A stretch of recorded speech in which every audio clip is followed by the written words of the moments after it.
Test. Where?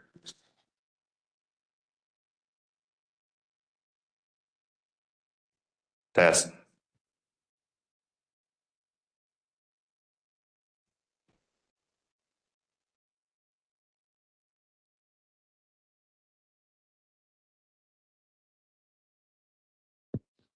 Test.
Yeah.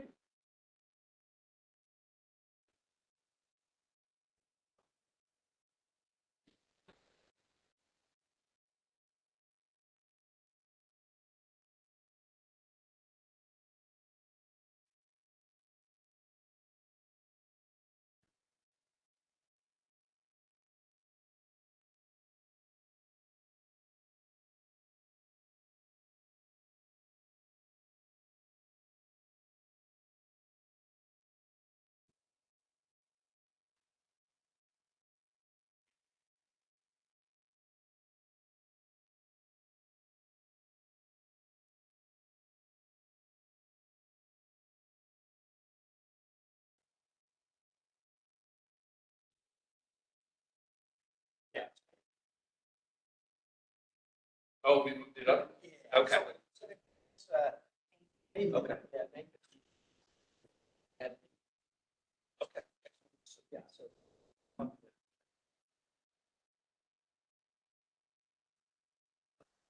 Here, yeah.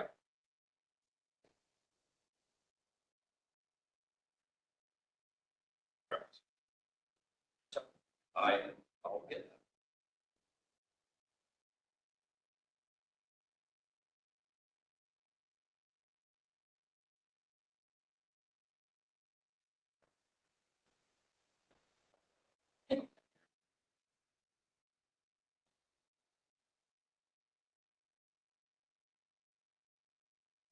Do I need to put that on there? Okay, this is after first one this morning.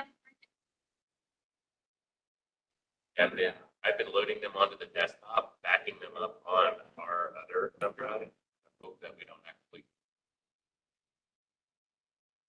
Because I can fly a presentation from a hard drive soon.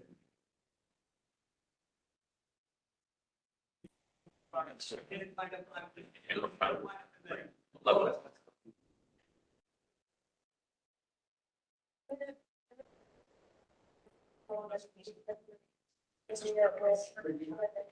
Yeah.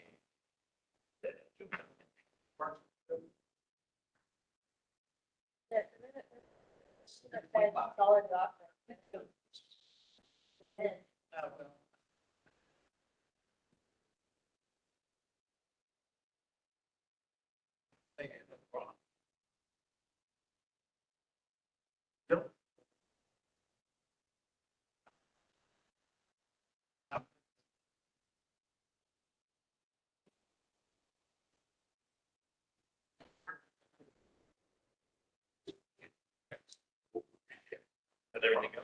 What's that? How'd everything go? It's going. It's been a crazy year. Oh, for sure. And we've only been in it for like 2 minutes. Well, actually, crazy 2000, what is it? Our, Texas at the end of April, and our house flooded twice. So basically this, from spring, summer, fall. Our first house. So we've been, which puts a real damper on everything else that you got going on. Go and just kind of sit down and whine and it's about.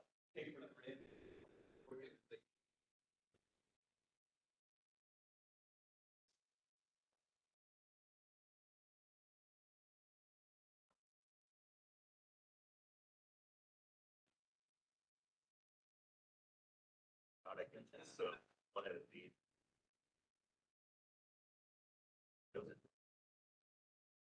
Yesterday. And I guess more of our what. Pay for it. Take your own. Kind of thing. Like it's they get me that we're like.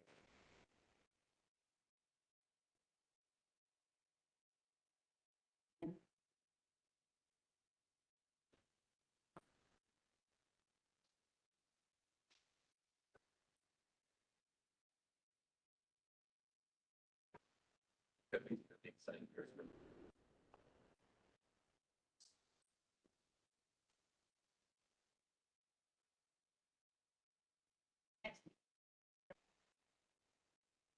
Very. Yeah. It's from.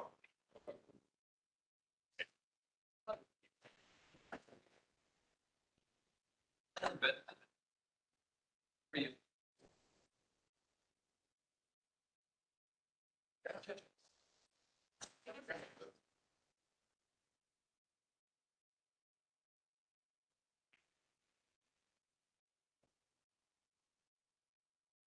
Great job.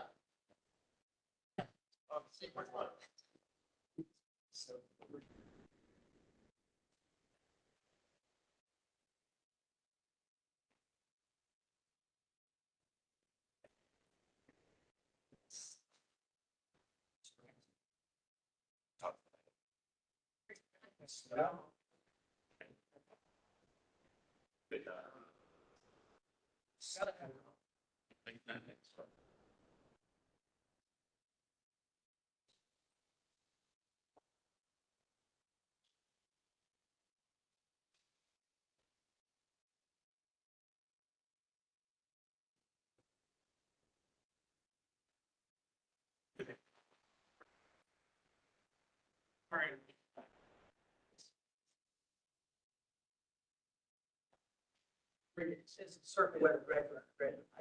Yeah. Sure, I gotta save that.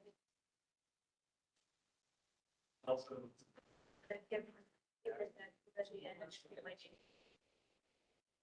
I mean, I have one of these.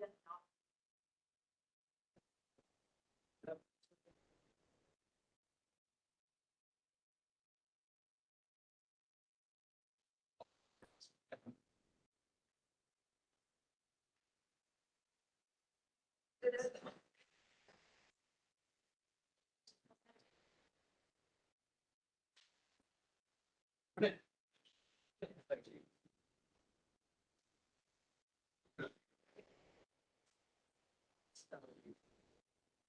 Space. And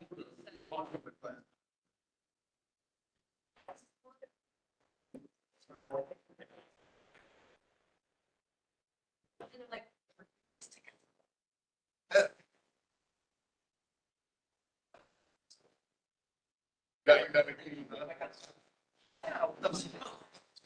For this.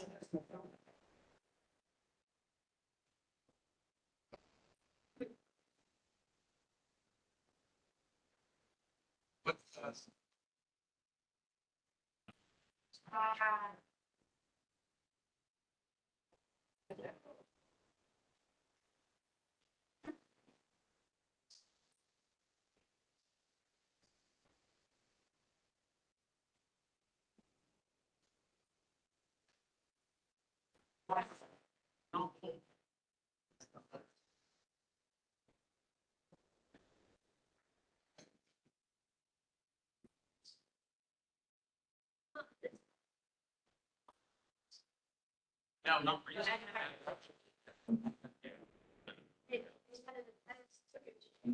So I was thinking, Well, then let's-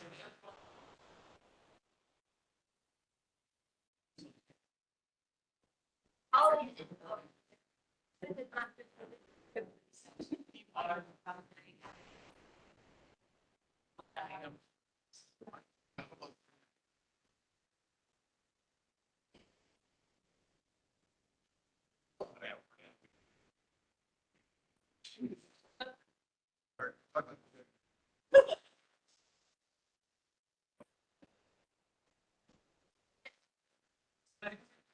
It's possible.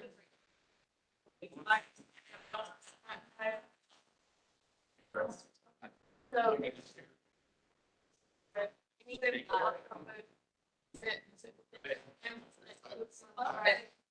Like, it was like,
Start here.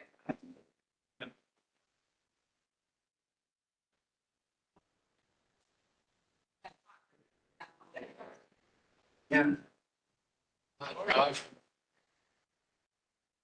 You're looking good.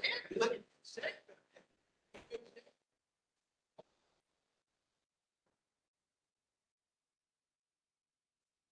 Go to meet some of our staff. Heather, Yeah, here. opposite. Here is. Oh, that's right. That's okay. Yeah, we have another steward that's now. Looking good.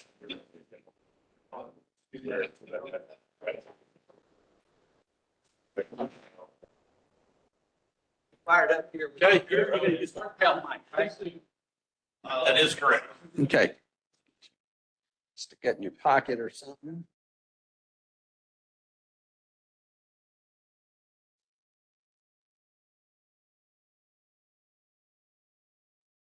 It's probably off.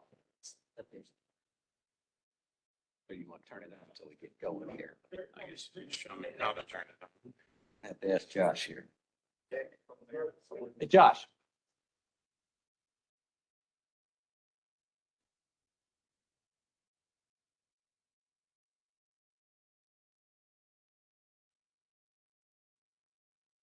Testing, testing. You hear me back there?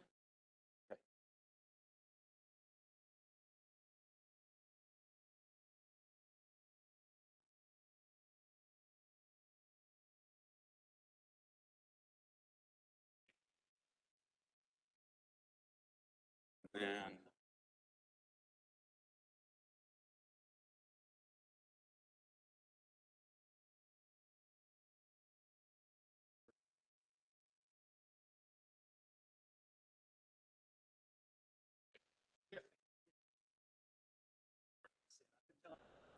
Talk into the mic.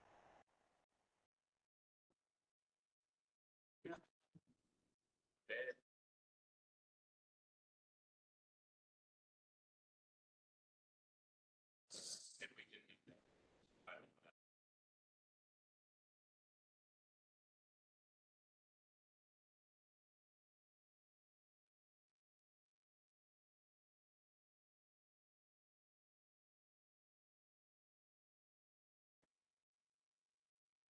Yeah, I have a.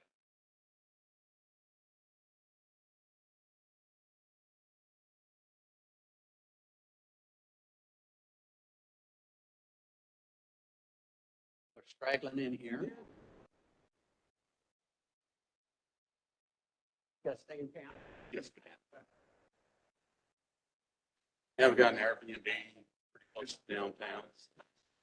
Yeah, the value, I mean, I've got mixed emotions with Airbnbs, but I like the being embedded in, like living in, staying in a home within a neighborhood rather than a hotel, Yeah. out by the interstate. Really the more sense of it.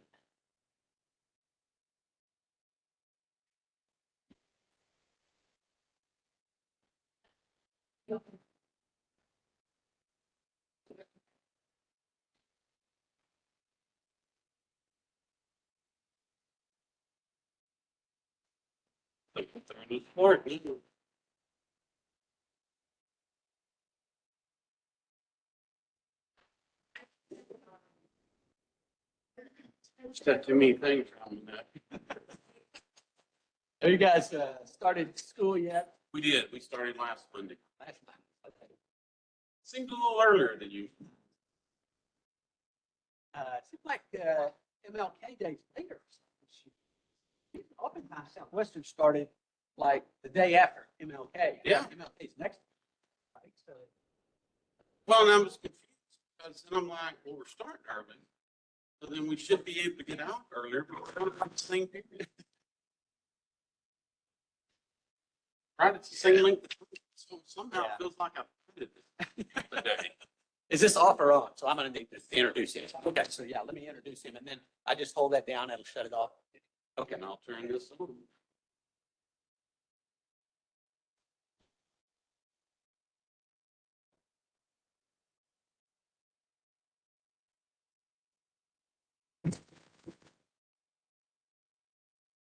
now, I don't know why.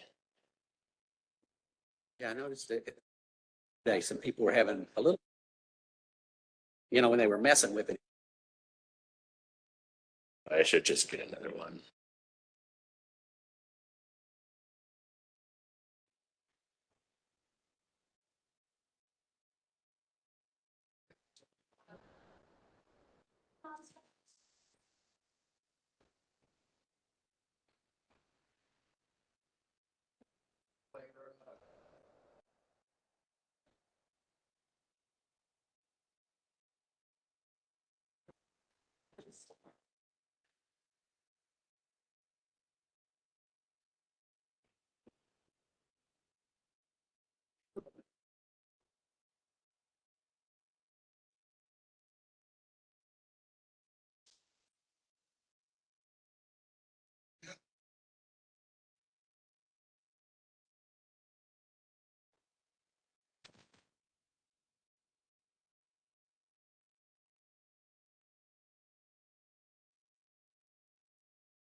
No, I'm just seeing y'all split up.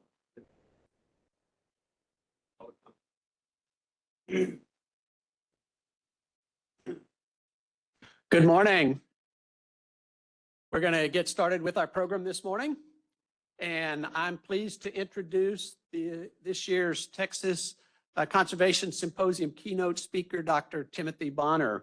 Dr. Bonner received a BS degree in Fisheries and Wildlife from Texas A&M, MS degree in Biology from Texas State University, and a PhD in Fisheries Science from Texas Tech. He spent his entire academic career at Texas State, beginning as assistant professor, rising through the ranks to associate professor and full professor. In 2024, he was appointed the Meadows Endowed Professor in the Department of Biology. Dr. Bonner's interdisciplinary research focuses on understanding historical processes, contemporary processes, and anthropogenic stressors that influence population and community structure. His lab used a variety of methods, including methods of taxonomy, biology, evolution, ecology, and behavior. His research focuses on a number of aquatic organisms, but primarily on fishes. He's published 101 peer-reviewed papers and received $16 million in funding. He's advised 53 graduate students, including 6 PhD students, and a number of his students are at the meeting today making presentations. The title of Dr. Bonner's presentation is Green throat, yellow barbels, and black double dashes below the midline stripe between pectoral and pelvic fins.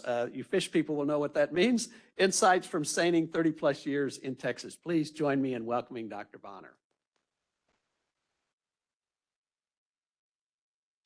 All right, thank you, Ben. Everybody can still hear me all right in the back? Microphone's on. So my title reflects the theme of my presentation today. The theme is generally simple to complex. And in fish ID, sometimes things are simple. So for example, when you have a darter with green throat, it's a green throat darter. When you have a bullhead catfish with yellow chin barbels, it's a yellow bullhead. But then real quick in the fish ID, you'll get something like this where double dashes below the midlateral stripe between the pectoral and pelvic fins. It gets complex pretty quick. And so this kind of reflects my career and also the status of our science is that there's a lot of simple things that we can do. But then we need some of this complexity and move into complexity, especially to answer the questions and face the challenges that are before us. So let me give you a little bit more background about myself. I teach 2 courses since I've been at Texas State. One of them is intermediate zoology, and that's how I know a lot of people in here because wildlife majors as well as aquatic biology majors take this course.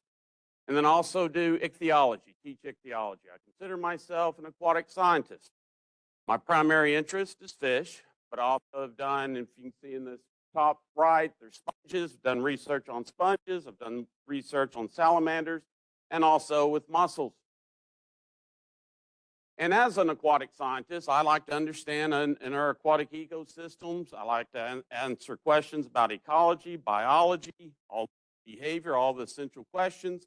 And so when I look at these organisms in the aquatic systems, I see these as all dependent variables to help us understand how the aquatic systems are structured and how are they being and how their functions are. So in 2007, I wrote this book with my co-authors, The Fish of Texas. Problem with that book is we don't have dichotomous keys. So it took me a while to develop the dichotomous keys, pretty much taking and updating what Dr. Clark Hubbs gave us since the 1950s, and he revised it all the way up to 2000s. I revised the key, didn't really want to do a book, but instead what I put out is this pictorial key where I merge our pictures along with our dichotomous keys, because fundamentally my job is to get people to identify their fish accurately. And so I use this pictorial key, I'm teaching a fish and mussel ID short course each year, and also use this key as part of my ichthyology course. And then I've tried, and the reason why we have the pictorial key is that I'm trying to bring people in to identify their fishes with very little experience with fish ID. So we start out at the level, and then ultimately we'll work to the species level, where we've also added some diagrams to help through these difficult couples. I'm also a field biologist. So here I've kind of put the boundaries of where I've done the work throughout Texas. I really like Delaware Springs. They're at the base of Guadalupe Peak. But I've been all around the state of Texas sampling in many places in between.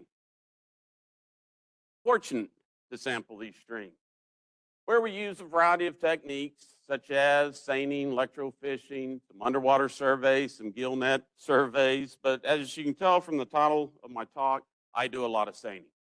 And it's very low tech. All you need really is a seine and a kill jar, and I can do most of the work you need to do with the seine. And it is definitely my preferred source to go on and sample. So let me go over, so this is a 30-year perspective. Let me go through and give you some insights into some summary stats. Based upon the 2 trucks I've had pretty much since I've been here, I estimate that I've traveled about 500,000 miles sampling fish throughout Texas primarily. I've done some work in some other states as well.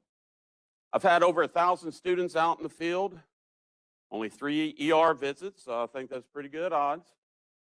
We've been stuck many times, never 2 vehicles at the same time.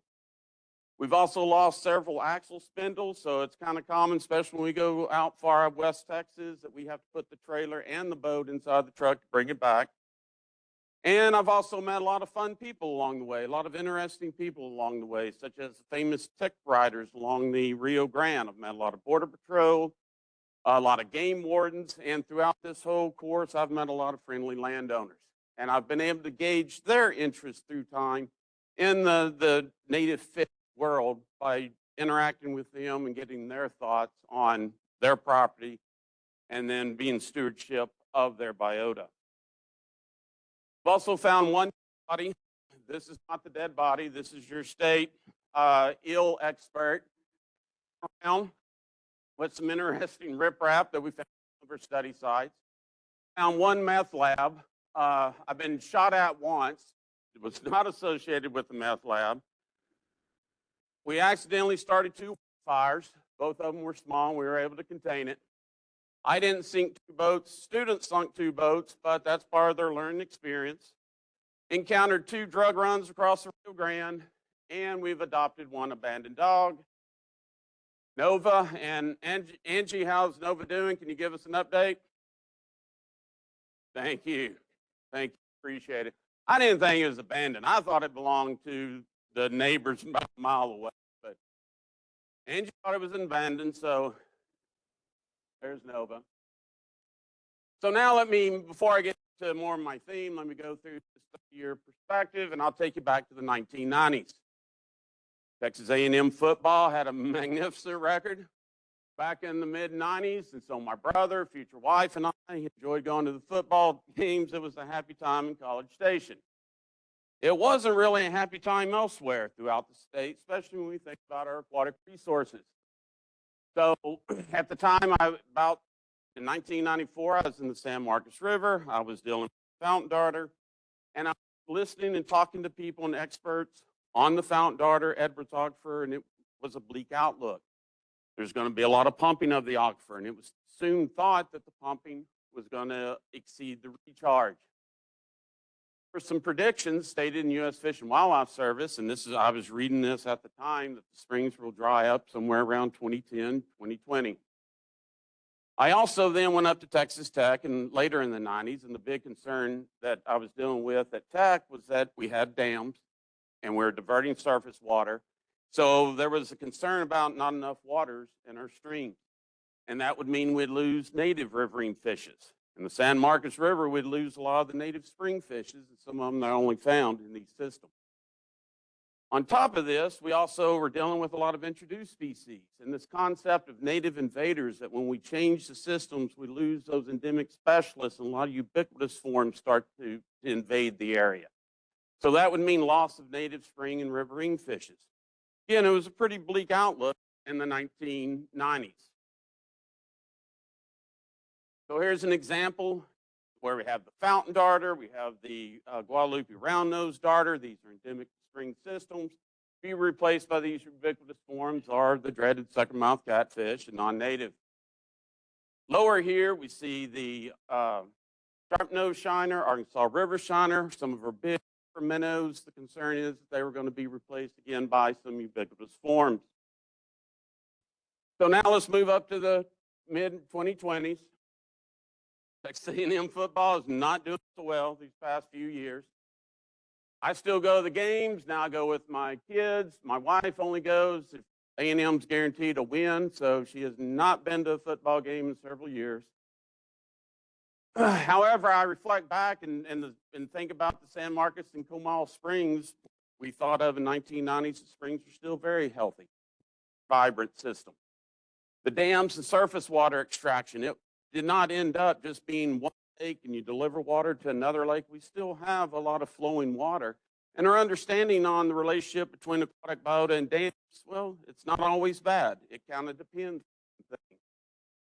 And as far as introduced species and native invaders, I've done a lot of research with this, and those concerns that we had back in the 90s didn't necessarily come true.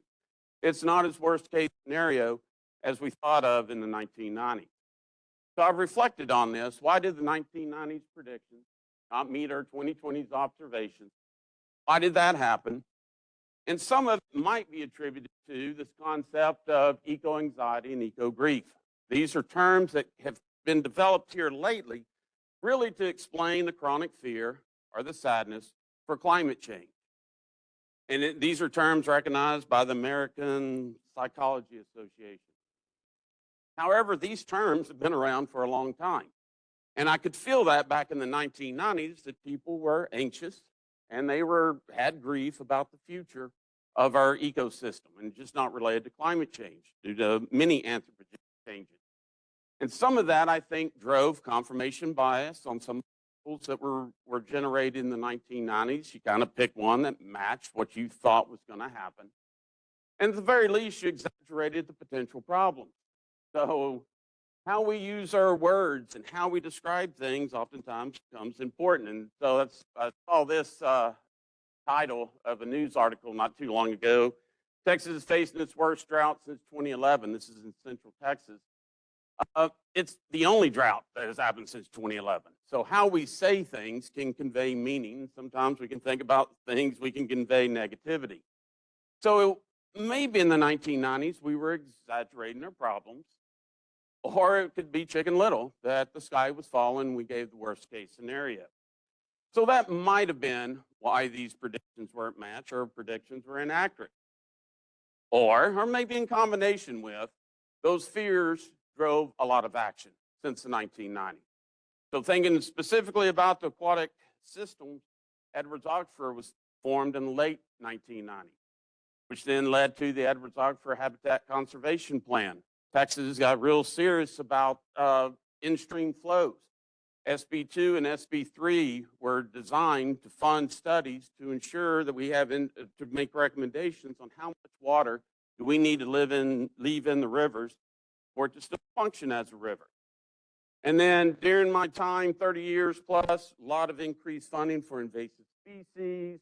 There's actually money spent to remove suckermouth catfish throughout the year in the San Marcos and Comal Springs. Parks and Wildlife put restrictions on where you can use some of the live baits, and also stop stocking non-native species in areas where, say, the Guadalupe bass lives. So a lot of change has happened. Perhaps that's the reason why these predictions we had in the 1990s haven't been met, because of the actions of others. So now I'm going to fast forward to the next 30 years. According to AI Snapchat, I'm going to look a lot like my father. But I'm still very optimistic despite the challenges that we face. And the challenges are still there. We're going to have more people come to this area. There's going to be a stress on our water resources. We're going to have to put that into wastewater, into our stream systems. And then on top of that, the climate change. Several challenges ahead. But I'm very optimistic because the work of many others, especially in the last 30 years. Also, looking at this room, there's a lot of quality individuals, large number of individuals, and highly dedicated to some aspect of conservation. The number of people that we had working on these things back in the 1990s is small compared to what we have today. Also having biologist types within the state agencies.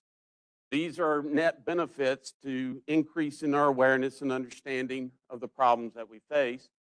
And maybe bigger than all of this is our increasing eco-awareness of our society. And that's, I'm gleaning a lot from going out and talking to these individual landowners, that their change and their awareness of these problems, most people are highly aware of it. It's been a long time since anyone told me who cares about, say, an endangered fish. It's just bass bait. We don't hear that anymore. I think people are generally becoming more eco-aware, and just not the general public, but also industry. I've been asked several times from water harvesters or for oil and gas, what do we need to do to minimize our footprints? And it's genuine that they're asking these questions. But to be able to answer these questions, this is where I'll come back to this concept of simple versus complex. Simple, and I'm only using representatives of my publications because I don't want to tell anybody's research is simple.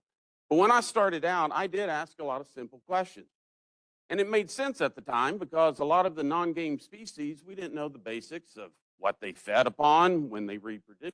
I spent a lot of time early on with my students doing some basic life history information and reproduction, because we need that as a foundation if we start thinking about in-stream flow needs. I also did a lot with fish abundances. Hubs gave us a lot of information about occurrences of fishes throughout the state of Texas. And then we were thinking about where they occurred, where they were not occurring, and I started adding in the fish abundances because they're a more sensitive measure for change. You'd be highly abundant and decreasing down to low numbers, and we can still detect that with abundances. Also did a lot of habitat association work. That's really because in the 1990s, the computer programs came about where multivariate analysis became easy. So now I can go out and survey multiple sites, multiple drains over multiple years and collapse that all down into a easy 2D graph to share with someone. And you can see everything pretty much that I've seen over the last 2 years of sampling. So I did a lot of this, and I'd still call this kind of simple work. But trying to move to complexity, especially thinking about fish abundances, I want to compare that to historical changes. And we've got fish records going back to the 1800s, seeing how those fish have changed through times relative to changes in a river system, altered flow, dam construction. And so I've done some of this work, but it's not really perfect because when fish collections were made, maybe didn't necessarily correspond when it should with the changes in the aquatic systems. So I think all of this is what I would consider simple approaches. It's highly necessary. However, these are all pretty much short-term assessments. It matches very well with the graduate program and getting students to develop theses and get out in a timely manner.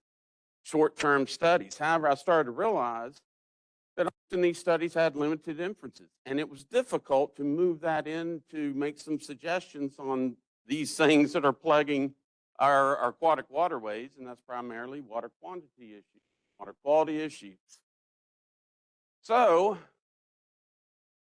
it's just not my research that I thought was simple back in the development back into the 1990s. Also, a lot of the recommendations in the management simple. Based upon a court case in the 1990s, U.S. Fish and Wildlife was required to set minimum spring flows. I was not privy to those conversations at the time, but in a fairly short time, they came up with some in-stream flow recommendations in the Comal River and San Marcos River to protect the fountain darter. So they estimated 200 CFS, leave that amount into the flowing out of the springs and things should be okay. San Marcos River, leave 100. So I've put over the median flows so you can see that they're asking for a lot of water to remain in there. Probably good, but that was pretty simple to come with those numbers. It didn't take a lot of information to develop those because they were just required best professional judgment. Outside of the spring flow, something similar happened with the in-stream flow recommendations that we referred to SB2 and SB3. How much flow do we need to remain into a river and it still function as a river? These have been questions people have tried to address since the 60s and 70s, and it was known of water going through a river to maintain the fish community, the aquatic community. However, POF kind of changed the paradigm thinking on this with what is referred to as the natural flow paradigm. It's just not minimum flow that you can put through a river. You've got to maintain that in the dynamic character of the flow, which sometimes can include drought. If that happens naturally, that still needs to continue. Floods need to continue. So it's just not a minimum flow concept. It's a fluctuating flow. So that concept then drove SB2 and SB3 to develop flow recommendations for most of our state, most of the major waterways state. And they look something like this. And so this is a hydrograph at Guadalupe River, Victoria, going back to the 1970s up until more recent. And you can see there's a lot of fluctuations in the flow. So we were able to go in and calculate that every 5 years, you're going to have a large flow event. Let's make sure that is maintained into the future. And then we could look at the historical record and say every year you have so much flow going through. We need to maintain that. And that continues all the way down to 4 per season events. We've got recommendations on base flows as well as subsistence flows. And whenever we put this out, especially the SB3 and SB2 and SB3, the results are pretty much the same. How they got there were 2 different directions. It's a little bit controversial. I participated in both of them, primarily in SB3, but the end result are the recommendations are very similar between them. Those recommendations then went up to TCEQ as flow recommendations. So now when future water rights are being administered, then how much water and when you take that water cannot violate these flow standards. If a high flow pulse comes through, you have to let it pass before you take it. And we were all proud of ourselves. I mean, SB2 took a lot of time, but SB3, we did this in about 1 year. I would say it's simple. We were using the best information we had available. The only problem is we have no idea if they're doing what we think they're going to do. We think these are protected flows, but we really don't have a way to assess that and quantify that. Are these protective both in the spring flows, what U.S. Fish and Wildlife said, as well as what we have in the rivers? Is it actually protecting the aquatic organisms, the riparian organisms, as well as that freshwater reaching bays and estuaries? We know they need it, but how much and exactly are these protected? So this is where we're kind of moving into, we need to address these more complex questions. And with this, we need a lot long-term data to answer these complex questions. Not data just taken in about a year or 2 years, life of a project, life of a graduate student, but we need these longer-term data sets. In addition, we need proper experimental design set up, as well as replication to address these more complex questions. So we have some ideas on this. Here's an example of where I've been working in my lab to assess that, what flows are needed in spring systems. And I just didn't limit my work to the San Marcos or Comal Springs. There's 10 circles here representing 10 springs that we've sampled throughout the Edwards Plateau. Each one of these points represent about 2 years worth of work. So this is a long-term data set, collapsed down to 10 points. And so we've got flow on the x-axis, spring-associated fishes on the y-axis. There's a group of organisms that's a great indicator of proper spring flows, is because we have an abundance of those spring-associated fishes, such as the Guadalupe darter at the bottom. We also have the Devil's River minnow at the top. That doesn't necessarily look like a Devil's River minnow to you, except it does have the hash markings. But we had one of our former students, and Andrew's in class today. You want to show your finger, Andrew? Can you? There you go. So Andrew McLaren was out with us on the Devil's River. He caught some Devil's River minnows, and so now it's part of his on his body. So greatly appreciated that. But these fishes are abundant where you have spring flow. So if we go up to, this is in cubic meters per second, but this one here is the Comal River, San Marcos, Devil's River. And at high flows, it maintains a large percentage of spring-associated fishes. However, it starts to drop down whenever you hit a break point. So it's a nonlinear relationship. That break point is somewhere around 30 CFS, where we're seeing that it can change the spring-associated fish assemblage. But that's just a pattern. we want to understand what is the process, the mechanisms underlying that. So we've done additional work, demonstrate that it's probably not the flow itself, but it's the flow that is contributing to stenothermal character of the water. So we think that's a fitness aspect for the spring-associated fishes. And if you lose that, then those weedy species start to come in. So directly at looking at U.S. Fish and Wildlife is 200 CFS minimum, or 100 in the San Marcos River. How do we validate that?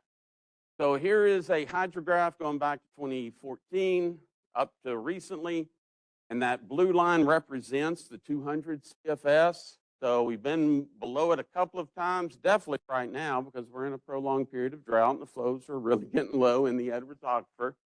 But we can now assess with a huge data set if this is actually protective of the fountain darters, or if that 200 CFS needs to be moved up or moved down even. And so I'll populate it with actually data that we've taken from 2 locations in the Comal River. And there's a couple of trends and interesting trends that you can see here. But even during this prolonged drought period, we're able to go in and see that the fountain darter is still doing quite well in this system. If I was to show you the San Marcos, they're actually expanding during this low flow period. So these are the type of data that I'm thinking about when I say it's time to get more complex, taken over multiple years so that we can actually start seeing these trends. Well, where this all came from, this type of data, it comes with a cost. And so that cost is coming from the Edwards Aquifer Habitat Conservation Plan. So several people have talked about habitat conservation plans. It's expensive. Sometimes it may seem inconvenient for us to develop these for the HCPs. However, I can say for the Edwards Aquifer that if you think about your biomonitoring, to ask a variety of questions, not just the population viability of the species of interest, but for us, we're able to do it for the entire assemblage. By sampling multiple sites, we're able to generate a substantial data set that we can ask questions, not just for population viability to satisfy, say, an incidental take permit, but we can also ask other questions such as the effects of extreme flows on the spring biota. Recreational effects, big question in the San Marcos and Comal. We can address those questions with now this extensive data set. Recently, a chlorinated water spill came in, killed a bunch of fish in the Comal River. Short time later, we did some biomonitoring, saw that those numbers had bounced back from that. So we can now ask and address very specific questions. Only way we can do that is with a very extensive data set, what I'd call a complex data set. And so this bottom line here is part of my optimism is that I'm seeing a lot of HCPs go into effect. A lot of the river basins are developing these HCPs. To me, I should see that a good thing because we're generating that biological data that we can ask these tough questions or address these tough questions. We bounce over here to the surface flows. Back to the SB2 and SB3 work again. We recommend them, no idea if they're good or not. Or if somebody comes later and says, can I take 5 gallons of water out? How do we assess that? So we worked on a pilot validation study a few years ago to validate these in-stream flow recommendations. We recommend them, do they work? And so we set this up in 3 basins. I think we had 20 sites. And so say, for example, we went out in base flow and we sampled these sites. And then we waited until a flow pulse came through, one of our recommended flow pulses. We let the flow pulse go, return to normal, base flow, and we went out and sampled it. Because you should see an effect. Each of these flow pulses are important to maintain the biotic integrity. If that's true, then it should meet some of our predictions. So such as subsistent flows, when it hits it, then it will maintain the ecological integrity for at least a little while. That's why we have subsistent flows. Large floods will reduce generalist species and lentic species, maintaining the fluvial specialists. This and about 50 other predictions that we had entering into the study. And so over the course of this study, we've monitored 258 flow events. These all relate flow recommendations, and we're looking to say, yes, here we saw some ecological value to these. The only problem is we didn't find any ecological value to any of these. We couldn't reach everything that we looked at except one time. These flow pulses, we couldn't tell an effect in the fish community before or after. Hence the reason I think we lost funding, because we were spending a lot of time and a lot of energy documenting this information, and we're not finding the positive result. But I was encouraged that one worked, and that was in the lower Brazos. And so when we started sampling, we were finding low abundance of what we call fluvial specialist fishes. So these are two examples of fluvial specialist fishes that if we look back in the historical records, they were 70 to 80% of the abundance. Now they have decreased down to less than 10%, and that's a concern. A lot of the big river minnows are of conservation concern. Their numbers are dwindling. And it is thought that river regulation that decreases those high flows have affected them negative, or the opposite of that is it's just benefiting some generalist species. So they expand in numbers, and then it's kind of a form of overexploitation of the resources that's driving down the fluvial specialists. So their numbers were really low, and we had during these flood pulses, these small flow pulses, so we didn't see much in effect. However, we had this one big one come through.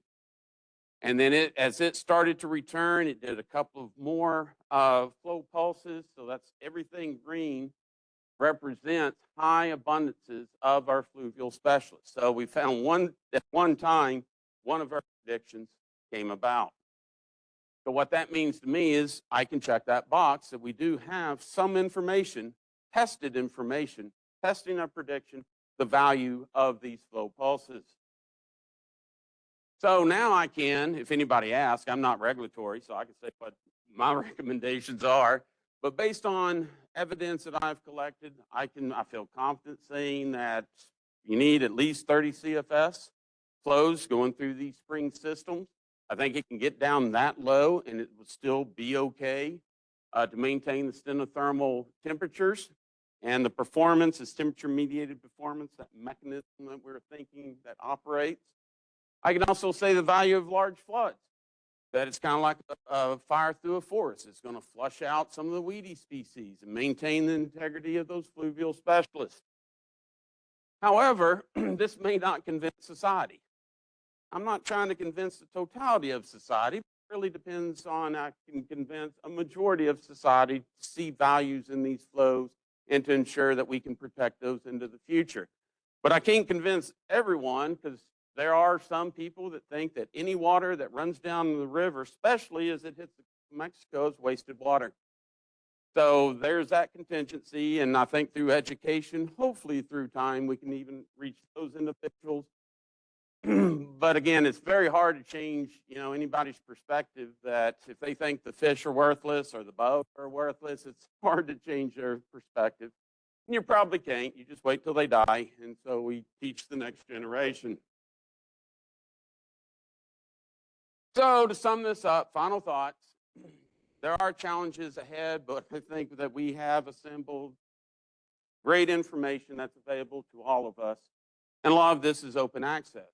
U.S. Fish and Wildlife has always posted their flow data, which is beneficial to my work.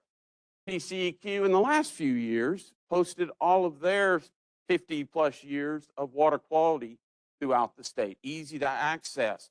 I do a lot of water quality work when we sample fish, but it's a one-time collection when we go out, or 4 times a year. This is a vast data set that really helps us understand flow, water quality, biota. Easy to understand with this USGS geology website. Geology plays a large role in affecting forming our fish communities. So that's easily accessible. I hope also to prepare for the challenges ahead that these biomonitoring data, and so for any of you that are planning to develop these HCPs and have biomonitoring data, think about putting that into the open access world, to have that accessible for everyone to go in and ask some of those questions, grab those data and ask some questions. So I'm done.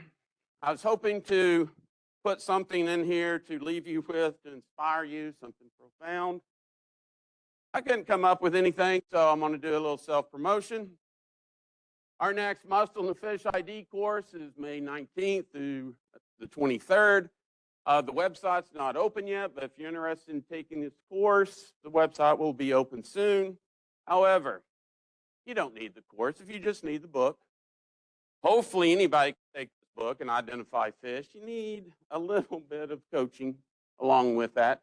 But this book, as well as my running list of Texas inland fishes, where I have the taxonomy, the revised names as of 2023, a lot of the names were revised, their conservation status, their drainages, where you can find them, as well as phylogeny. If you need any of those, you don't have to take the class to get that information. My job is to help people understand fish and identify fish, so I'll send that out freely to you if you send me an email. Now I'm done. Thank you.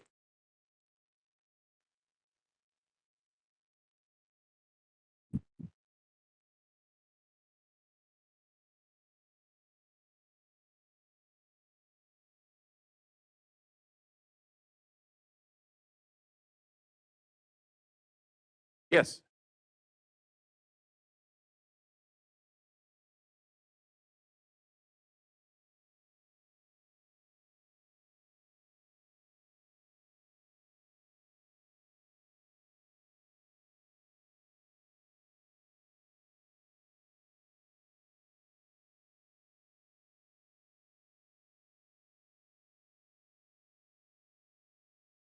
So the question is, what's the effects of dams in these headwater reaches like the San Marcos River as well as the Comal River?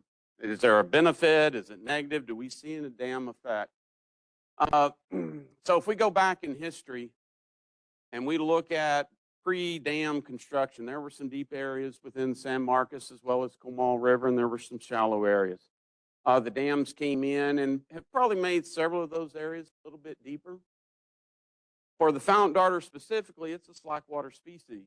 So it's actually increased its livable and habitable areas with those dams. Similar to, I think, the watercress darter that's out east, that it was in high abundance in a dammed area. That dam broke, and it greatly confined the abundance of fountain darters. And so U.S. Fish and Wildlife sees these dams as being very favorable to the fountain darter. Even as springs start to drop down, spring flows drop down, it is still going to maintain somewhat of a refuge for those fish. It's been long said that the Comal River dried up, which it didn't. It did stop flowing, we think, but a lot of that water was retained above the dam. And a lot of the fishes did survive during that period, such as the Deonda, the Texas shiners. Still a little bit controversial what happened to the fountain darter. It was reported extirpated. May or may not, but definitely one of those dams did benefit some of these endemic forms. When we look, is there a dam effect? Sure. I mean, there are definitely some changes in the aquatic communities, but actually I see that dams are actually a benefit to the fountain darter, which typically, if you're looking at the endangered species, that's most of the time the one that's cared about the most. And that's where that love-hate relationship may be with dams. I mean, there are definitely some conservation benefits of having dams. Absolutely.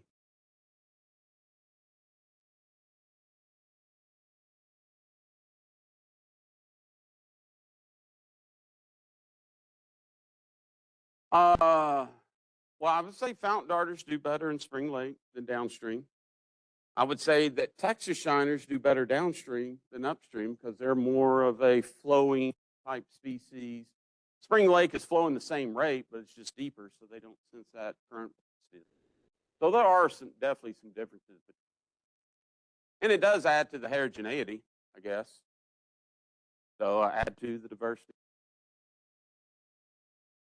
But I'm not pro-dam or anti-dam. I'm just trying to figure out, right? I want to answer those questions, but it's up to society if they want those dams in or not. And it is growing controversy because of the Ed Capes Dam controversy. For those that haven't been tracking it, that's a lot of drama. A lot of drama. Yes.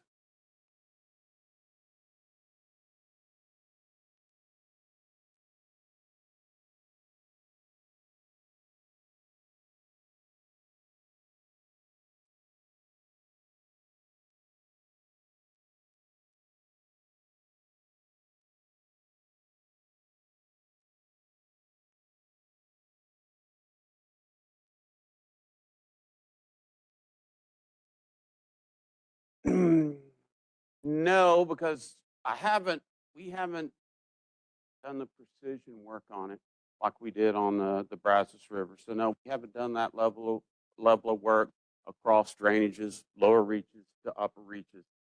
The only thing that I could offer up is that I try to go back and look at the paleo history of these river systems 12, 15,000 years ago, seeing that, a lot larger flows were happening then. The rivers were more mobile. Now we're starting to see being less mobile rivers. There are some habitat changes with that. But I have yet at any point sat there and said that flood may be too big in these major river drainages. I understand that creeks and around urbanized areas with high amounts of impervious cover, that can change the dynamics and can change those fish communities.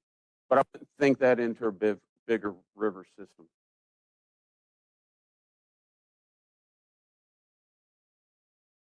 Yes. And I'll repeat it. Sorry I forgot to, but go ahead.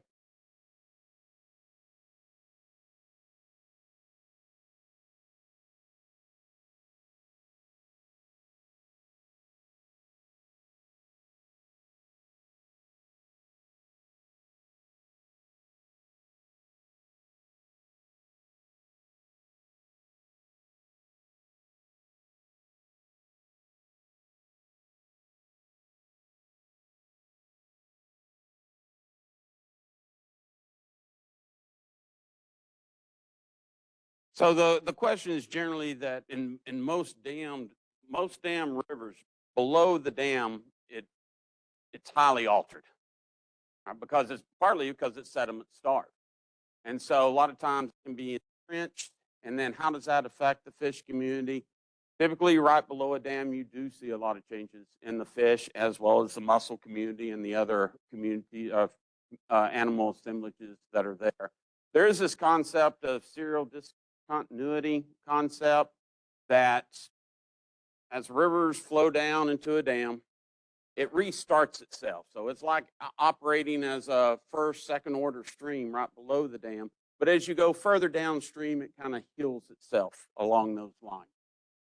So, and it's a little bit more complicated than this, but throughout the state of Texas, there are some places downstream from dams that the aquatic community is highly altered. No doubt about that. And when I say something about dams, I say it depends. There are plenty of places that we can go point to and you can see a dam effect. There are other places you go to that with as much flows as you go further downstream, sometimes in the hydrograph, you can't even detect an upstream dam. So there's a lot of dependency on that. Definitely, but just immediately below dams, it will alter the community. How far downstream is kind of the question. Yes.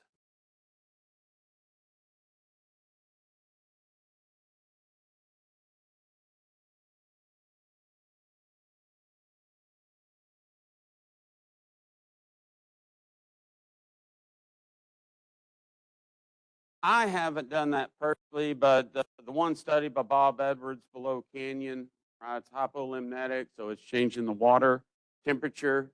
And so then it can alter that. If you change the water temperature, that can alter it much further downstream, that fish community.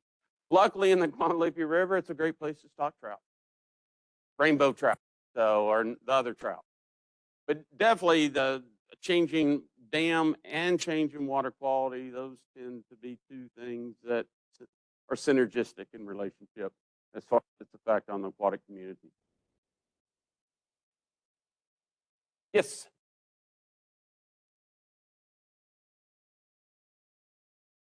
There's quite a bit of information, especially in northern lakes, about recreation.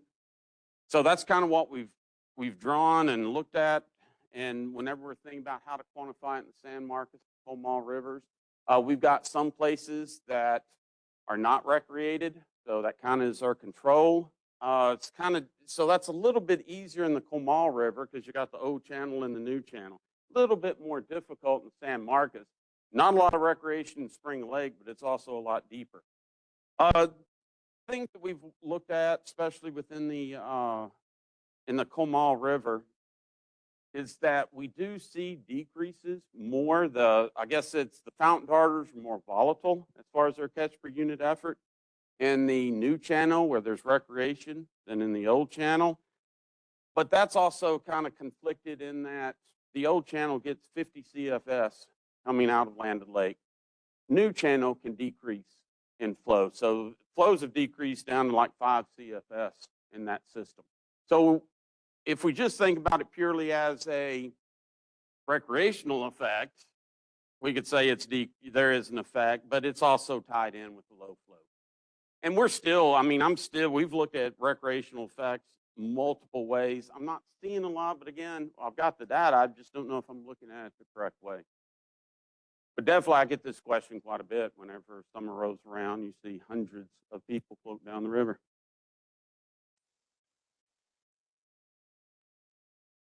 Yes.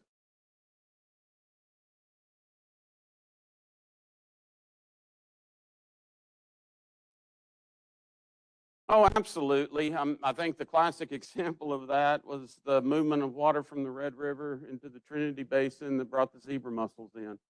So there are definitely some hazards associated with interbasin transfer, but I wouldn't necessarily say that across the board it's all negative. As an interbasin transfer, I heard that quite a bit 10 years ago. I hear less of it now, so I'm not really sure. But again, I think that, you know, those are some of the things that you'd have to look at and do risk assessment without just blankly said it's a bad idea. I know at one point they were wanting to put in a lot of water into the upper Brazos River, groundwater, fresh water they were wanting to put in there and let it go to the DFW area, I guess the PK, maybe even further down. And that water was pumped out, would be highly fresh. In the upper Brazos River, it's a saline system. So if you made that all fresh water, it drastically changed that community, which that probably will never happen because that's also where we have the sharp-nosed shiner and small eye shiner, and those are federally listed species. And that would pretty much probably wipe out their epicenter as far as their distributions and numbers. Yes.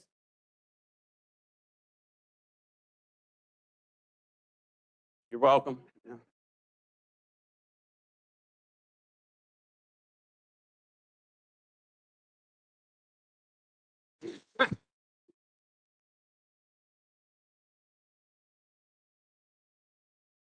Yeah. I'm optimistic only when it comes to the aquatic community.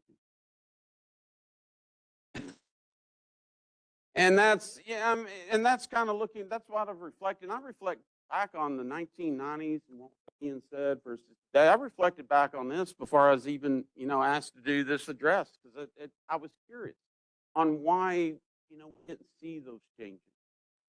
But I'm optimistic is because somehow, and it's not part of my world, there are people with state agencies or talking to the state legislature that had an effect on changing the laws. And in 30 years, that may sound like a long time to you, but some of you, but to me, it's been in a short period of that I saw quite a few changes. So that's the reason I'm optimistic with the aquatic community. The rest of the world, well, I'm an optimistic person. I can tell you it's going to be okay. Do you need that? Okay. It'll be okay. The bats, they're perfectly fine. Yep, we're good 30 years from now. And the bat.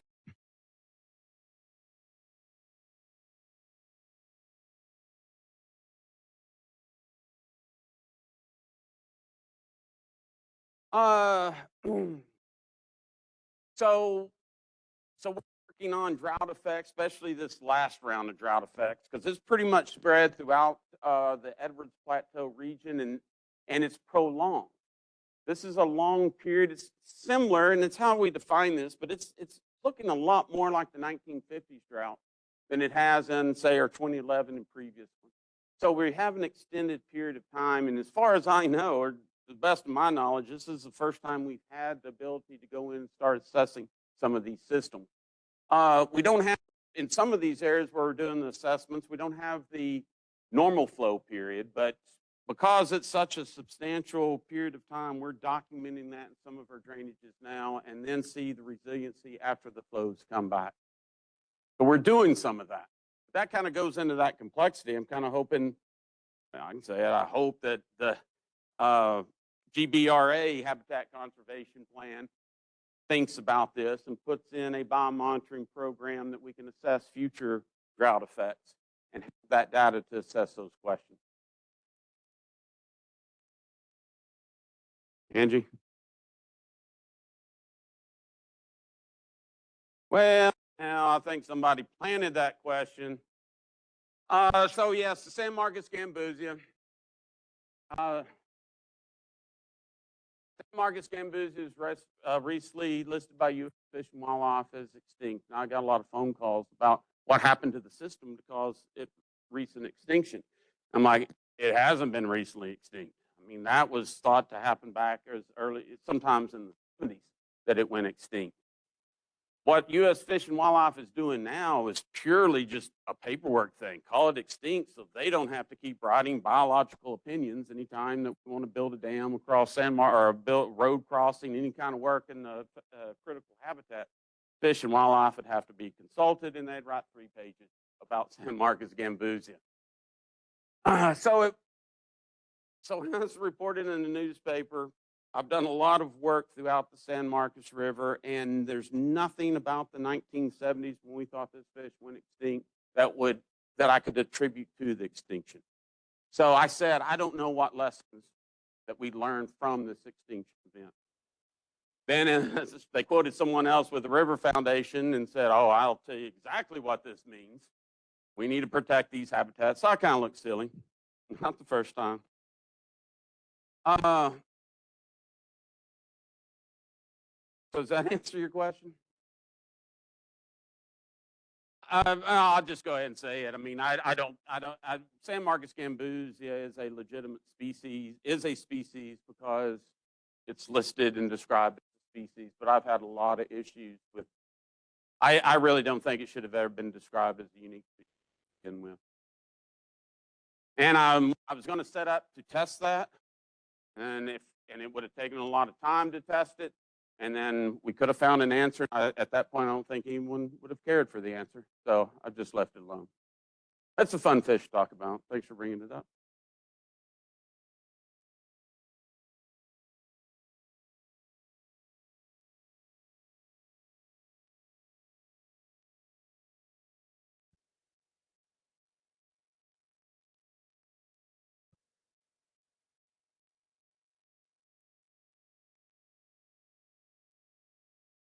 So, I mean, dams definitely have, upstream movement of a lot of large body. Interesting point on that, when we're documenting the drying up on the Llano River, whenever it was re-wetted, the first fishes that came into that area actually came from the downstream reservoir. They're the bigger, larger, more mobile species that moved up. To replenish it from upstream, it happened a year later, so probably through reproduction and dispersion downstream. We have some ideas about that, but if you look in the San Marcos or in the Guadalupe River drainage, the Gonzales Dam, the first dam coming upstream, there is stacking of a lot of species that are there. So no doubt that dams can affect movement of these forms. It can eradicate from upstream reaches. It can reduce ranges of them. But when I think totality about what species, what fishes are imperiled in my mind that have been decreasing over the 30 years, I can't think of any except one, and I'm not sure if that's a dam effect. The one that I feel like that's maybe decreasing in my period of observation, and that's the chub shiner. It used to be abundant in a couple of locations, and we're struggling to find them in these locations. But as far as the other species, other fish species, both big and small, I deal with, I can't point to one and say this is of concern. So that's my state of the fish address to you. Things look good out there. Up for the one species.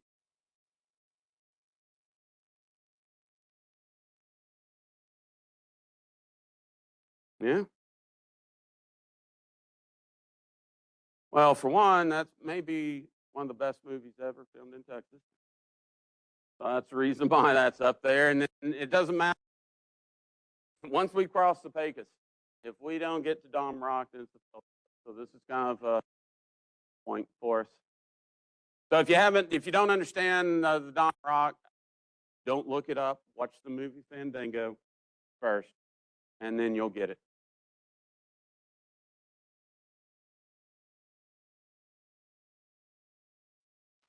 Thank you.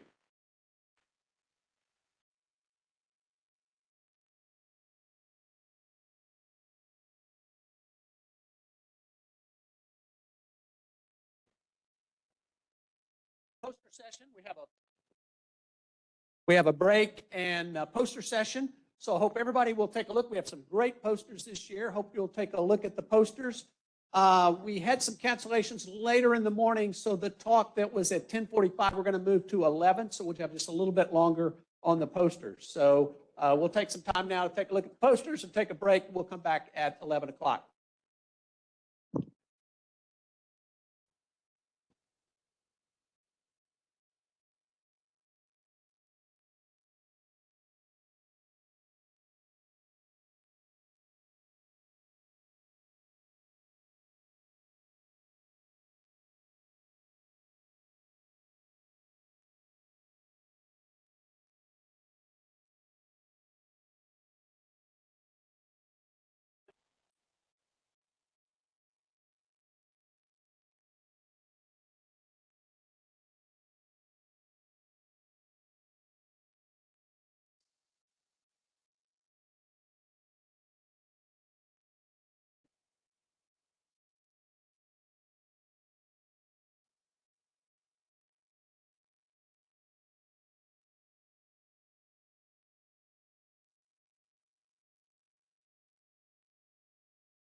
Is Amanda Scott here somewhere? Does anyone know Amanda?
Okay, folks, we're going to move back to the oral presentations now. So if we get everybody to take a seat.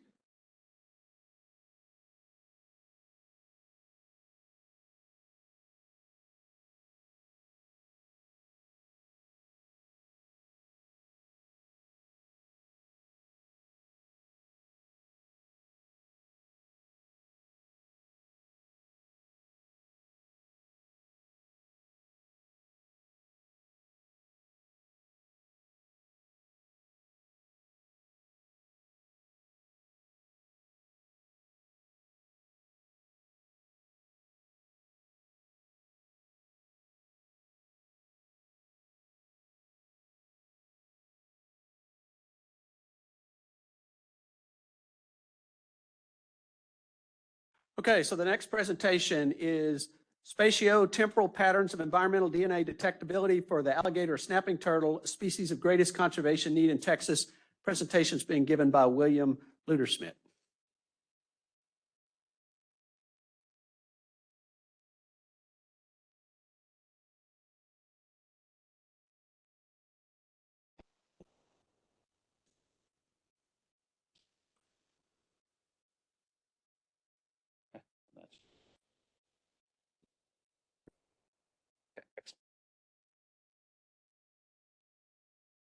Okay, Ben, thank you very much for that introduction.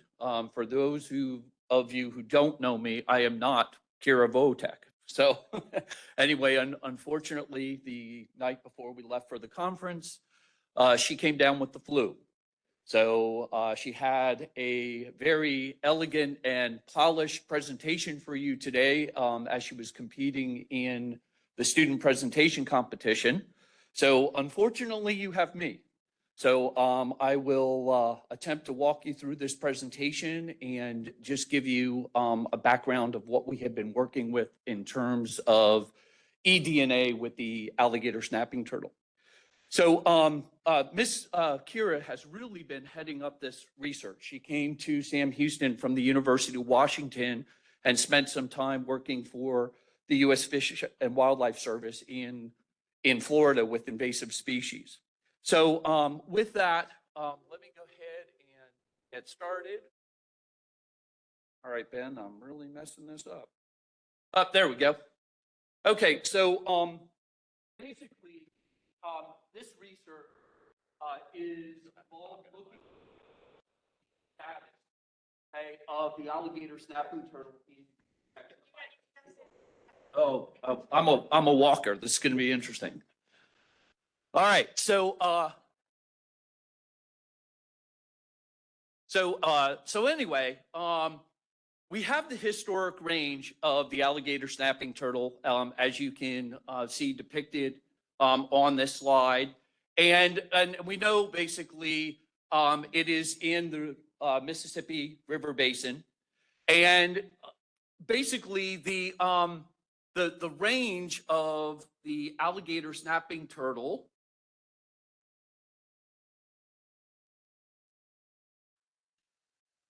there we go, is basically depicted here. And because of its range, okay, and it's currently being listed as a candidate for consideration. And what this basically has promoted us to do is kind of look at how eDNA can be used instead of trapping an endangered species. Okay, so that is basically the research idea. Okay, most past research, as mentioned, has basically dealt with trapping and telemetry work. And so the alligator snapping turtle, we outlined some methods last year in a poster presentation, kind of addressing how we could potentially use eDNA to see if we can correlate with positive results, eDNA, with where we know alligator snapping turtles occur in East Texas. So here are the counties, its current range. Okay, and basically many of you are now familiar with eDNA techniques. The idea that is if this particular species is in an environment, it will actively shed, okay, eDNA or its DNA into the environment, which we term environmental DNA. So the idea is for rare and cryptic species, could be a wonderful technique to at least do some preliminary surveys to see if that particular species may be present. So, and it simply involves basically taking a water sample, taking that water sample, filtering that water sample to concentrate eDNA that might be in the water sample, and then using PCR to indicate if there is actually the species is present. Okay, so that shedding rate of eDNA into the environment is what comes in question. Okay, what is the amount of time that eDNA will persist in the environment, and what particular environmental factors might affect our ability to detect that species? And that's the key of where this research study basically led us. So right now, here are our study locations. There were 9 sites that were used that we know alligator snapping turtles exist. Okay, and this was done with work and extensive trapping surveys with the U.S. Fish and Wildlife Service. Okay, and one of those sites we used as a negative control in the study, basically to use that as a particular sample to make sure that we didn't get false positives. Okay. What was really interesting about this is we were able to design the study in which we had 5 lentic and 5 lotic sites because we were interested in water flow and the potential of water flow with relation to eDNA detection. Okay, we sampled these sites monthly over the entire year to really look at the idea of both a temporal aspect and a spatial aspect. Okay, and so these are our particular sites in East Texas.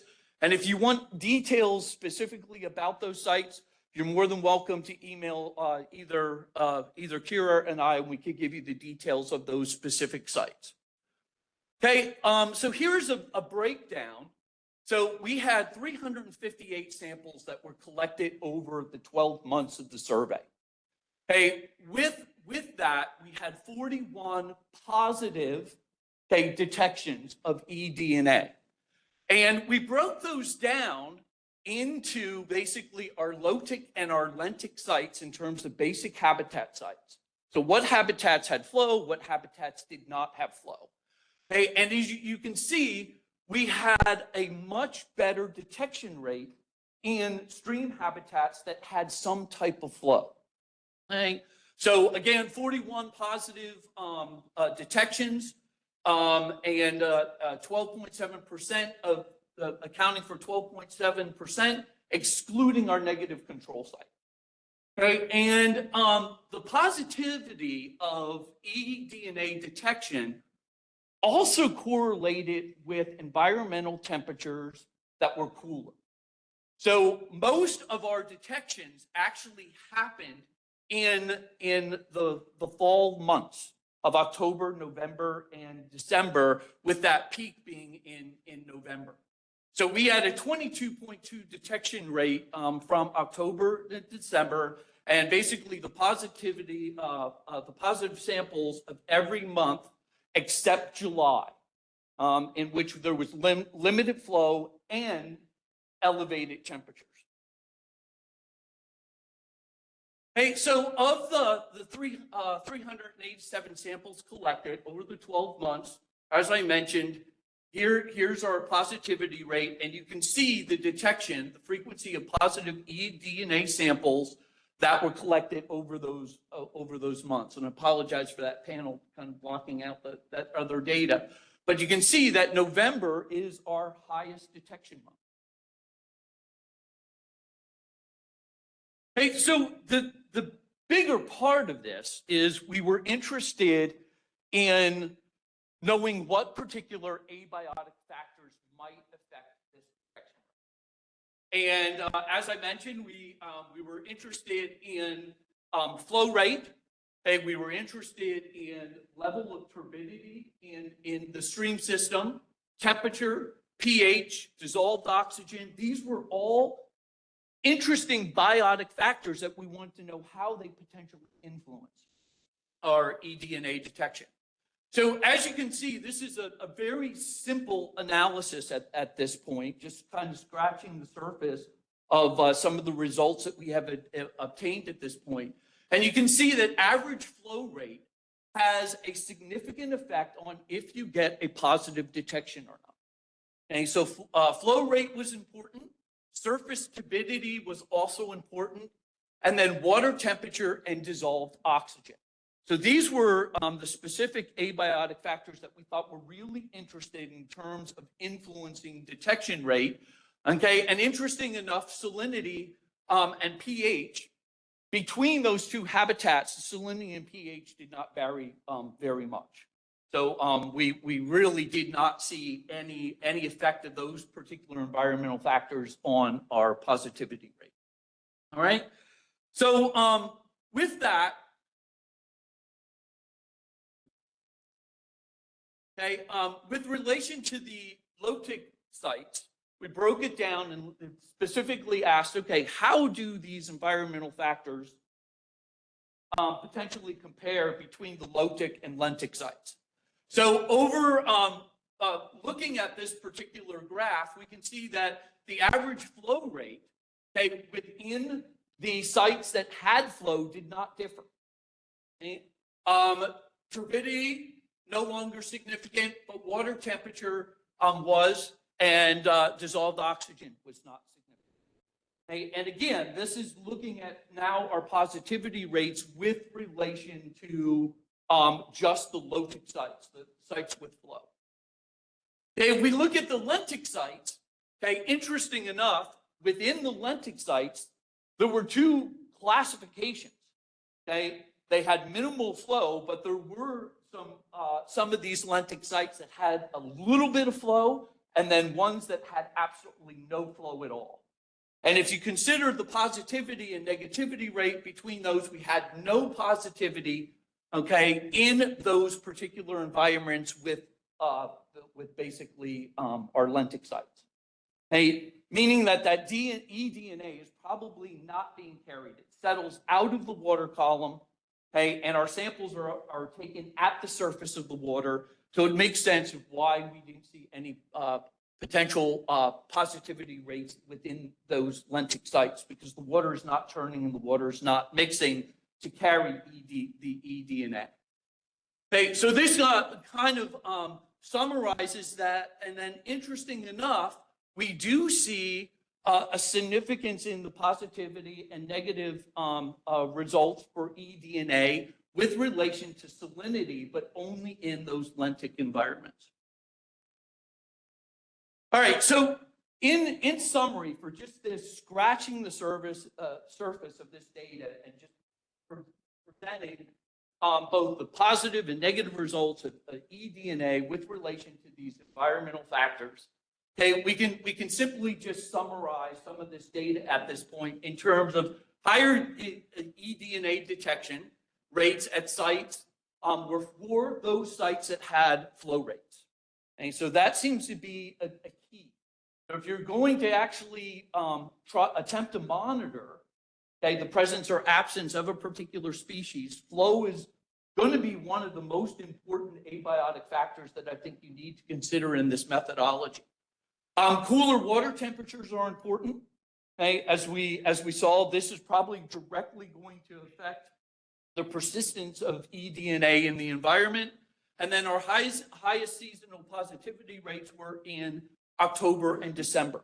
So again, this kind of information might inform when you might design a study to survey a particular species with relation to eDNA. Doing it in July and August, okay, when considering the potential persistence of eDNA with relation to temperature is probably not in your best interest in terms of sampling methodology. Okay, and given these conditions, okay, eDNA may be an effective way for surveying alligator snapping turtles once we can account for these particular abiotic factors and both the spatial and timing of when you're going to sample eDNA. Okay, in terms of lower cost, time, and basically effort for compared to trapping, it might be a good way to survey. All right, so I have 1 minute, so I am going to go through the rest of this pretty quickly. One of the things that this led to is actually doing some controlled experiments in terms of mesocosms and actually controlled laboratory experiments looking at the persistence of eDNA in samples. And what we were able to do is we actually borrowed some turtles from the Ellen Trout Zoo, and we did some controlled flow experiments to look at the shedding rate, a time course analysis of when eDNA can be detected within a water column. Okay, we also did laboratory experiments looking at the impacts of pH and also temperature to find the critical points at which eDNA gets denatured in a water sample. And so those are some of the things that we're currently working on. We're also looking at the effects of stream order on the persistence of eDNA in the environment. So this is an area within the Sam Houston National Forest in which we have sampled over 45 sites of different stream orders, and we're going to attempt to correlate persistence and our positivity rates of eDNA with relation and considering stream order. Okay, so with that, I think I have seconds left. This kind of just summarizes our basic results from eDNA.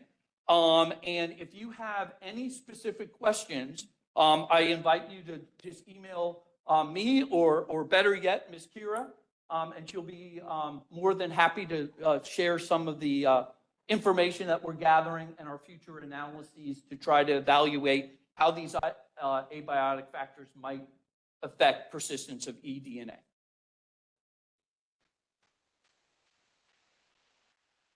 Thanks, Bill, for filling in for Kira. So I should have given some instructions to the presenters. You do need to talk into the microphone. Otherwise, the people online will not be able to hear what you're saying. So our next speaker is Aidan Wilroy. We'll be speaking on effects of prolonged drought conditions and karst terrain aquatic communities. Sorry. You're all good. Thank you. So droughts are natural occurrences throughout semi-arid regions and also all across the world, although the periodicity and the strength of those do vary.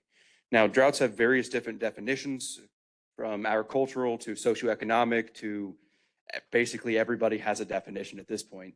But for our case, we're going to be defining drought as the standardized precipitation index, which is a way to kind of standardize and quantify what drought effects actually are. Now, the standardized precipitation index does have a range from abnormally dry periods to exceptional drought periods. So here we have a SPI graph of Kerr County, Texas, from the entire historical record from 1895 to 2024. On the far left side, we have the total percent land area that is affected by drought conditions. And on the top, we have our droughts, and on the bottom, we have our wet conditions. So this graph does let us know that droughts are a fairly cyclical event, and they are to be expected throughout time. So throughout North America, there are some pretty significant effects as a response to drought. So our habitats, we're going to see a reduction or loss of habitat, particularly in those low order streams, more towards those headwater reaches. But we also see increasing physical chemical responses as well. Temperature, DO, conductivity, all of those you're going to see those impacts. Now, our aquatic biota are going to respond in a couple of different ways. First of all, you're going to see some lethal responses. You're going to see some mortalities. You're also going to see sublethal responses, including impacts on reproductive rates, as well as even skipping reproductive events to kind of maintain energy. You're also going to see increasing movement to higher order streams, kind of moving towards these middle reaches where water tends to persist in other North American streams. Now, I know that all sounds like doom and gloom, but not everything there is necessarily negative. We do see some positive effects as well, as in some areas, droughts do help maintain, biotic integrity, kind of keeping to the law of minimum. Particularly, this can be seen in prairie streams where you see decreasing populations of generalist species during drought periods. So now we talked a little bit about what North America looks like. Now we're going to talk a little bit about the Edwards Plateau. So the Edwards Plateau is that circled region right there. We've talked about it quite a bit today. The Edwards Plateau is fed, the streams in the Edwards Plateau are fed by voluminous outflows from karst aquifers throughout these headwater regions. So in our headwater reaches, we're going to see that persistent outflow and persistent water at that point. So we're going to see those increasing in habitat complexity here. And in these middle reaches, we're actually see that loss of habitat in those increasing physicochemical extremes. So kind of the opposite of what we traditionally expect across other North American streams. So we have two main types of biota across the Edwards Plateau. These individuals include the spring-associated fishes and riverine fishes. Now, our spring-associated fishes, many of these are endemic to their native streams. Many of these individuals are state listed as species of greatest conservation need and are more associated with stenothermal temperatures, so kind of stable temperatures. A lot of these individuals, if we find them in small springs during droughts, we're going to see a reduction or even extirpation of those individuals. But in our larger springs, we're actually going to see persistence, actually growth and abundance of these individuals. Now, in our riverine species, many of these some of these are species of greatest conservation need, but significantly less of them. We also do see a couple of endemic forms, particularly this individual down here in the bottom right. Is that yeah, there we go. That's going to be our Guadalupe bass. And you're going to see these individuals kind of persist in these upper reaches where water permanency does remain. But as you move into these middle reaches, you're going to see extirpation or reduction of populations. So for our purpose, we set out to opportunistically document patterns in mussel and fish assemblages during a period of prolonged drought from 2022 to 2024 in the upper Guadalupe River Basin. It's a basin that has multiple headwater reaches that contribute spring outflow to a single main stem river, and it has understudied middle reaches that are biologically significant losing reaches. So we had three main questions we wanted to answer. Number one, how do headwater habitats change during a prolonged drought? Number two, are spring-associated fish populations in headwater reaches resistant to a prolonged drought? Resistance in this case is the ability to kind of maintain themselves as a result of some climatic change. And number three, do these middle reaches provide refuge for both our riverine mussels and our fishes of the region? So we selected the upper Guadalupe River Basin from the far west side of Kerr County in our three headwater reaches from 0 to 20 kilometers downstream, all the way to just west of Canyon Reservoir in the far part of Comal County. So we collected specimens in 2022 from 21 different locations. We collected both fish and mussels when present. We saw flowing water upstream as well as isolated pools kind of downstream during this period of exceptional drought right here. Now in 2023, BioWest went out to go collect more samples for mussels. They collected from 4 different sites, but they only collected from upstream locations during this period of, it's hard to see right here, but it's a period of extreme and severe drought as well. Now in 2024, we went out to go resample those original 21 locations. We were only able to sample 14 of them for fishes, but we did in fact see flowing water upstream as well as isolated pools downstream, but then a flow pulse hit, which knocked out our other 7 sites. We weren't able to go ahead and resample that. You can kind of see that flow pulse right there. It's kind of hard to see though. Now for our fish, we did end up collecting them using seining, which Bonner has talked about ad nauseum earlier this morning. We collected almost 25,000 individuals. Of those individuals, we collected 5 different species of spring-associated fishes, as well as a couple of species of greatest conservation need, including our Guadalupe bass. Now, for our mussels, we collected them using a method known as a 4-person-hour quantitative time search, collecting a grand total of 390 individuals, including the Guadalupe orb and Guadalupe fat mucket, both of which are now federally listed. This brings us into our results. So question number one, how do those headwater habitats change during a prolonged drought? We decided to assess this using a PCA, habitat PCA. So in 2022, our sites were more associated with these run habitats, these bedrock substrates, and higher current velocities. But as we moved into 2024, our sites were more associated with these pool habitats, higher specific conductivity, Cara, which is an aquatic vegetation, sometimes known as skunkweed, and boulder substrates. So we in fact do see some pretty significant changes as the drought conditions continue. This brings us into question number two. Are our spring-associated fishes and headwater reaches resistant to a prolonged drought? We sadly did not have wet season data, so we had to go ahead and estimate using the Craig et al. 2016 model. And so you can see that model there on the far right side. As our flow increase, our relative abundance of our spring-associated fishes increased exponentially. And so we selected these three headwater reaches along the Upper Guadalupe, the North Fork, the South Fork, and the Johnson Fork. And we plotted this graph right here in the middle. And there are technically three triangles there. Two of them do look overlapping, but these are based off of the historical median flows of these reaches. So that is the expected relative abundance of our populations. And so this graph over here on our right is really our main focus here. But I only have time to show you one of these graphs, so I'm just going to be talking about the South Fork here today. So here is the South Fork. This is our expected resistance. And here are our 95% confidence intervals. So if one of our values lies in either on this line or in between these confidence intervals, it's going to be of expected resistance. If it's above those confidence intervals up here, it's going to be of high resistance. And obviously, if it is down below, it'll be of low resistance. So originally in 2022, our upstream site in the South Fork was actually of expected resistance. And as we moved further downstream, our downstream site was actually of high resistance. But as the drought continued into 2024, we saw our upstream site become of high resistance and our downstream site became of quite low resistance in response. So looking at all three of our headwater reaches and our 6 sites, in 2022, 5 of our 6 spring-associated fish assemblages were either of expected or of high resistance. Now in 2024, only 2 of our 6 assemblages, both of them being the upstream locations in the North Fork and the South Fork, were of high resistance. Now these populations are still holding on, but they obviously are seeing some impact as a result of drought conditions. So question number 3, do our middle reaches provide refuge for riverine mussels and fishes?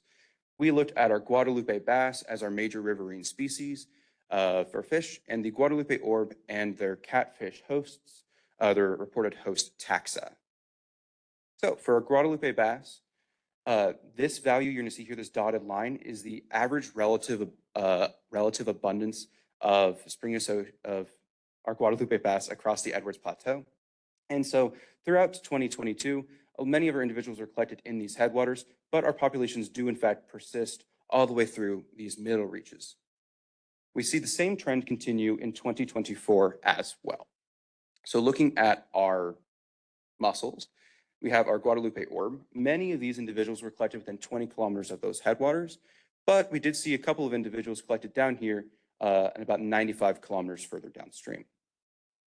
Now in 2023, when we went out to resample, our individuals were collected only in those headwater reaches just here, but you can see these populations do in fact persist in those regions.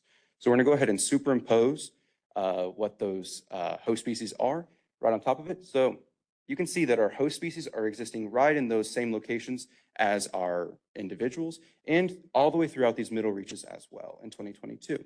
But as we move into 2023 and 2024, when we resampled, our catfish hosts are remaining in these headwaters, but are also persisting throughout these middle reaches. Again, we did not sample for our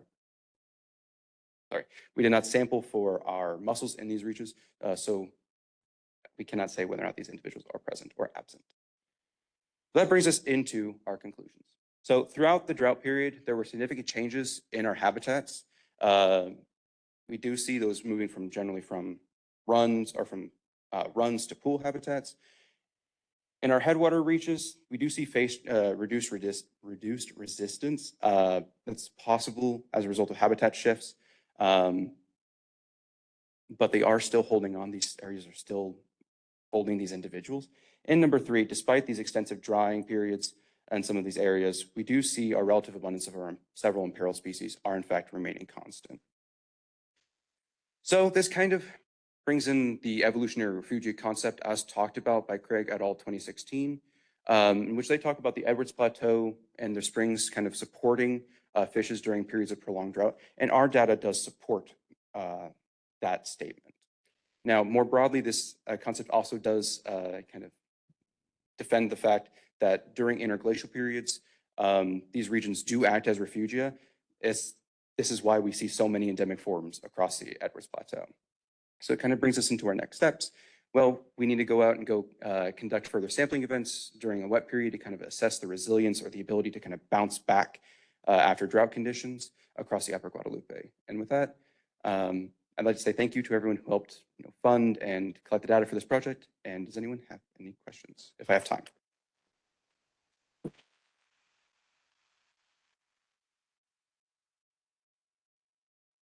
Question or two?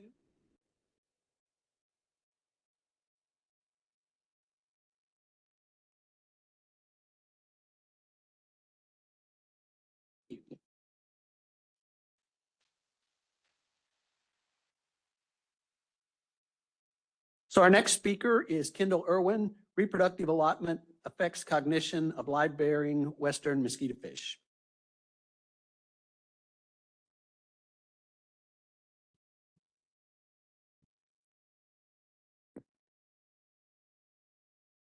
Okay.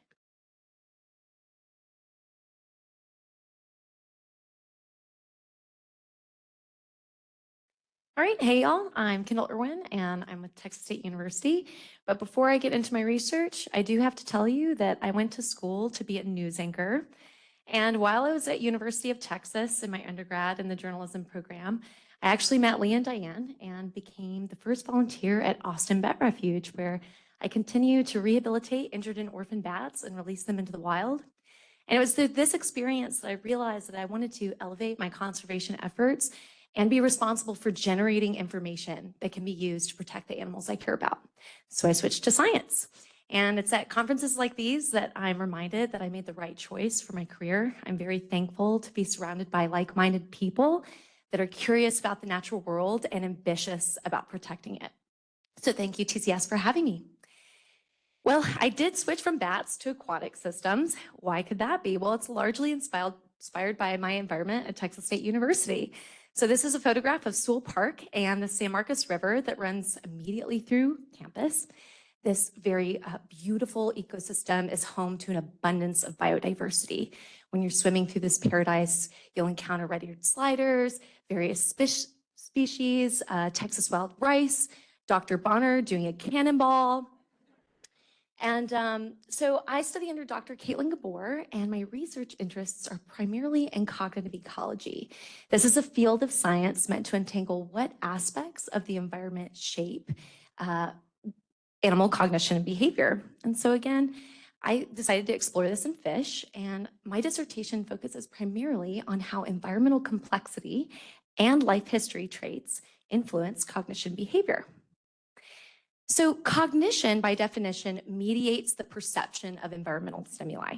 Specifically, it includes learning, memory, and problem solving. And these forces act together to then modulate behavioral responses, like risk-taking or the willingness to explore novel habitat, which we know is very important to various fish species.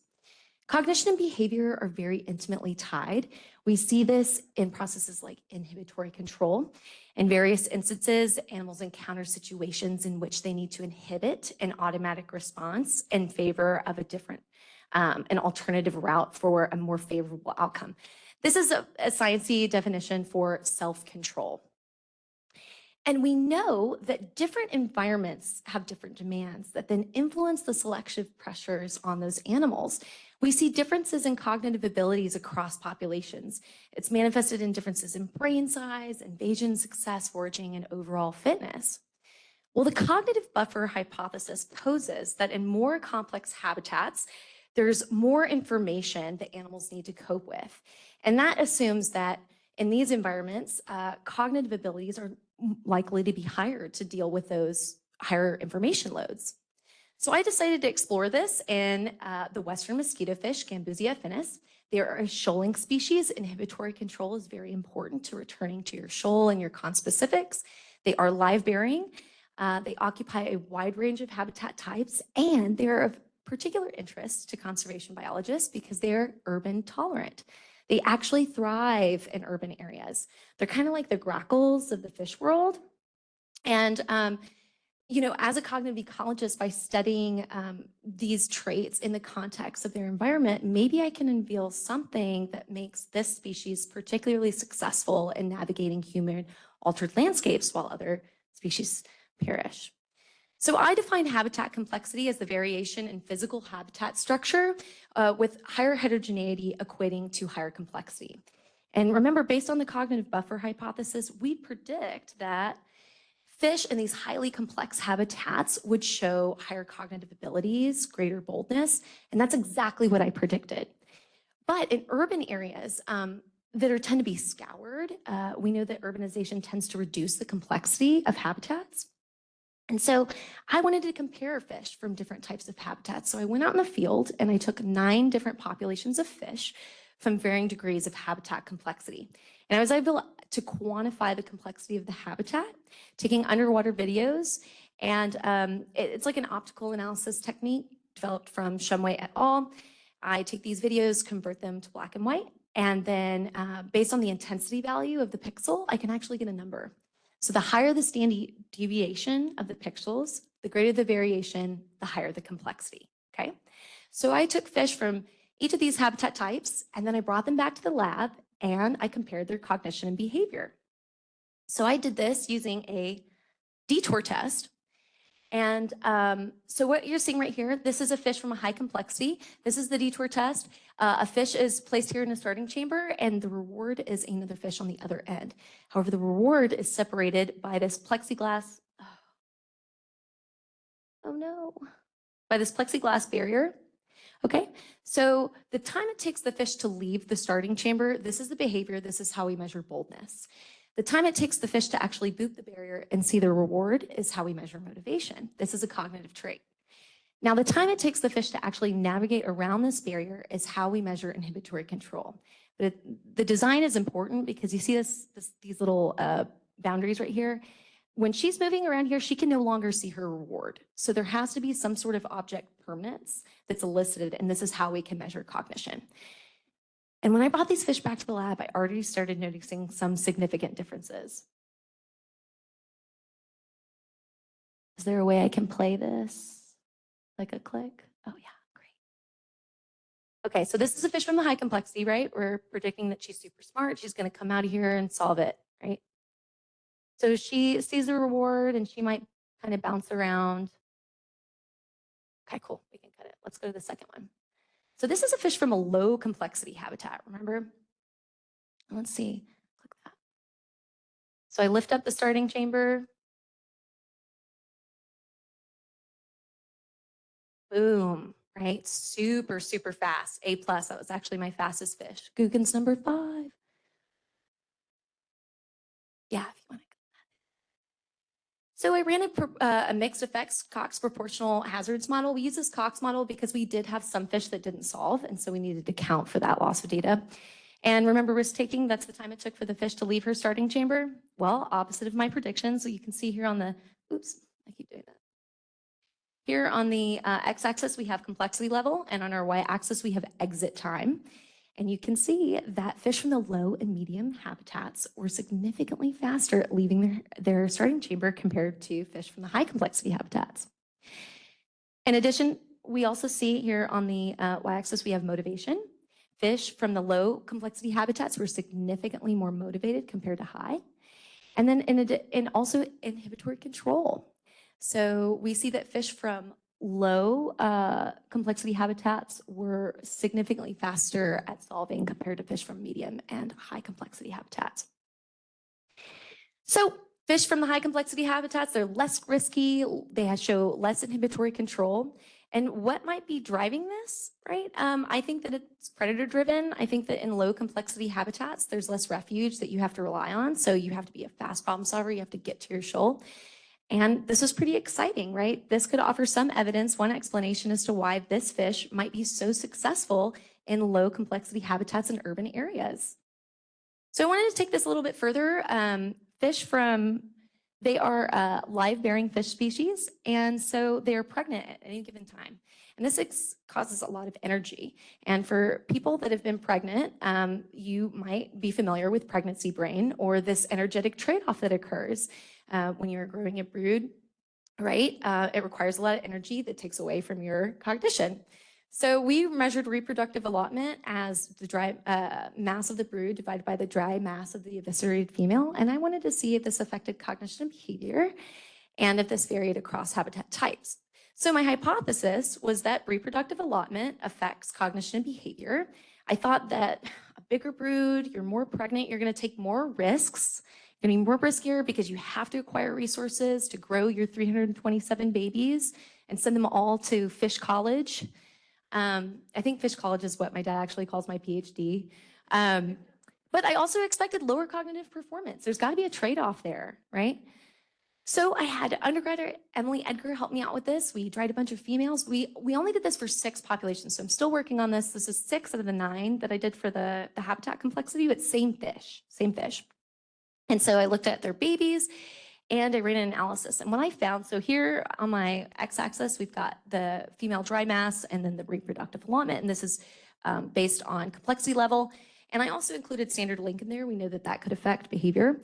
What I found was that the smallest fish have the greatest reproductive allocation in low complexity habitats. Okay, so they're allocating more energy to these babies in low complexity environments. But the fish in the moderate environments didn't show an increase in reproductive allotment according to size. Thank you. And so we also saw some differences, right, with motivation. Remember before when I said that we didn't see a difference in motivation based on the complexity level, but we did when we added in reproductive allotment. Okay, so right here we've got reproductive allotment and motivation. And what we found was that the low complexity fish, so slow motivation with high reproductive allotment, okay? Remember motivation as a cognitive trait, so lower cognition with higher reproductive allotment. So were the fish more risky? We didn't see that. I didn't include that graph. We didn't see that, but we did see lower cognitive performance. There is some kind of pregnancy brain going on here, but this is traded off based on complexity. So this is a little wordy, but this is a great take home. Behavior and cognition change with complexity. That's what I learned in my first chapter. They're riskier, more inhibitory control at low complexities. Then I found that complexity does affect reproductive allotment and that reproductive allotment affects motivation differently across the complexities, okay? But it doesn't change inhibitory control and risky behavior, but it did affect motivation, right? So with that, I want to say thank you to the GASP Lab. Conference has been great. It's almost felt like a family affair. There's so many people from Texas State. And with that, I'll take any questions.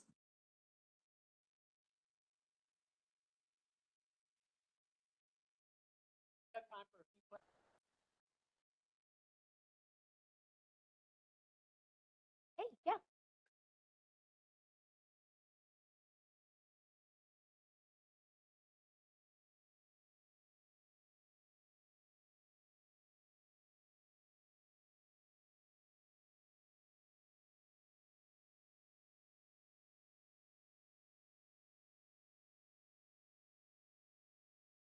Yeah.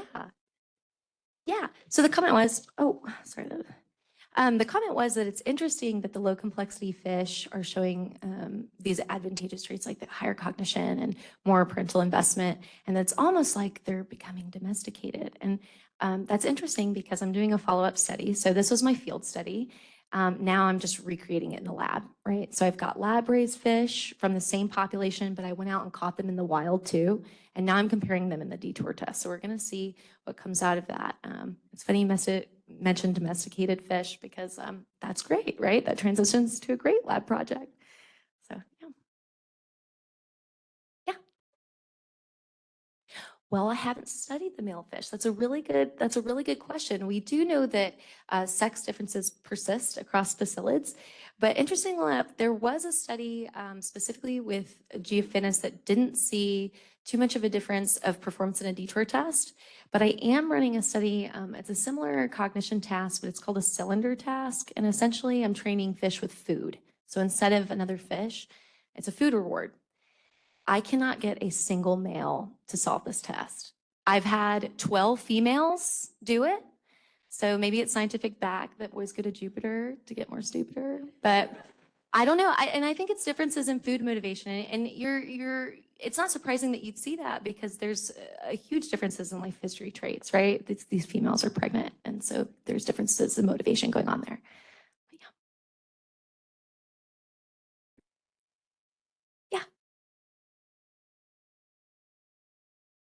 yeah. So I was inspired by terrestrials. Oh, sorry. The comment was, can I translate any of this into terrestrial ecosystems?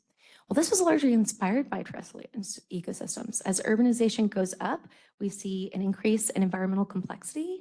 And so we see a persistence of white-tailed deer, these generalist species, but there isn't too much research on what's going on in the aquatic environments.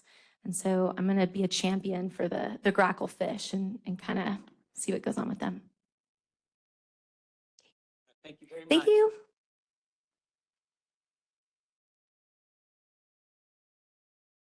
So the talk that was scheduled for 11:45, Micah Van Allen, she switched that to a poster. And so she has a poster over here on that. So I think it's poster number 21. So if you would like to take a look at that, you can get information about that. So we'll get a little early break for lunch. We're going to break for lunch. We'll meet back here for presentations beginning at 1:30. If you're looking for a place to eat, we have a list over here on the table of some places in the Georgetown area to eat. It's not an exclusive list, but some places. And if you help judge the posters, I need to get your judging forms back as soon as we're done here. So again, we'll break now until 1:30 for the afternoon talks.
Yes, they have.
Yeah, right.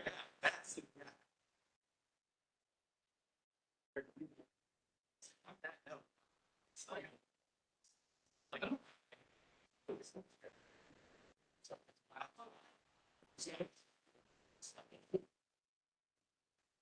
happening here.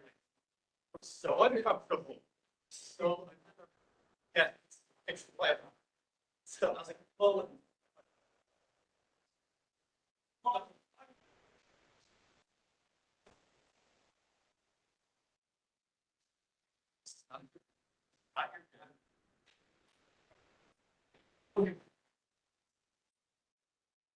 Anyways.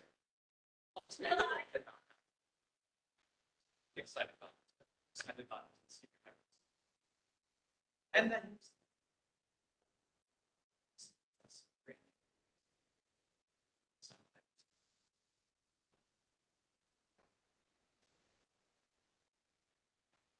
And then. Out of nowhere. Wasn't expecting. So, yes, back on the post. So I applied for our intern stuff again.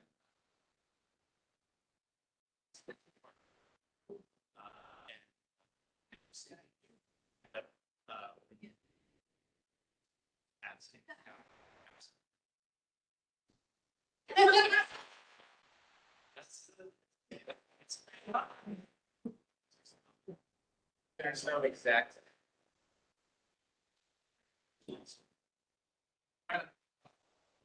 Just trying to do it as best I can.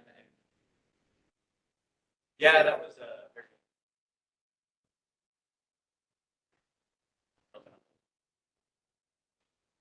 always a crack. Another guy.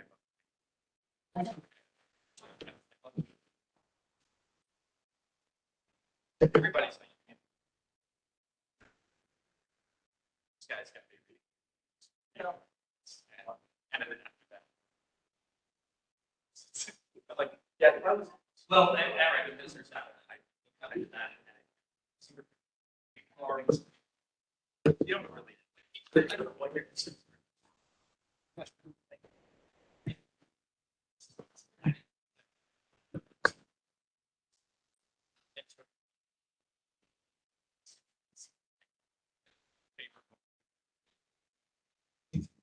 But it's not.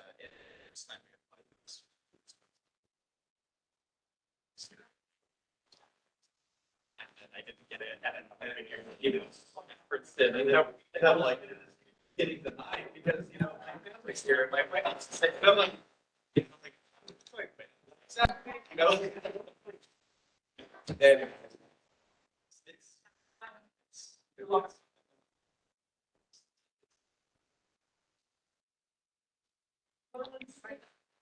Yeah.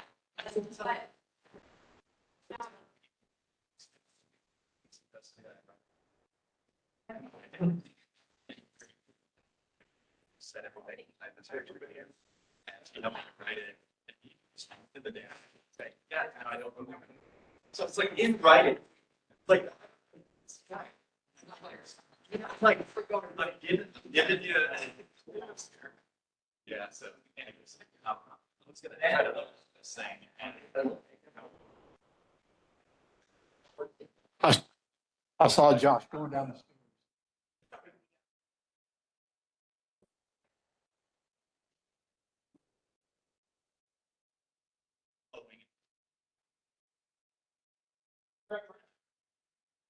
No, I brought mine.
Now,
That's.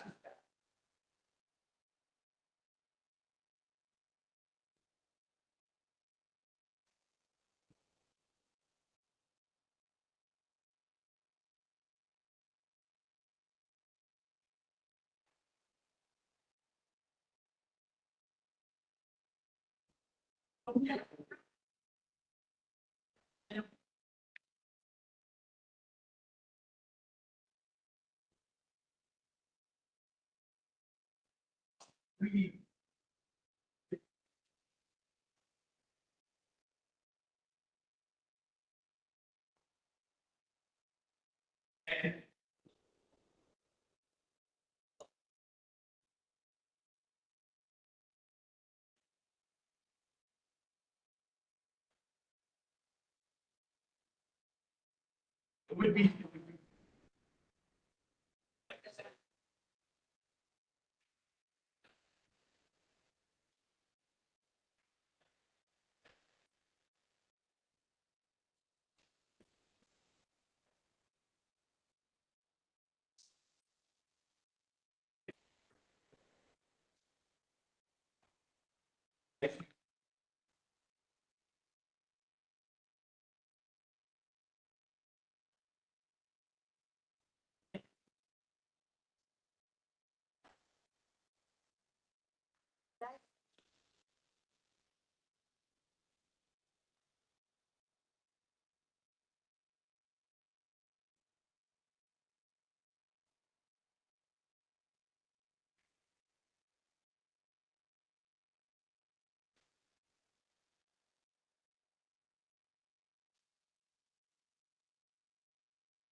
Where is that?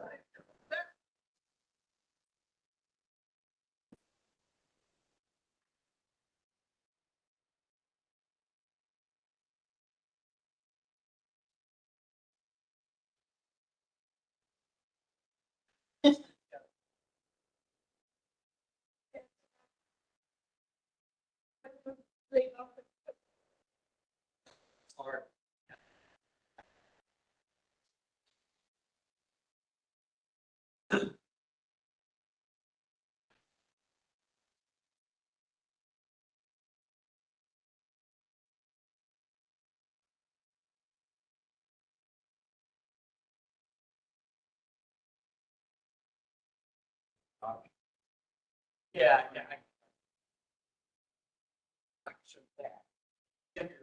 Get slides? Did you get them loaded? Yes. So, yeah, so clicker is, Hold it in this, your hand this Yep, way. yep. Forward, back. yep, and then this is the pointer. Okay. Got And it. you gotta speak in the mic. Okay, I was gonna say, will the lavalier also work or? And you put that on if you. Also have to switch over. Here's first steps.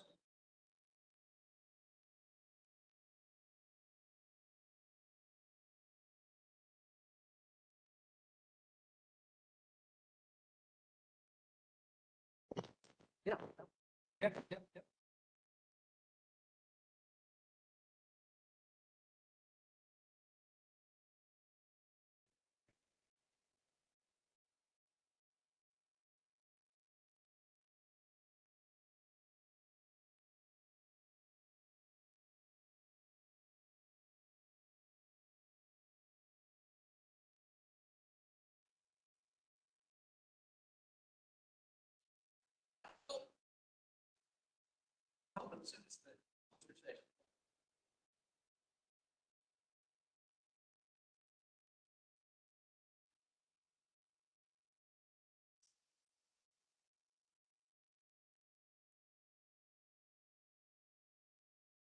Sean.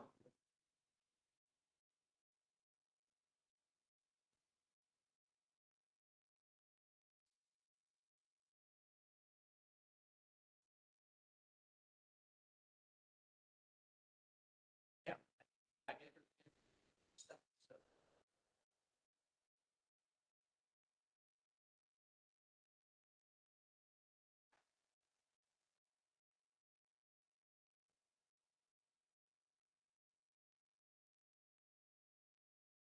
Well, announcement, say.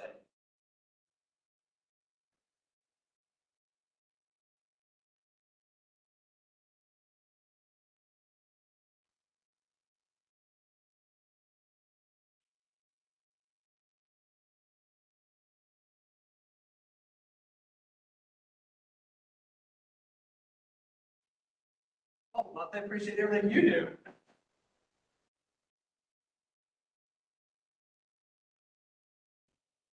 It's a lot of work. It definitely is. No doubt about it. You guys do a lot more than I do. So. Well, yeah.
I didn't quite get done with all of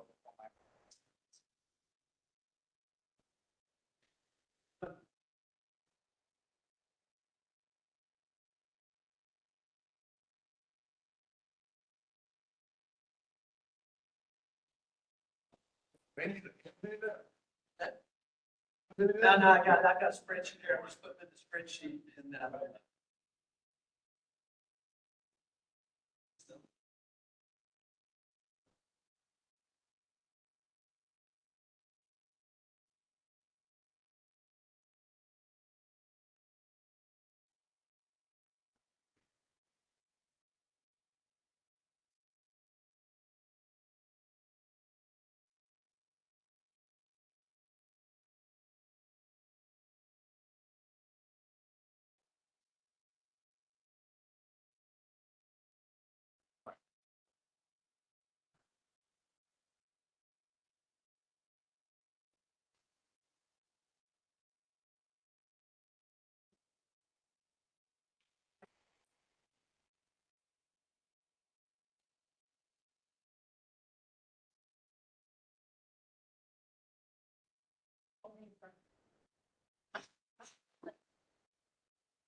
it is.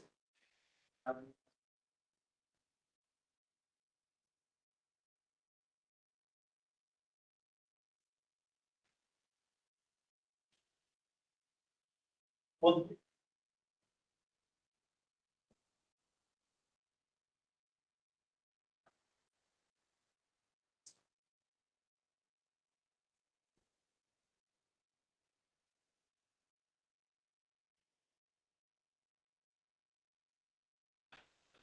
yeah.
That could be problematic.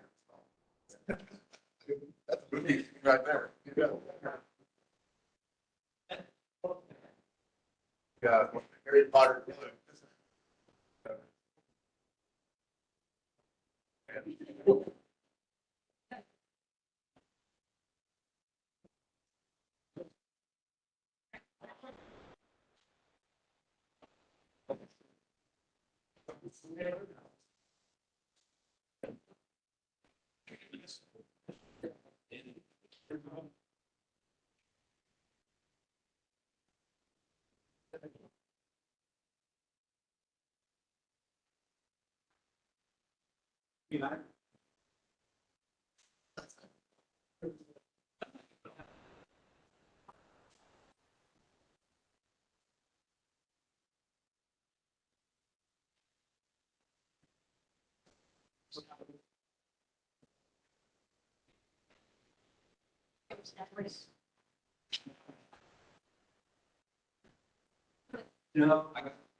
Good job, finding normal, wait first.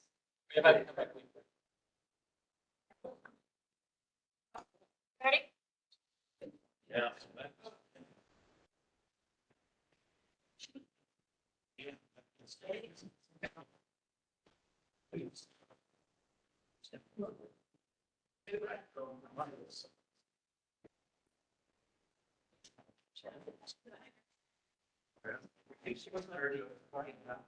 Yes. I think you should. It's Christian principle.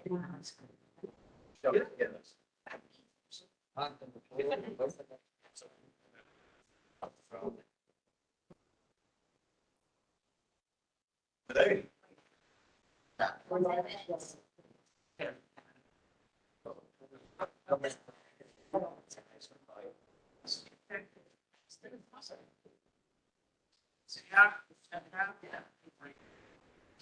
I got it. Yeah.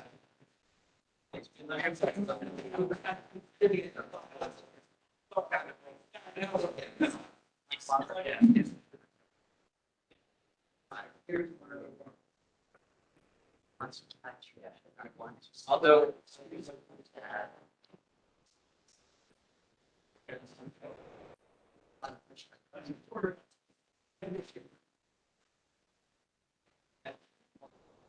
Yeah, honestly.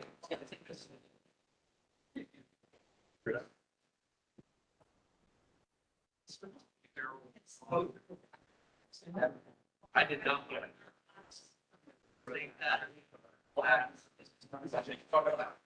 Oh. Right. I am. Yes.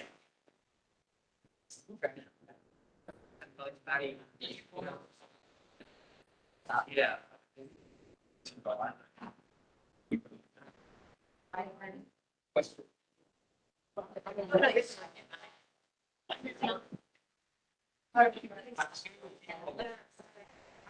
Which I.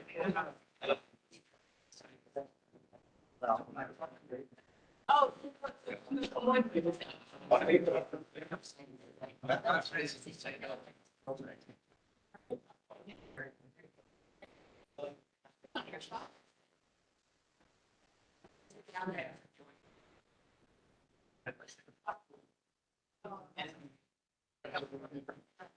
You know.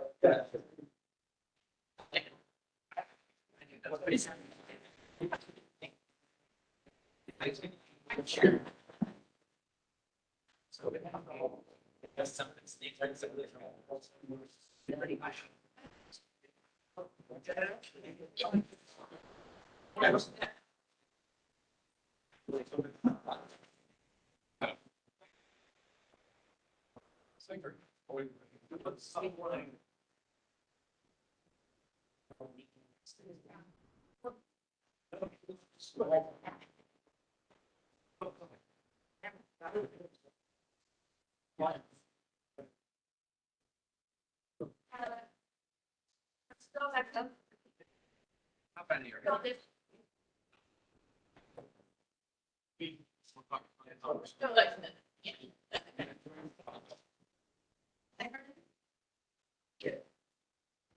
We did.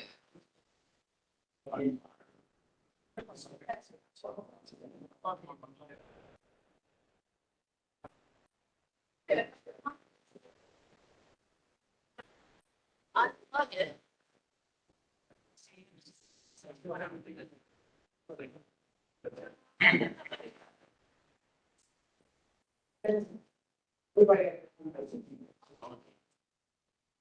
Yes.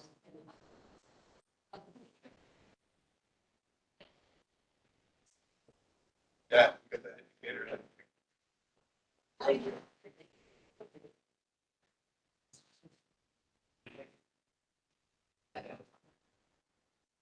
Okay, okay, so I'm like.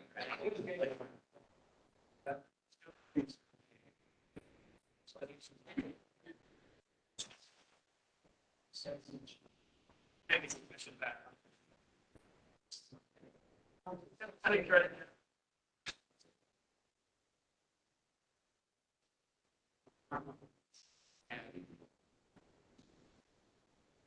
Yeah.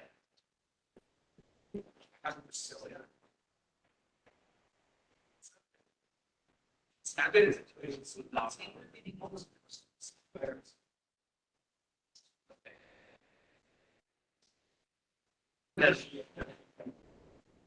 Yeah, I don't know.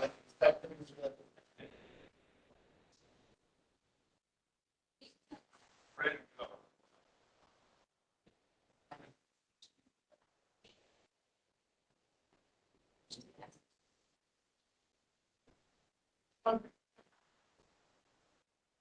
Good Steve.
Yes, true. No, I grew up.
Good.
So I really have not getting very fun.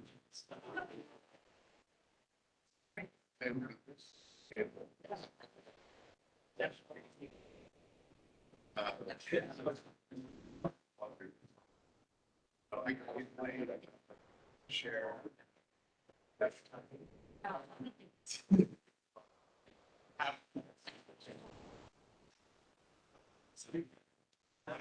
Guess there's two ways.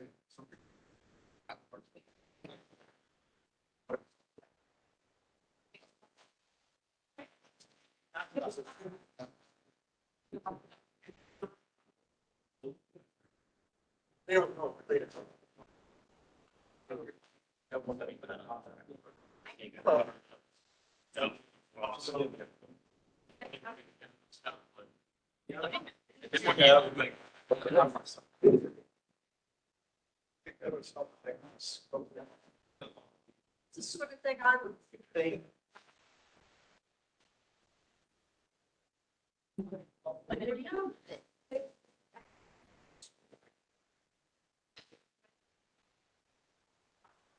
Like, you're. Yeah. Oh. But doesn't it look like this? Try to eat the whole thing. Made that one thing for a night or blur. Never just have a pitch. You're like. Right.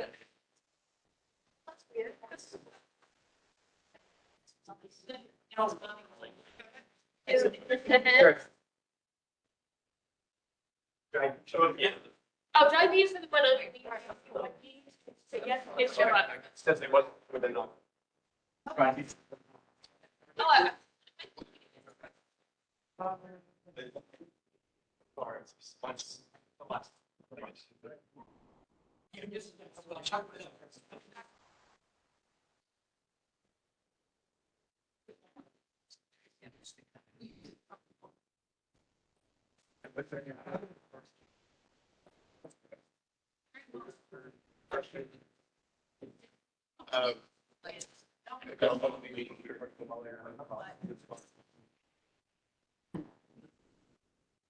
So I know we can have.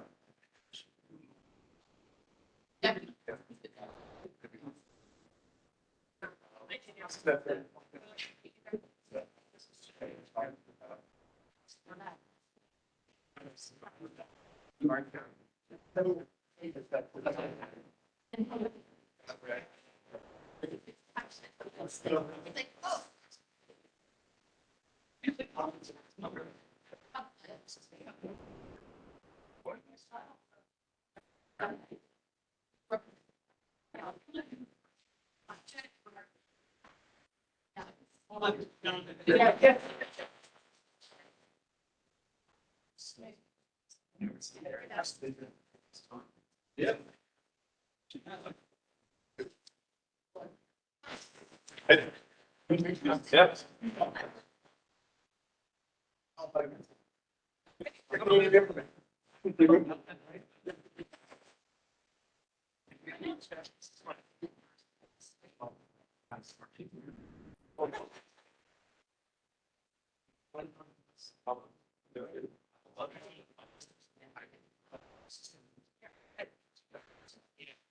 oh, I see what you're talking about.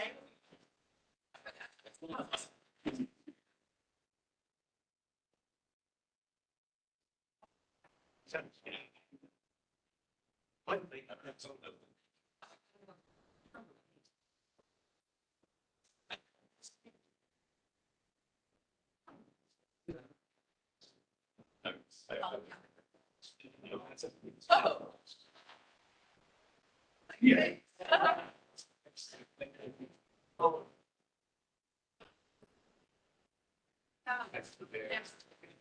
There. Yeah.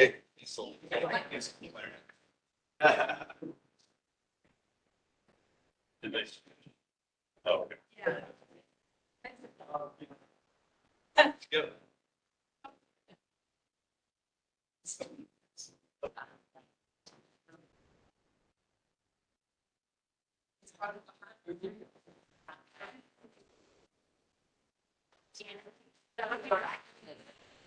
I just, no. Go ahead. You're gonna go first, right? I'll just-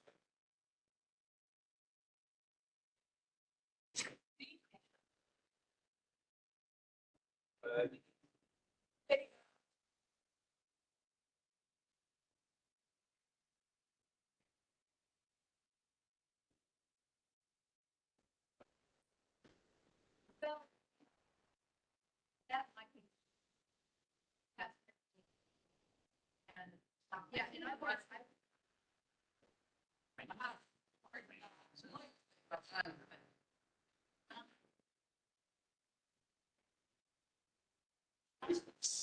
And I've got. Great, great.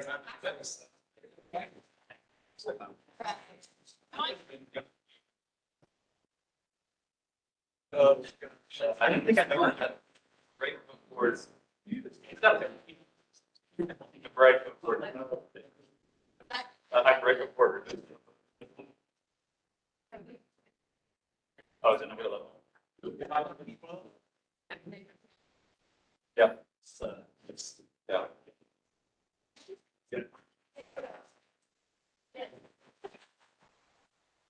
Good.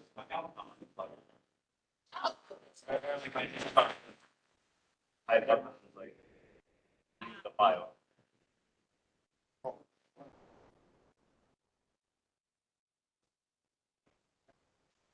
Back to you.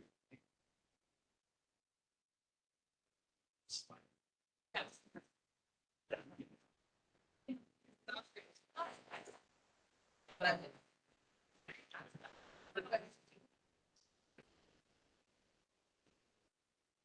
would take Gary's time.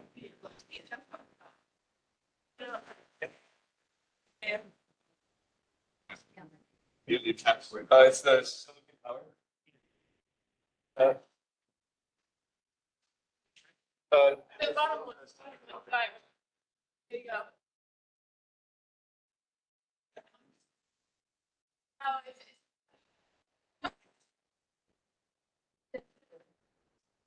I can go back.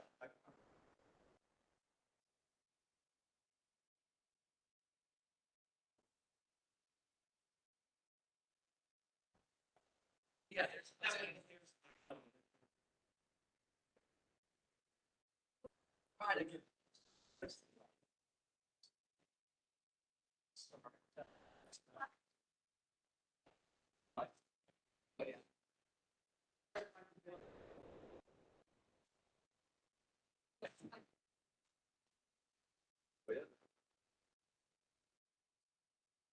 I guess that doesn't work. After. We're good.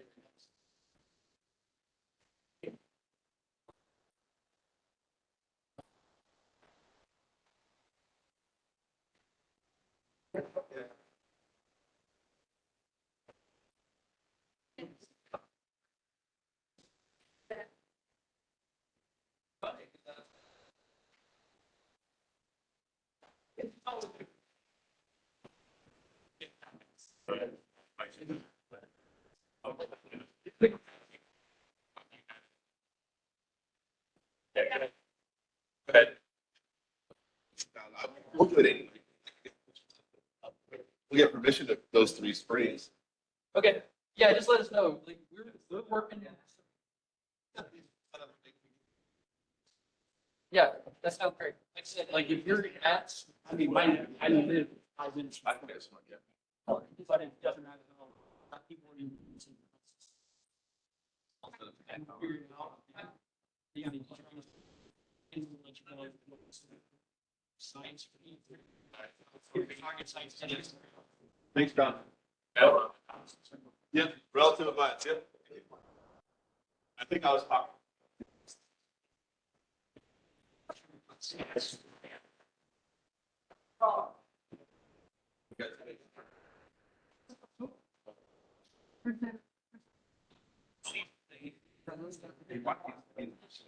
He's shopping.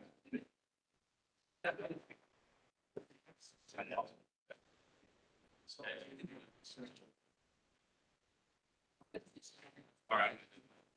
So I think that's gonna totally help.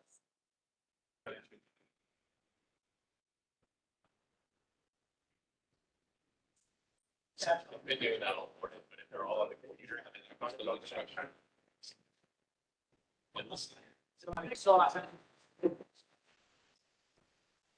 Yes, we did.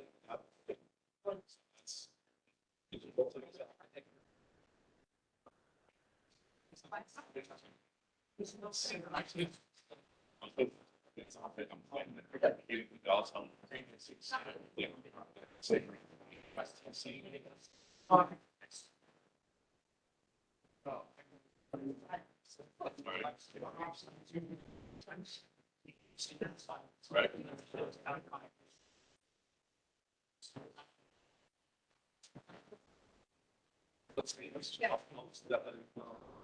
Let's see.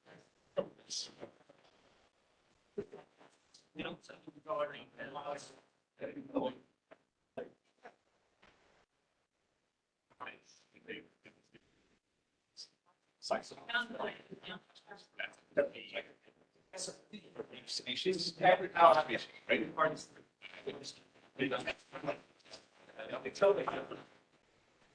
And I think that also consider have sites that can be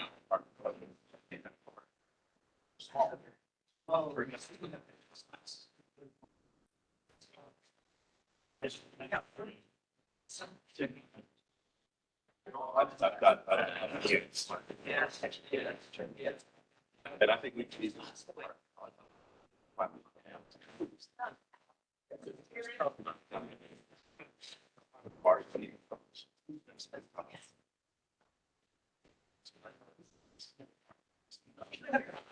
I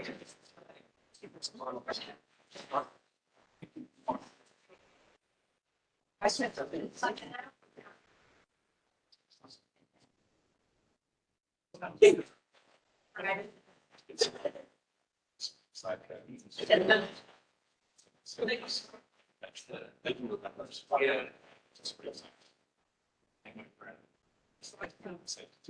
Whatever it is, that size.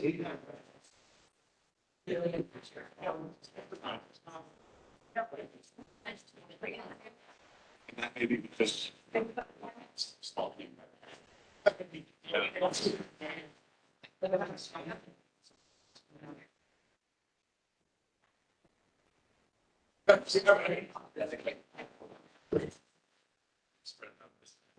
We'll see though.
Oh, welcome back from lunch. We have a great series of talks this afternoon. Our first talk this afternoon is by Gary Boyd. Many of you know Gary. Gary is the one who really got the Texas Symposium, Texas Conservation Symposium started. And today he's going to be talking on Toward a Common Scientific Ethic, personal essay.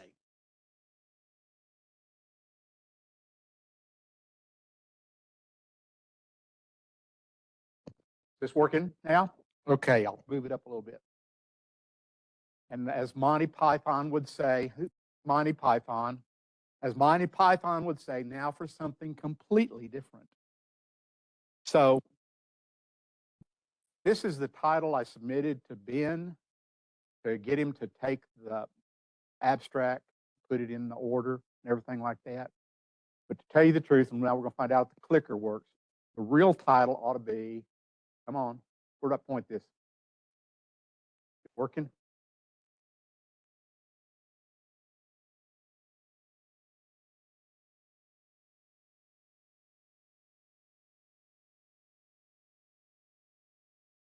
Well, I can tell you when to change them if necessary. So instead of the title, it probably ought to be this.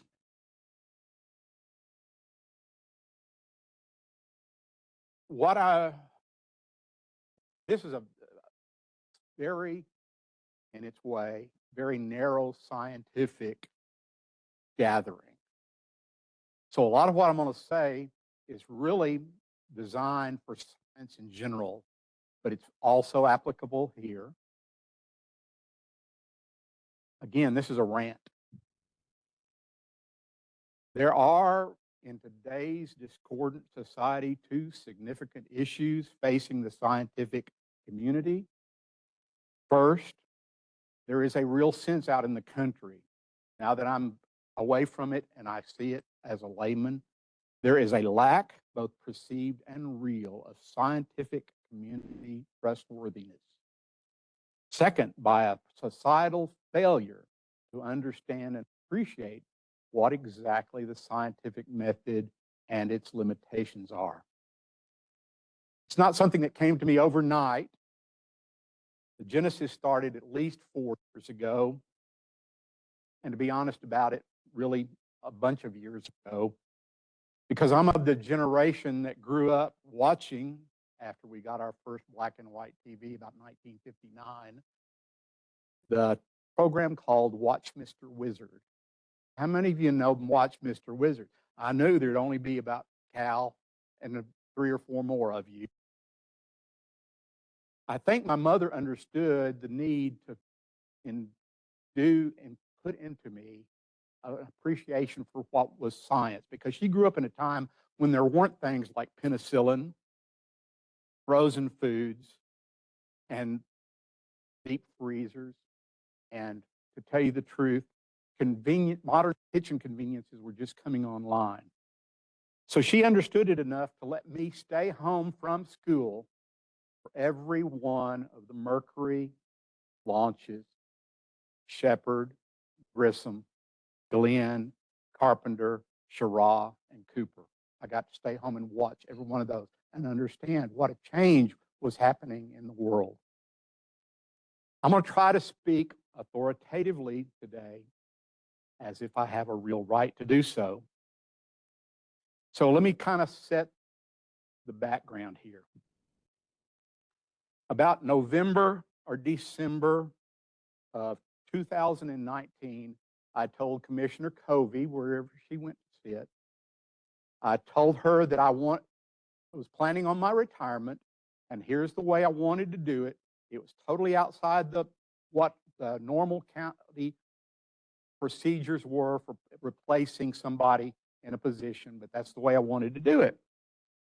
Along about that same time, there were some rumblings about a novel virus somewhere in China.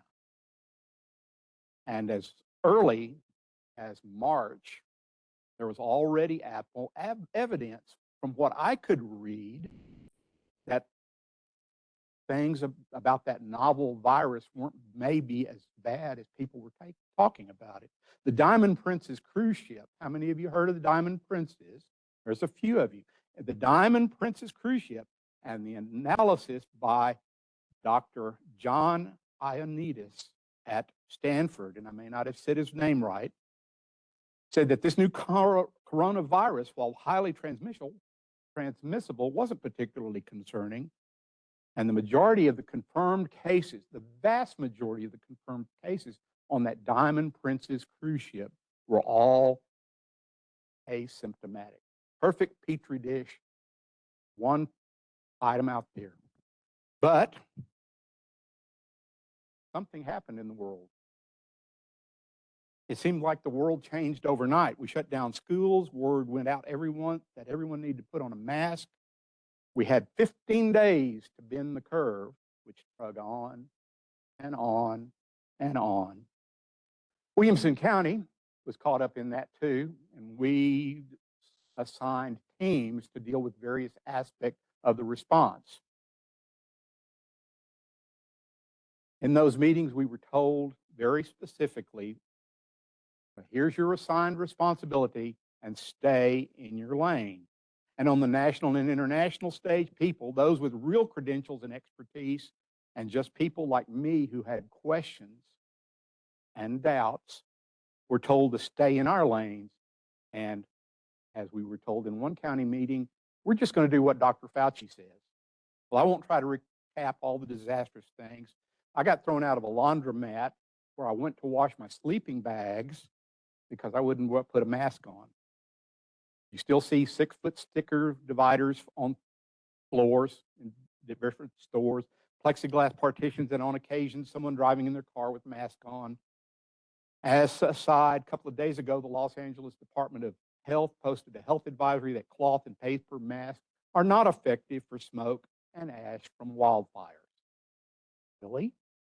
Many of you recall that I came to WCCF with a background in economics, not with a scientific background.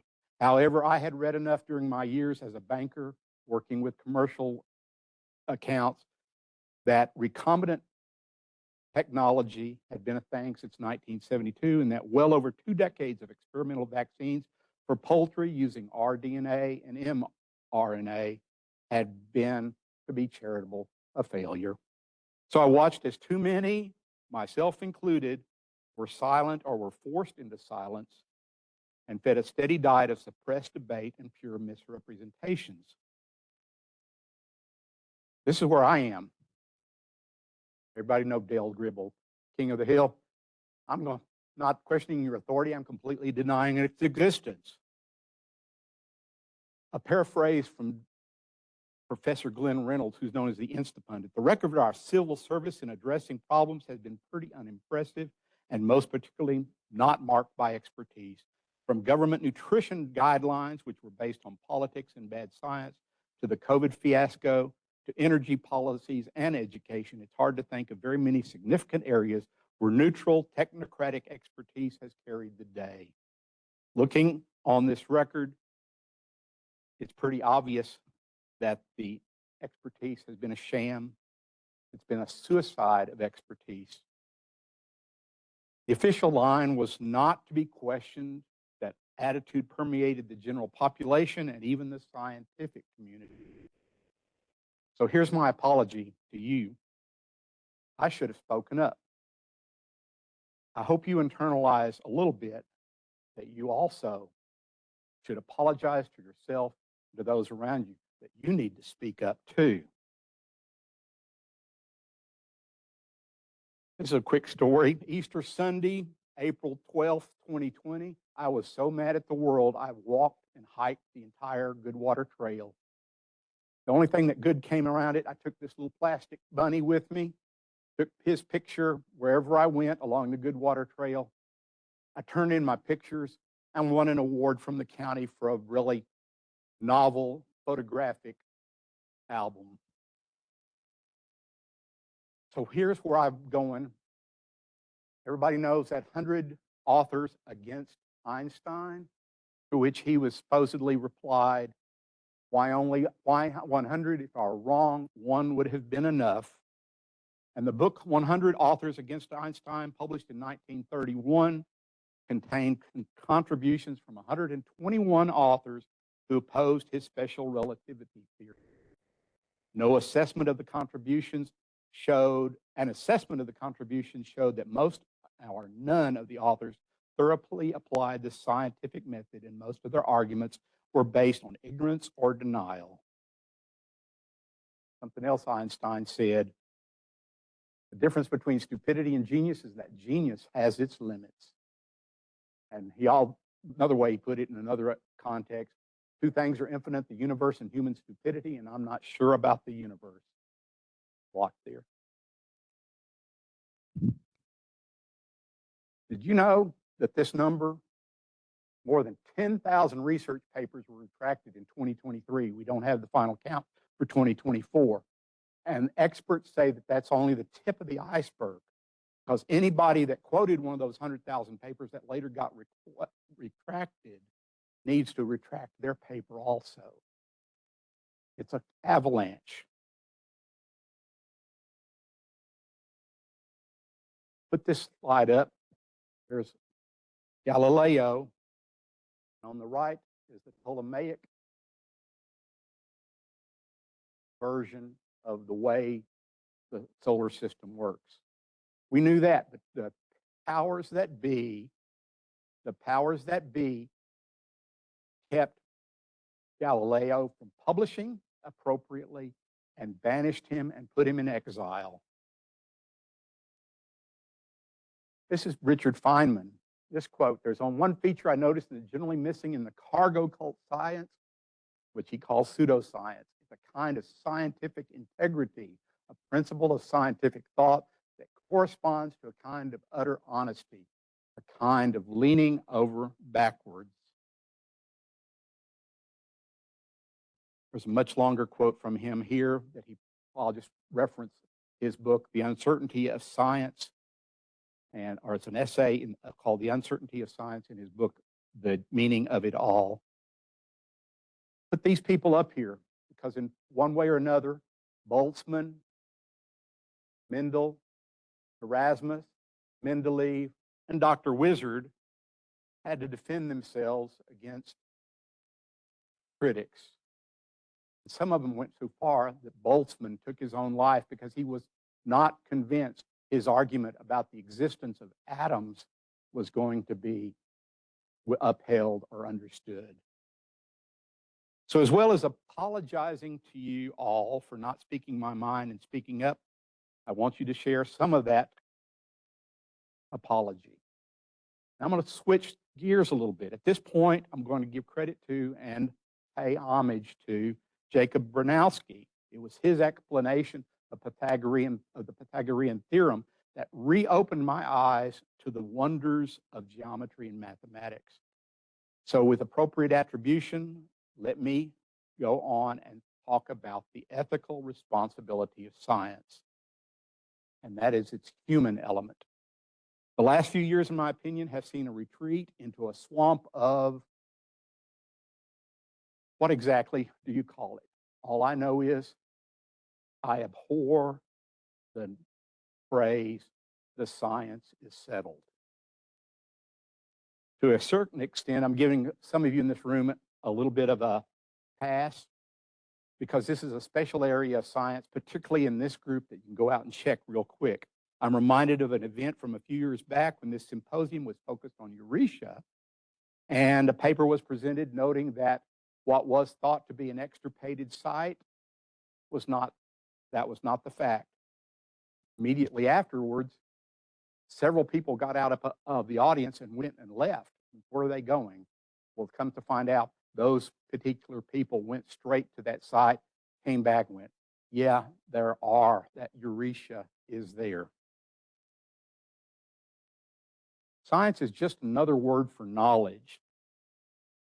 So where am I going with this? It means that intellectual leadership must be practiced by and rest with the scientists, not those who claim to be science, but those who have a vested interest in the scientific method and those who use that method to describe knowledge.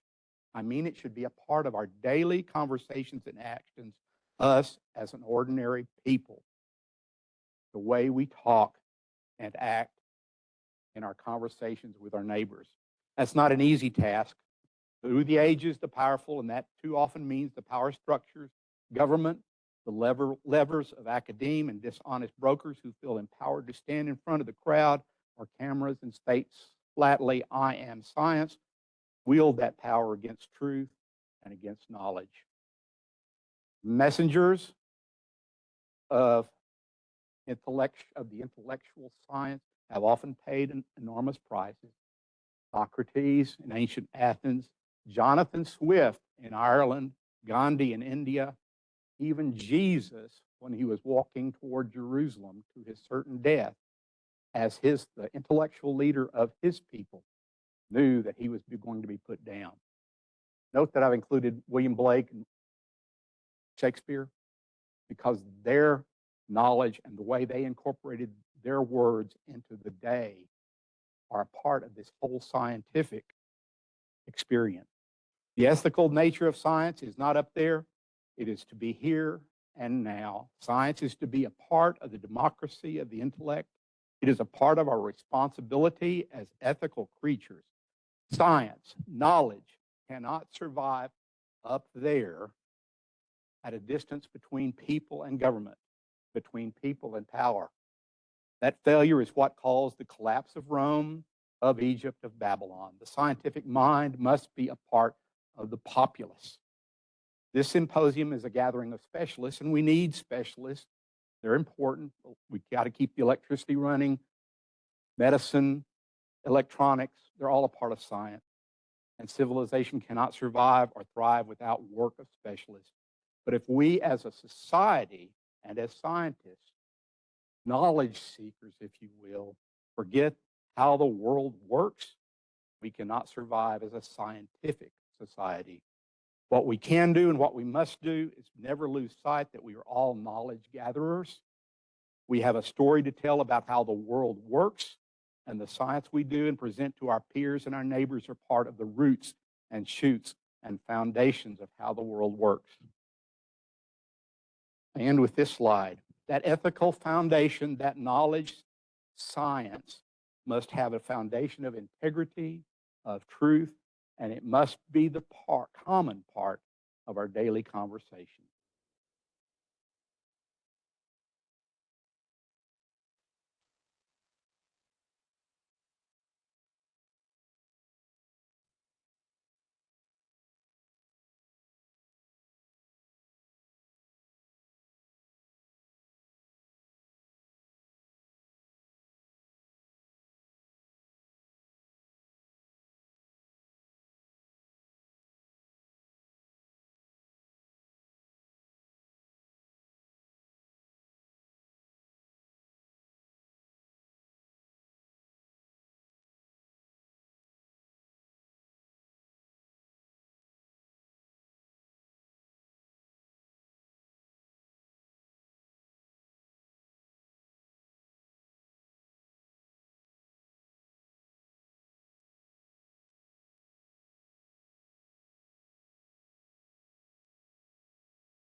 Sure, we're getting, there we go. Hello, perfect. Thank you, Commissioner, because I think that was a great segue into my presentation, which is practical application. Um, So Comel Springs study site is where we are doing most of our work. Entire Comel River is about 2 miles. Headwaters, Land O'Lake. Old channel is the historical channel.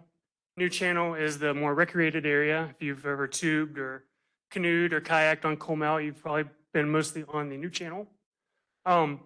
Largest spring system west of the Mississippi generally when we're not in flood or not in drought. And as we all know, Comel Springs and Edwards Aquifer, San Marcos Springs has a lot of listed species. But the one we're going to talk about today is the fountain darter. So in 2013, the Comel or the Edwards Aquifer Habitat Conservation Plan kicked off. And that was mostly to mitigate or cover water mining from the Edwards Aquifer. But it is trying to attempt to mitigate some other issues. These are naturally rare species, so we want their habitat to be as healthy as possible. We are going through some sort of climatic changes. I'm more worried about floods than I am about droughts. Floods are long, or droughts are long duration, allows the system to kind of adapt to the drought. Floods, in my experience, have been a lot more dramatic and damaging. Comel River is extremely recreated. Thankfully, most of the recreation is on the lower 2/3. The upper 1/3 of the river and system is actually quite protected from recreation and off limits. And then, of course, groundwater pumping is the main issue. So our study site on Comel, the red areas are reaches. There should be some red down here in the new channel. These are our study reaches, which we have collected data, data has been collected by BioWest, different people, of course, over the last 20 years. Since 2001 is when we kicked off the long-term biological monitoring data program. So we have extensive data, continuous data in these red areas. And then when the HCP kicked off, we extended restoration and some additional data collection into the green areas. So red areas have been collected since 2001. Green areas, restoration data have been collected since 2013. So this is just a timeline to show you kind of the long-term timeline of the EAA and what's going on with the HCP. 1996 was EAA was actually authorized. 2000 we began the biological monitoring program. 2002 we began seeing establishment of invasive plant species. 2013 the Habitat Conservation Plan kicked off. 2014 Comel reached the lowest since the 1950s, lowest discharge. And in 2018 we kind of considered most of our invasive plant removal gone, completed, and now we're just working on mitigation or maintenance and gardening and stuff. And I'll get into more detail on that. So to collect the data in the biological reaches, we do drop net surveys, we do dip net surveys, and then my job is to go out and map the aquatic vegetation. Drop net surveys are great to collect darter density numbers. Dip net surveys are great to collect size class numbers. And we do all of this at least twice a year. We do have drought triggers and flood triggers. If those triggers are hit, then we'll go out and do a monitoring event. And we have been doing a lot of monitoring lately, about the last 3 years for drought. And then we also do fish community sampling, that's Dr. Bonner's part, and invertebrate sampling and some other water quality monitoring. So the great thing about this program is we had a lot of data before the HCP actually kicked off to help us kind of devise a plan on how we were going to do restoration. So this is our darter density data before 2013. So between 2001 and 2013, we actually see that the darters were finding higher densities of darters in specific plant taxa. And then there for a short period, someone was doing invertebrate density surveys in plant taxa. And we were also seeing higher invertebrate densities along with higher darter densities in some of these. So that was great information to help us kind of give us a little umph. The other great thing is we were actually doing aquatic vegetation mapping. So we knew exactly what the distribution of plants was and were in the specific reaches twice a year since 2001. And so that really helped us capture actually this invasion of the non-native species. So 2002, there was no Hygrophila in the system, or at least in this part of the system. About 2003, we had a flood, and that distributed the invasive plant and got it into a wider area, wider distribution in the system. So we then get an invasion. By 2012, this old channel reach was completely covered in Hygrophila, about 90% coverage. 2013, we start the restoration and start removal. And by 2019, we've removed most of that Hygrophila and we planted back native plants. So great data set for us to begin with. And so what's important when you're talking about aquatic plant restoration is you have to understand that not all plants are the same. Aquatic plants have lots of variability. Just like terrestrial plants, they're able to make chemicals or compounds that deter herbivory or grazing. And so some species will have less invertebrate densities than others because of that. Plant architecture is super important. You'll have rhizomatous open species, you'll have stemmed and branching species, and that just provides more complexity or simplicity to the vegetation community depending. Tolerance to desiccation, when we're talking about drought and climate change and lower water levels, some aquatic plants can actually tolerate drought. They're amphibious, so they may grow in a submerged state during high water level, and then they may grow into an immersed state during a low water level. Of course, low water level, they won't be providing habitat for the fountain darter, but we do want to make sure that there are plants there to come back if things do die off. So if you're just relying on a totally submerged plant and we get a really low flow year, lots of area dries out, that plant's gone. When the area recovers, you may not have habitat for the darter to come back. So that's one factor to take into consideration. And then competition. There is a distinct hierarchy between these plants and among these plants on who's more competitive than what species is more competitive than the other species. I'm a plant person, so I talk to plants like they're people. So we came up with this kind of planting palette that these were already existing in the Comau, but they weren't in extremely high density numbers, maybe limited in distribution. Kabamba was one, if you look back on that graph, that showed high darter density. Ludwigia showed a little bit higher darter density as well. Sagittaria doesn't typically have high darter density, but we did know in the literature that we have noted darter laying eggs on Sagittaria, so we figured that might be one to include. And then the one that's super, super important is the Riccia fluitans, which is a aquatic liverwort. Non-vascular, non-rooted, free-floating, we call this the bryophyte in the bryophyte group. Some other plants that we kind of considered, but we didn't really have darter density to determine whether we really wanted to go all in with them is water willow, justicia, bacopa, and potamogeton. So when it comes to deciding the planting palette, we kind of relied less on these, even though they were in the system, native to the system. We just didn't have data to support planting them in large numbers to affect any improvement for fountain darter habitat. So the invasive plant that we removed is Hygrophila. It's not very common. It's only in about 4 counties in Texas, but in San Marcos and Comau systems, it was at one time extremely abundant. It is a fairly noxious weed. It is extremely tolerant of poor water quality. It's super aggressive. And it is a plant that does have specific structures in its leaves that deter herbivory and invertebrate grazing. So we did see, if you look back at that graph, we do see a lower number of vertebrate density in that plant. So we got the plant palette together, and then we come up with the plan. First step was remove the bad stuff that we didn't want. Second step was plant the good stuff we wanted. And then third step, which will probably be forever, is maintaining and gardening and just keeping the system, in check. So restoration techniques, this is hygrophila removal. You can see how really thick it is. We started small. Then we had to bring out the big guns and started to remove large quantities of it.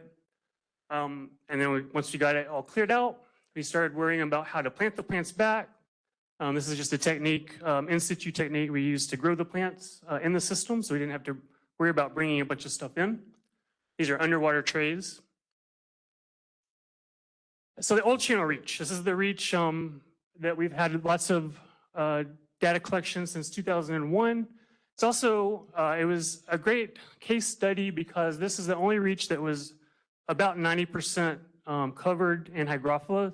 The other restoration reaches were not as infested. So it showed us a really good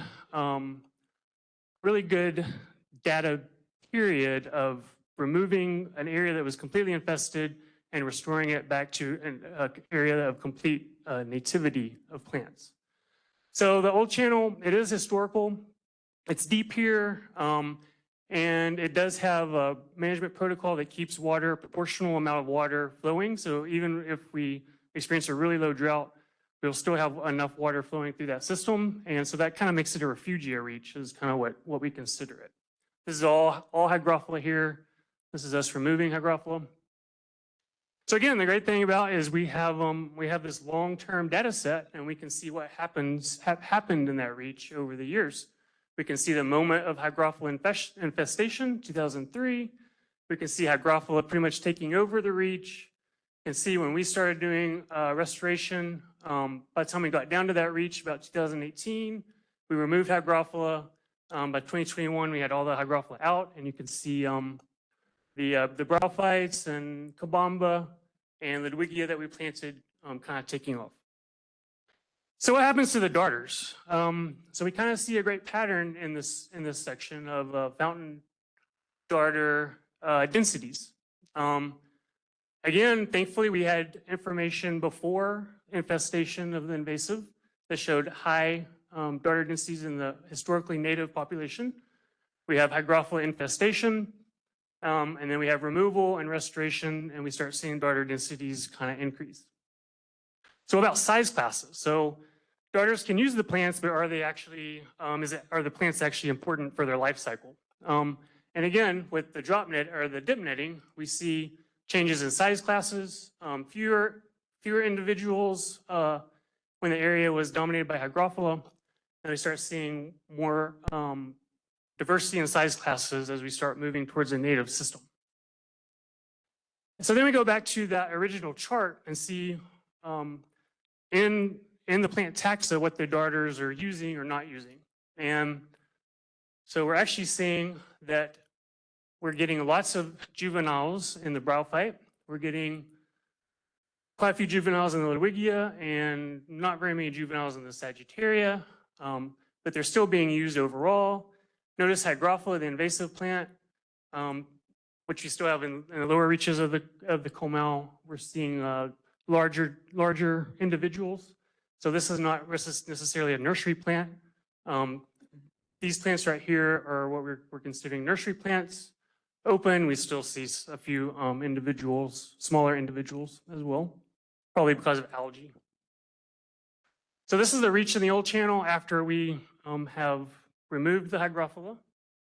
And you can just see the complexity. You have plant patchiness, you have each plant color is a different species. You have kabamba, Ludwigia, bryophyte mixed with kabamba. You have open. And this entire area prior to 2013 would have been 100% covered in hygrophila. So conclusions.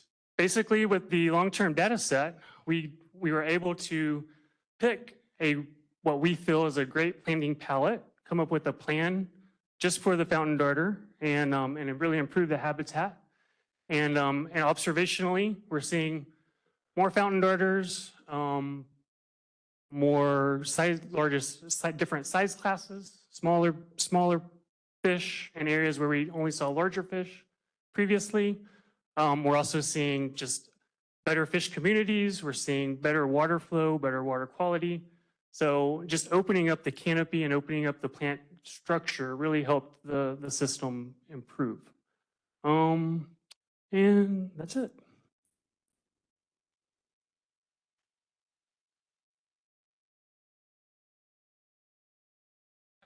If you have some questions. So our next presentation is extent to pure largemouth bass populations in flowing waters of Texas following 50 years of stocking non-native Florida bass. Lauren Chappell.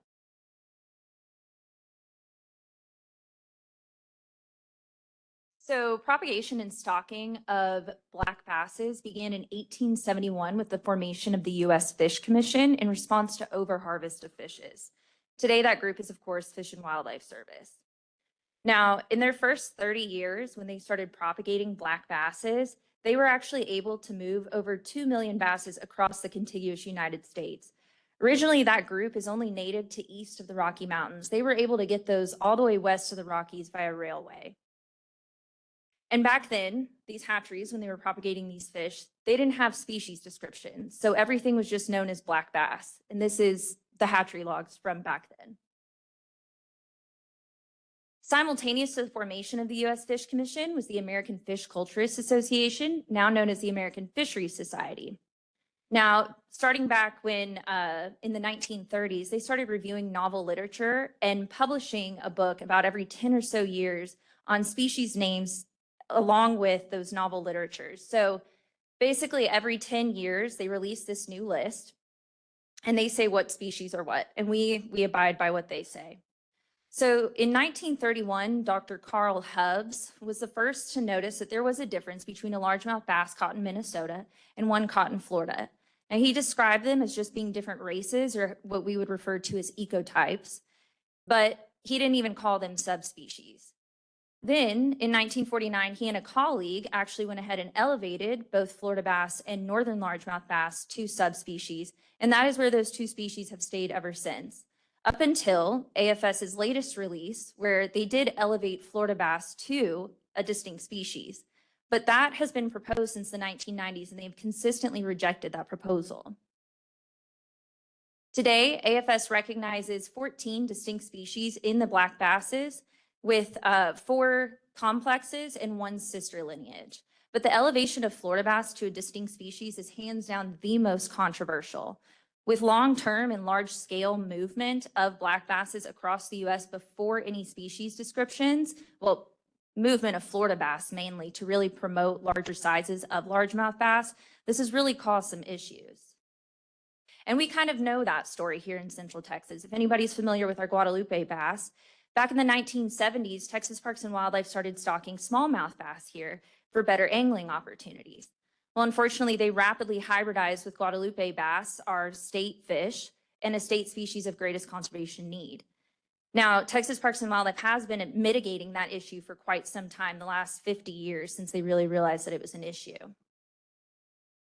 So, I forgot to say this, but when Carl Hubbs described the species of Florida bass, or saying that subspecies Florida and northern largemouth bass were different, he actually described that if you do a summation of 5 meristic counts, that's how you're able to tell that they're different from one another. Well, the latest way to tell apart, y'all can just go ahead and silence all those. Thank you.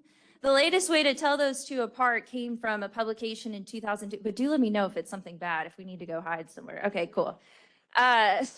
In 2002, a publication came out that took that summation of 5 meristic counts up to a much more sensible summation of 14 meristic counts in order to tell these two species apart.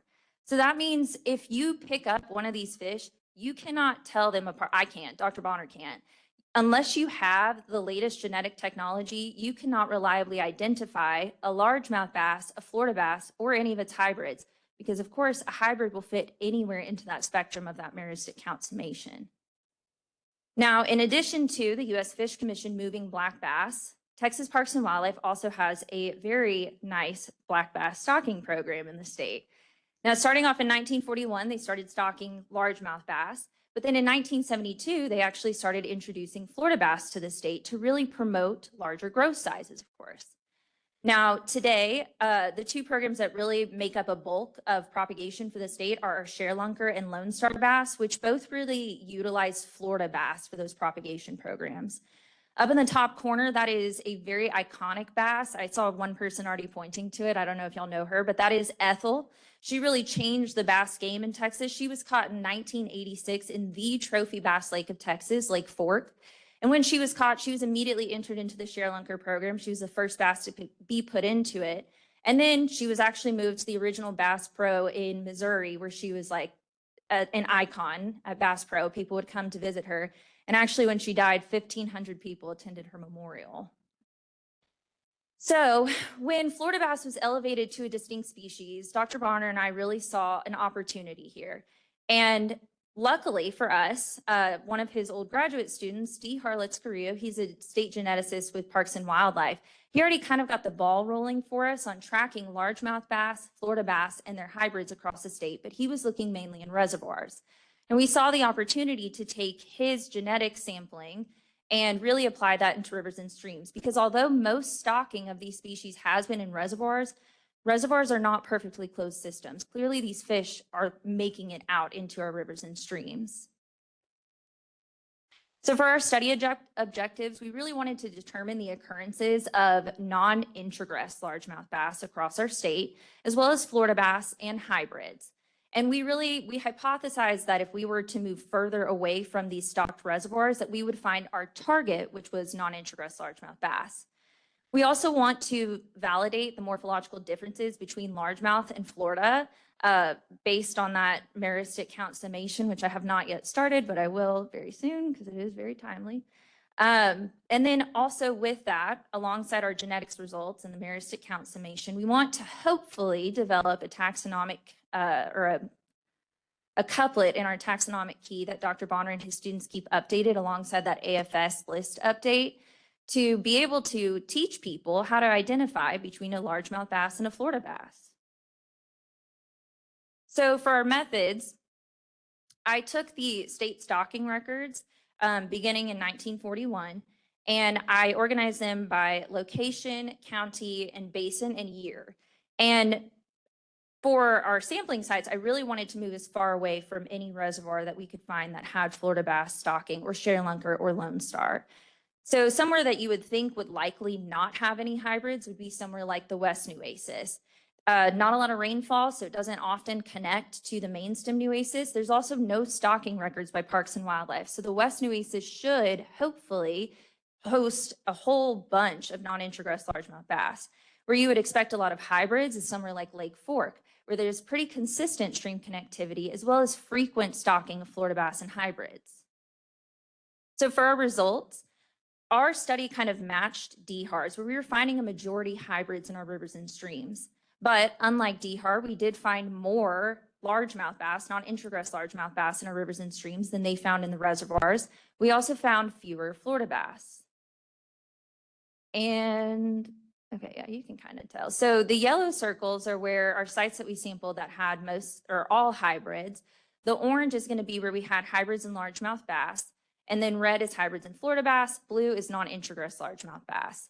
So you can see our central Texas rivers that we've sampled so far. We've gone 9 river basins out of our 12 major river basins, and we've sampled 62 sites. A majority of those have been around central Texas. And you can see that most of those sites host just hybrid populations. Where we're finding more of our non-introgress largemouth bass or more of our prairie stream systems. Now, what was most interesting to me was that these are more insular areas that we have sampled that you would not have expected to see hybrids because Parks and Wildlife has not stocked anywhere near there Lone Star bass, Sharelunker bass, or Florida bass. But all of these locations do only host hybrids. Now, the star of this slide is obviously Spring Lake, which is a protected area. So how did those fish get in there? Was it a legal private stocking event from back when it was Ocarina Springs and it was an amusement park? Or is it people who are maybe moving some fish around, like a guy I met not too long ago who really bragged to me that he fishes Spring Lake every day after dark? I know, I heard the gasp, I agree. So our preliminary results, it does match what DHAR's finding with a majority hybrids, right? But we are finding more non-introgress largemouth bass, and that could be for a few reasons. It could be because our rivers and streams are they are what largemouth bass evolved to be in here in Texas, right? Our reservoirs are not natural in the state. The reservoirs are more similar to the habitat that Florida bass are native to, the reservoir type systems in Florida, those swampy marshland areas. Or it could be because when we proposed this to DHAR and I told him that I was going to find non-introgress largemouth bass, he said, good luck. And that made me really stubborn. And I insisted that I would find some. Now, private stocking is a huge issue in the state of Texas. There is a form that Parks and Wildlife does require people to fill out before you stock public waterways, but who's really keeping track of that?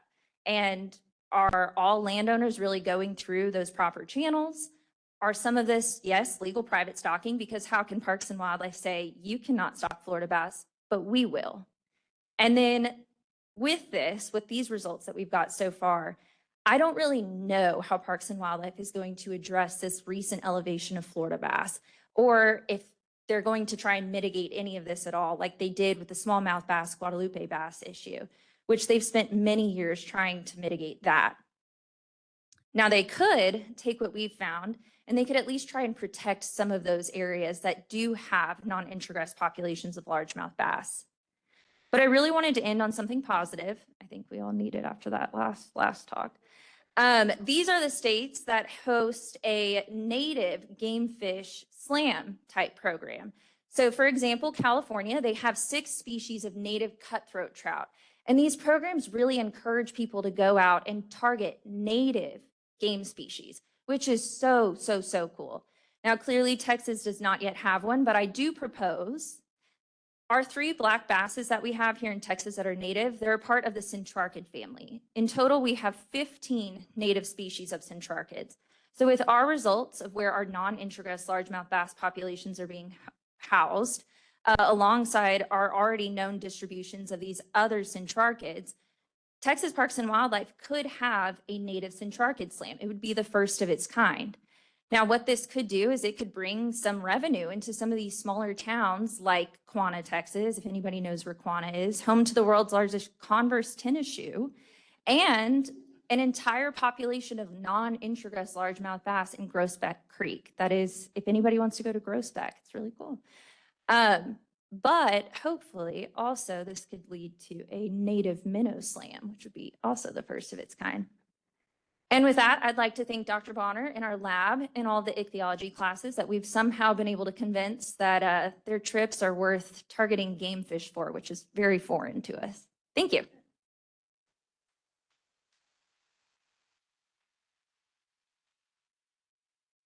We have time for a couple questions.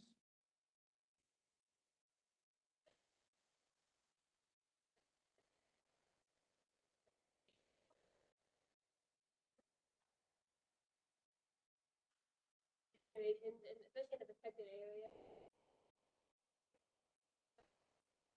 More like the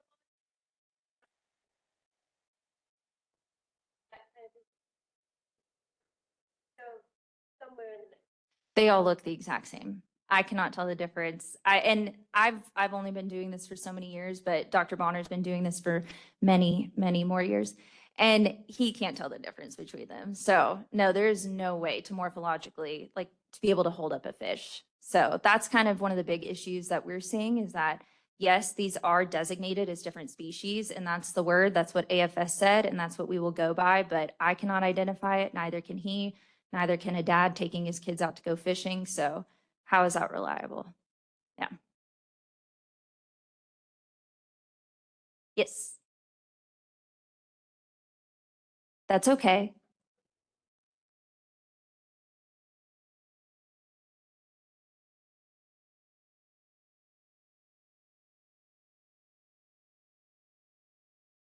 Yeah, some of it is. Oh, yes, I'm so sorry.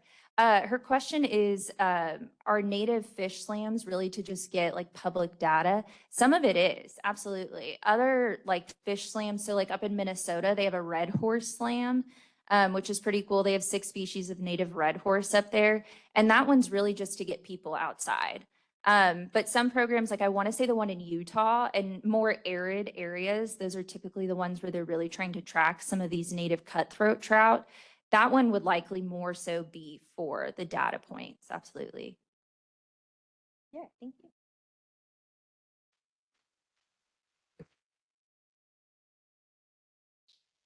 So our next speaker is David Rodriguez, Harder's water snake, a native Texan.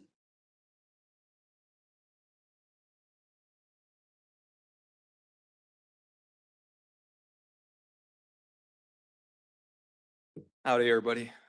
Wake up. So thank you guys for organizing this symposium. I think it's a great service to the community, so I really appreciate it. I want to reintroduce myself because it's been a while since I've given a talk here, but I'm an associate professor in the Department of Biology at Texas State University, and our lab basically focuses on lots of areas in biology, but mainly we use genetic and genomic tools. We use traditional genetic tools like PCR and sequencing, and then we're using more novel types of sequencing technology like nanopore sequencing, which is portable sequencing. So we use that information, we gather data about biotic and abiotic factors on the landscape to really test hypotheses about host pathogen dynamics in reptiles and amphibians. So the subject of my talk today is Neurodia harderi, or Harder's water snake.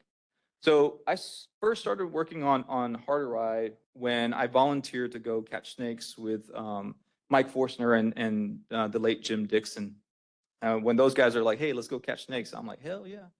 Neurodia harderi is a endemic snake to Texas. It's only found in these two drainages, so the Brazos River drainage and the Colorado River drainage, and only in those shaded areas. So that's actually an overestimation of their habitat because they're actually found in a very patchy distribution along the riverscape. Now, you would be hard pressed to find them more than, say, 6 meters away from the water. So they have a very high affinity for water. They're kind of a wimpy water snake. Any of you who've ever caught, like rhombifer, this is a sorry excuse for a water snake compared to those guys, right? But they're super sweet. They're very, aesthetically pleasing. They're more closely related to Neurodia sipidon, right? If you guys know that snake, phylogenetically. So currently they are, I consider them the two subspecies. So it's Neurodia harderi and Neurodia harderi possumaculata. Doesn't kind of cover up there, but that's fine. And those are restricted to their respective drainages. So Neurodia harderi is state threatened, but both are basically near threatened in IUCN. They are sympatric with two other congeners, right? So these beasts right here, the diamondback water snake and the blotch water snake. So those guys have a much larger range, right?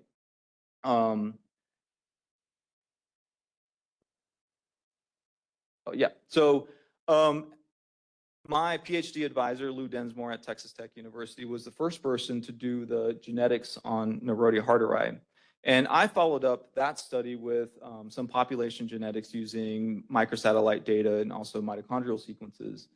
And what I ended up finding was concerningly low genetic diversity compared to a sympatric congener. So when you look at Neurodia harderi and Erythrograpsa transversa, you see that they have a lower number of haplotypes on the landscape. They have lower allelic diversity and lower heterozygosity. Not only that, I also found evidence of population structuring, and that's been found by other people too later on. So this is kind of a summary of the system, the Neurodia system that we're studying here in Texas. So you have 3 taxa that are sympatric. You have one that's geographically restricted and very phylopatric. They have lower genetic diversity. Typically, they're smaller and again, more wimpy, less fecundity, and they have very specific habitat requirements, right? So they're like those riffle habitats. But they are found in dams, in reservoirs that are created by dams, which is interesting.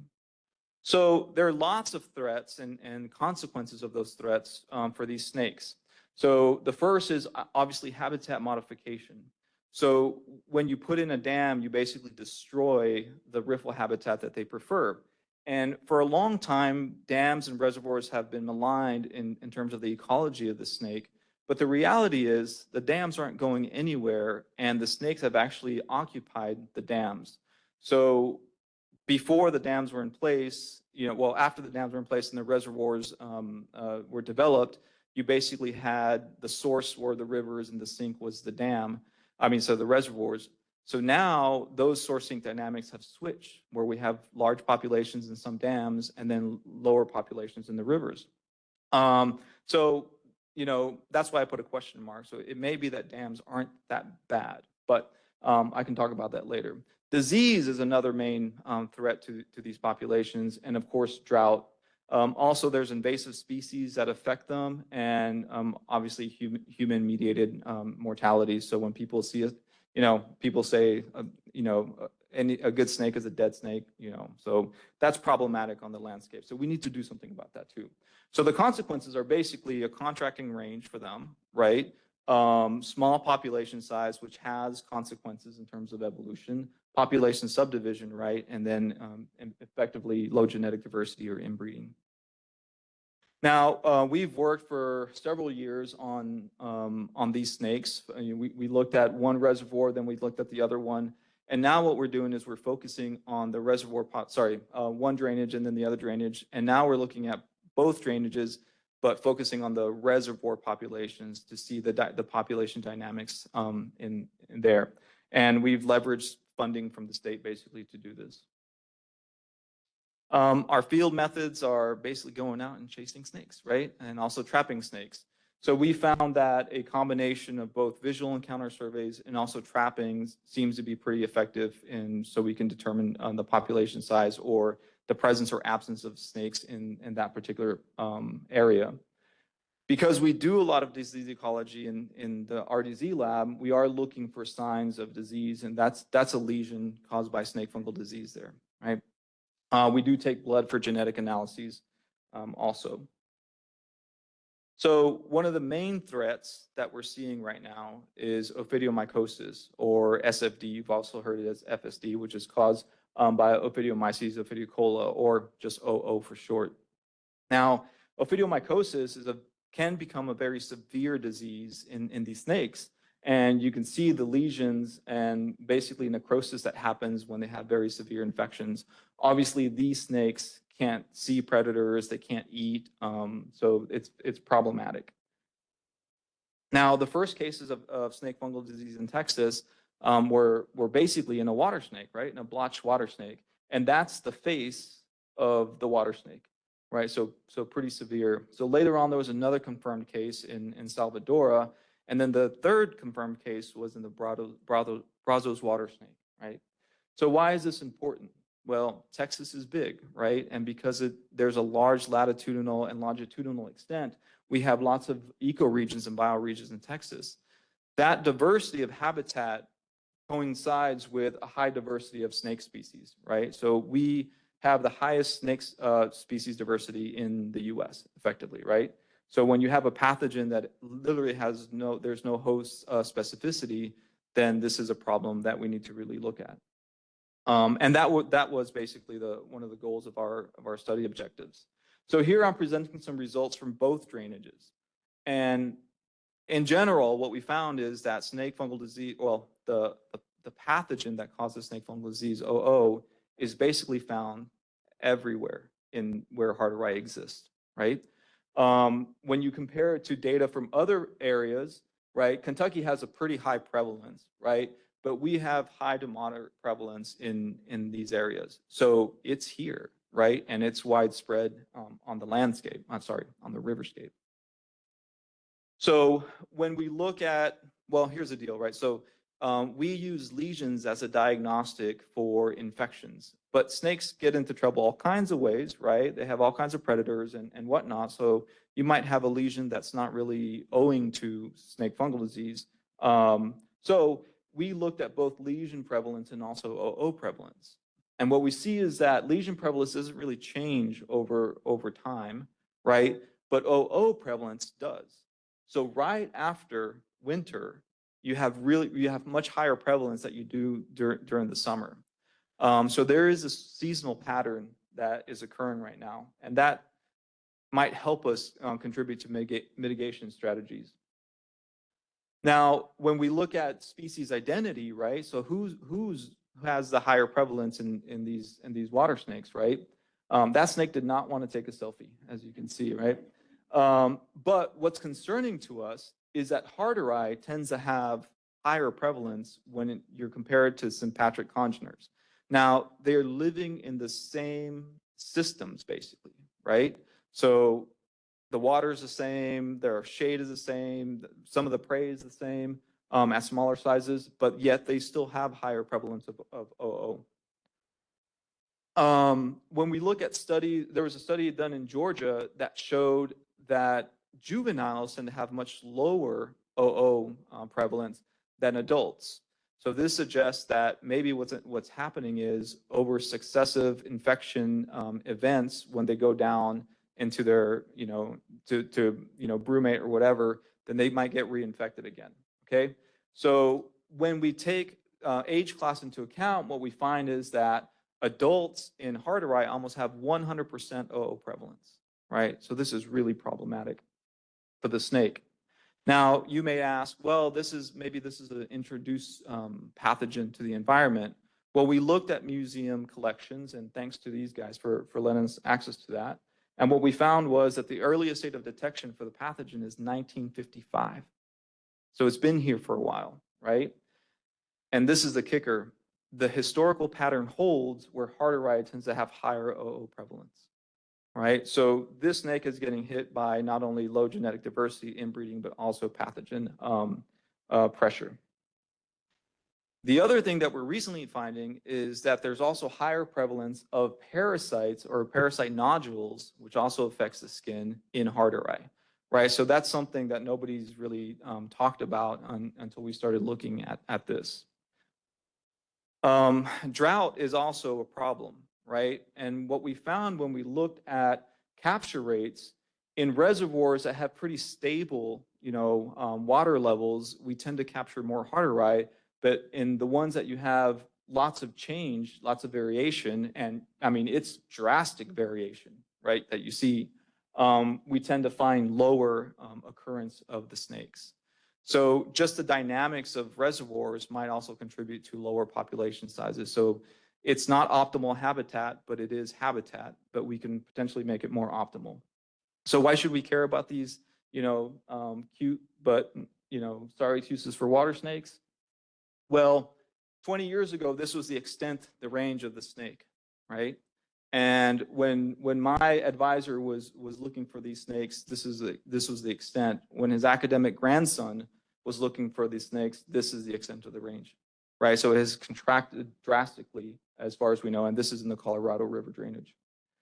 But it's not all doom and gloom, right? There's potential things that we can do. We can modify reservoir habitat to increase the available habitat and protection for neonates especially, right? We can maybe potentially change the riverscape to add more riprap and more protection for small snakes.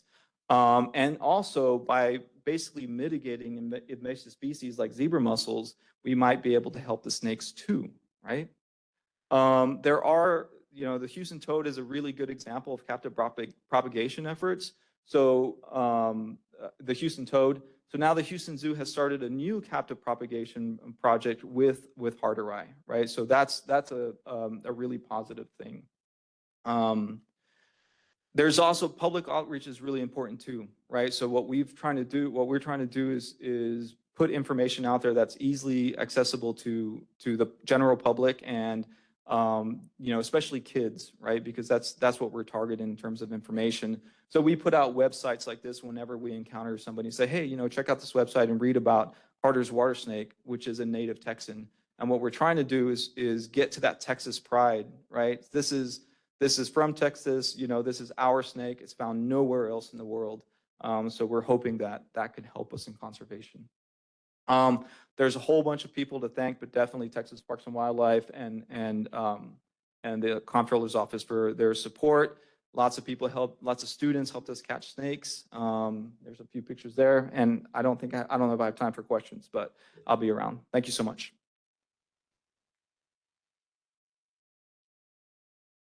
Good. So we're going to have to move on. We're about out of questions, so catch David after the talks today. Our next speaker is Dan Tuskaluska, and he's going to be talking on quantifying intra and interspecific trends in craniofacial morphology between surface and subterranean salamanders of the genus from salamanders from Central Texas, genus Euresia. Hello, everyone. Yeah, so sorry about the mouthful of a title, but also thank you for the introduction. Here's the clicker. So I'm here to talk to you today about this work that we've done, and as an introduction, I want to first talk to you about the salamanders themselves. So for a little bit of background, there is a high diversity of Euresia salamanders in and around Central Texas, found in both the springs and streams in the area, as well as in the various cave systems here.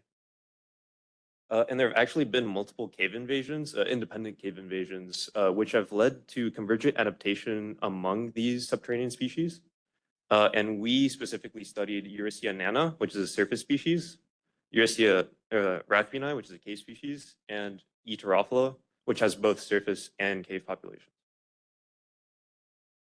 So as you can see here, on the left, we have E. nana, the surface species, and on the right, we have E. rathbuni, the subterranean species. And then Eterophila, which has, again, those two populations, these two individuals in the center are actually both Eterophila. But as you can see, the top individual more closely resembles E. rathbuni, bottom more closely resembles E. nana, so displaying those two distinct phenotypes. And so, again, going back to that, we focused on craniofacial convergence that we see among these species, the cave species. And cave species, as you saw also in the picture, they typically have flatter heads and underdeveloped eyes, whereas the surface species, they have more rounder heads, rounder heads, more well-developed eyes. Sorry about that.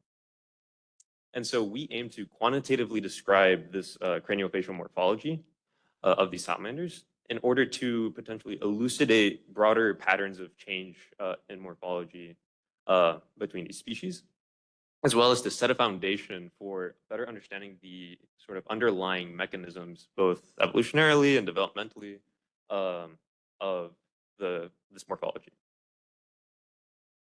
And so we asked ourselves, can we see, are there changes in craniofacial morphology in these Euresia salamanders that are convergent among these two different phenotypes, the cave and surface phenotypes for populations? And we do expect to see these groupings emerge through our analysis, with the null, of course, being that there is no significant overarching difference between the morphology of these different species. And so moving on to our methods. We used 3 adult individuals for each of the 4 groups, and we performed DICE-CT, followed by segmentation, landmarking, and principal component analysis. And I'll walk you through each of the following steps. So starting with DICE-CT, again, another mouthful, we have diffusible iodine-based contrast-enhanced computed tomography, which we use to scan the heads. The important part, compared to, I guess, usual micro-CT, the iodine diffuses into the soft tissues of the specimens, which allows us to, instead of just gathering scans of the bones, we are able to distinguish between the skin or the muscles of the specimen. And so we're able to gather data on the entirety of the head in order to, again, get at that entire craniofacial morphology. And so using that data, we segmented the heads and created these meshes, or sort of like molds of the head. And just to clarify, as also you saw in the previous slide, these are Erathini individuals, and will be through the workflow. So we created these meshes of the heads in Dragonfly ORS, which we then took into SlicerMorph to perform landmarking. So we placed landmarks on homologous features that we can also visually identify for all of the specimens. And it's kind of demonstrated just real quick. Where's the laser pointer? Okay, yeah. So we placed these landmarks at different points. So you can kind of see here, as demonstrated in the table, we place some points at the gill arches, the corner of the mouth, and the gular folds, again, described here. And this is the data set that we used. And now for the results. So just a quick PCA primer, principal component analysis. We can use this to distill large amounts of data into sort of like a representative set. So again, talking about that landmarking data set, instead of say having those 17 points for each specimen, we can take each of those different sets and turn it into 1 point. So now we just have 12 points corresponding to the 12 specimens that we have. And then the principal components themselves represent sort of the axes along which we see the greatest differences in our data. And actually, we had done an analysis just using Inanna and Erathini, so the surface and the cave species. And we did see very clear separation of these species, with the first principal component explaining over half of the variation in the data, but which we believe to be linked to dorsal ventral compression of the head that we see in these cave species. Again, kind of exemplified by this flattened head shape with Erathini and And with our current analysis, we now include, again, those two different populations of Eterophila, which showcase this interspecific variation and will potentially allow us to draw broader conclusions about the different Eurycia stomachs. And now, just to clarify, also, these are different principal components, as it is a sort of separate analysis. Now, the first principal component explains 47.6% of the variation between the groups and appears to be linked to sort of these overarching broad changes, sort of the narrowing of the head, and again, sort of that compression. Whereas the second principal component explains roughly 20% of the variation and appears to be linked more to sort of like the depth of the head. And again, we still do see a clear grouping. Again, just looking at Inanna and Erathini, just to clarify, this is supposed to represent the extremes along the first principal component. Here we have the group corresponding to Inanna, and here is the group corresponding to Erathini. Again, very clear separation in principal component space. And even after the inclusion of the two populations of Eterophila, we see the maintenance of the sort of surface group and cave group. Again, this is the preserved cave population of Eterophila, and this is the Kamau Springs population. And then this is showcasing sort of the direction of the changes that take place corresponding to each of the principal components at those different points that we placed. So just kind of as an explanation, this is a frontal view. So we see sort of like the points corresponding to the gill arches here, the gular fold, the nostrils, and the other points along the mouth, with the red corresponding to that first principal component, and then the green corresponding to that second principal component. And then this is meant to showcase how the overall shape of the head kind of changes as we move along the first principal component specifically. So as it compresses, this is moving in the direction, along the positive direction of PC1. Again, kind of shifting towards that shape of more of the Erathini sort of head, the cave phenotype. And as it broadens now, it moves more towards this surface phenotype. So kind of towards that extreme where represented by the surface population of Eterophila. And so in conclusion, these cave and surface specimens do continue to form distinct groupings in PC space.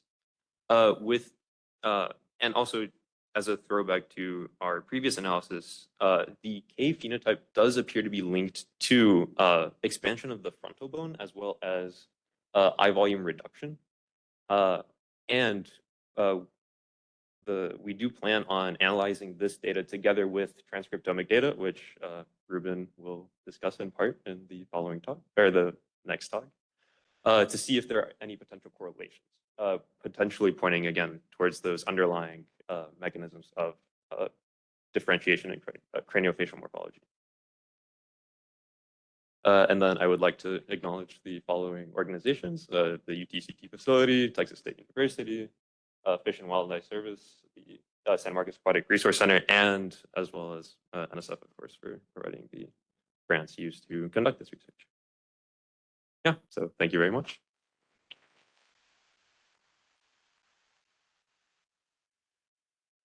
Got time for a question or two?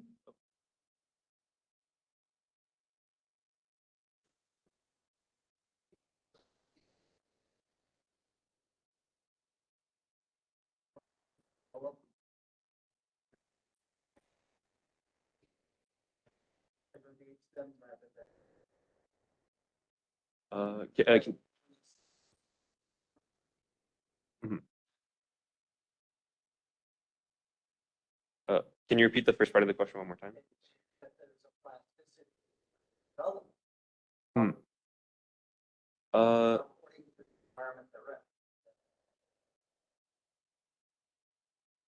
Uh, okay. If I understand correctly, also, did everyone hear the question? Again, please do correct me if I get any part of it wrong. So what he asked was, could the sort of changes that we see be more a result of plasticity as opposed to, or, yeah, yeah, more of a result of the environment in which they develop, so sort of plasticity as opposed to the, I guess, genetic, yeah, the genes themselves. So I guess, again, if I understand this correctly, so with the, at least Enana and Erathionine being obligate, so one is an obligate subterranean species and the other one is an obligate surface species.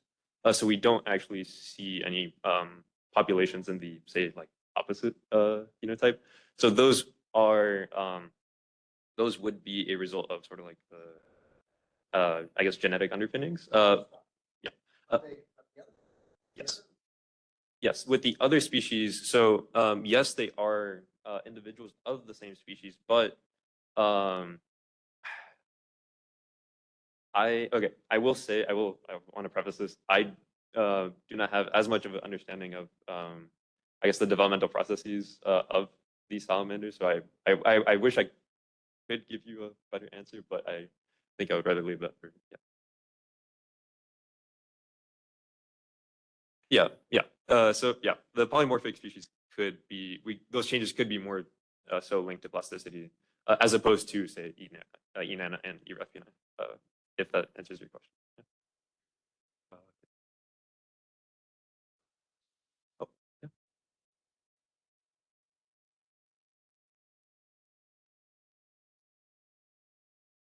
yeah. So the question was, do I know the adaptive significance of having a flattened head, sort of, that we see in the cave phenotypes? So there is some work that has been done by other members of the laboratory, which has found that, at least with the cave species, so again, there is a higher surface area of the head that we see as opposed to, say, the surface species. And with that higher surface area, the salamanders have these structures called neuromasts, which they use to, it's a pressure sensitive pressure sensitive, I guess, organ, pressure sensitive set of organs, which they use to gather information about what's in their environment. With these cave species, they have sort of a higher density of these neuromasts on their heads, which in part is allowed a greater number and greater density of these neuromasts, which in part is allowed by this increased surface area of the flatter head.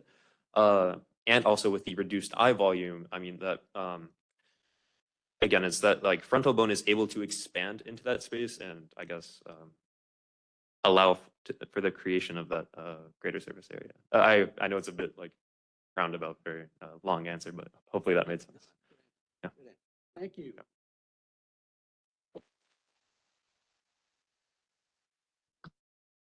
The next speaker is Ruben Tovar. The title of his talk is Divergent Gene Expression Between Surface and Subterranean Salamander Species from Central Texas Clade Padomulgi Through Development. Okay. Good job, Dan. Okay, thanks for those that are sticking around. Okay, I'm a PhD candidate in the Hillis Lab, hopefully not too much longer. And yeah, I'm gonna try to get through this.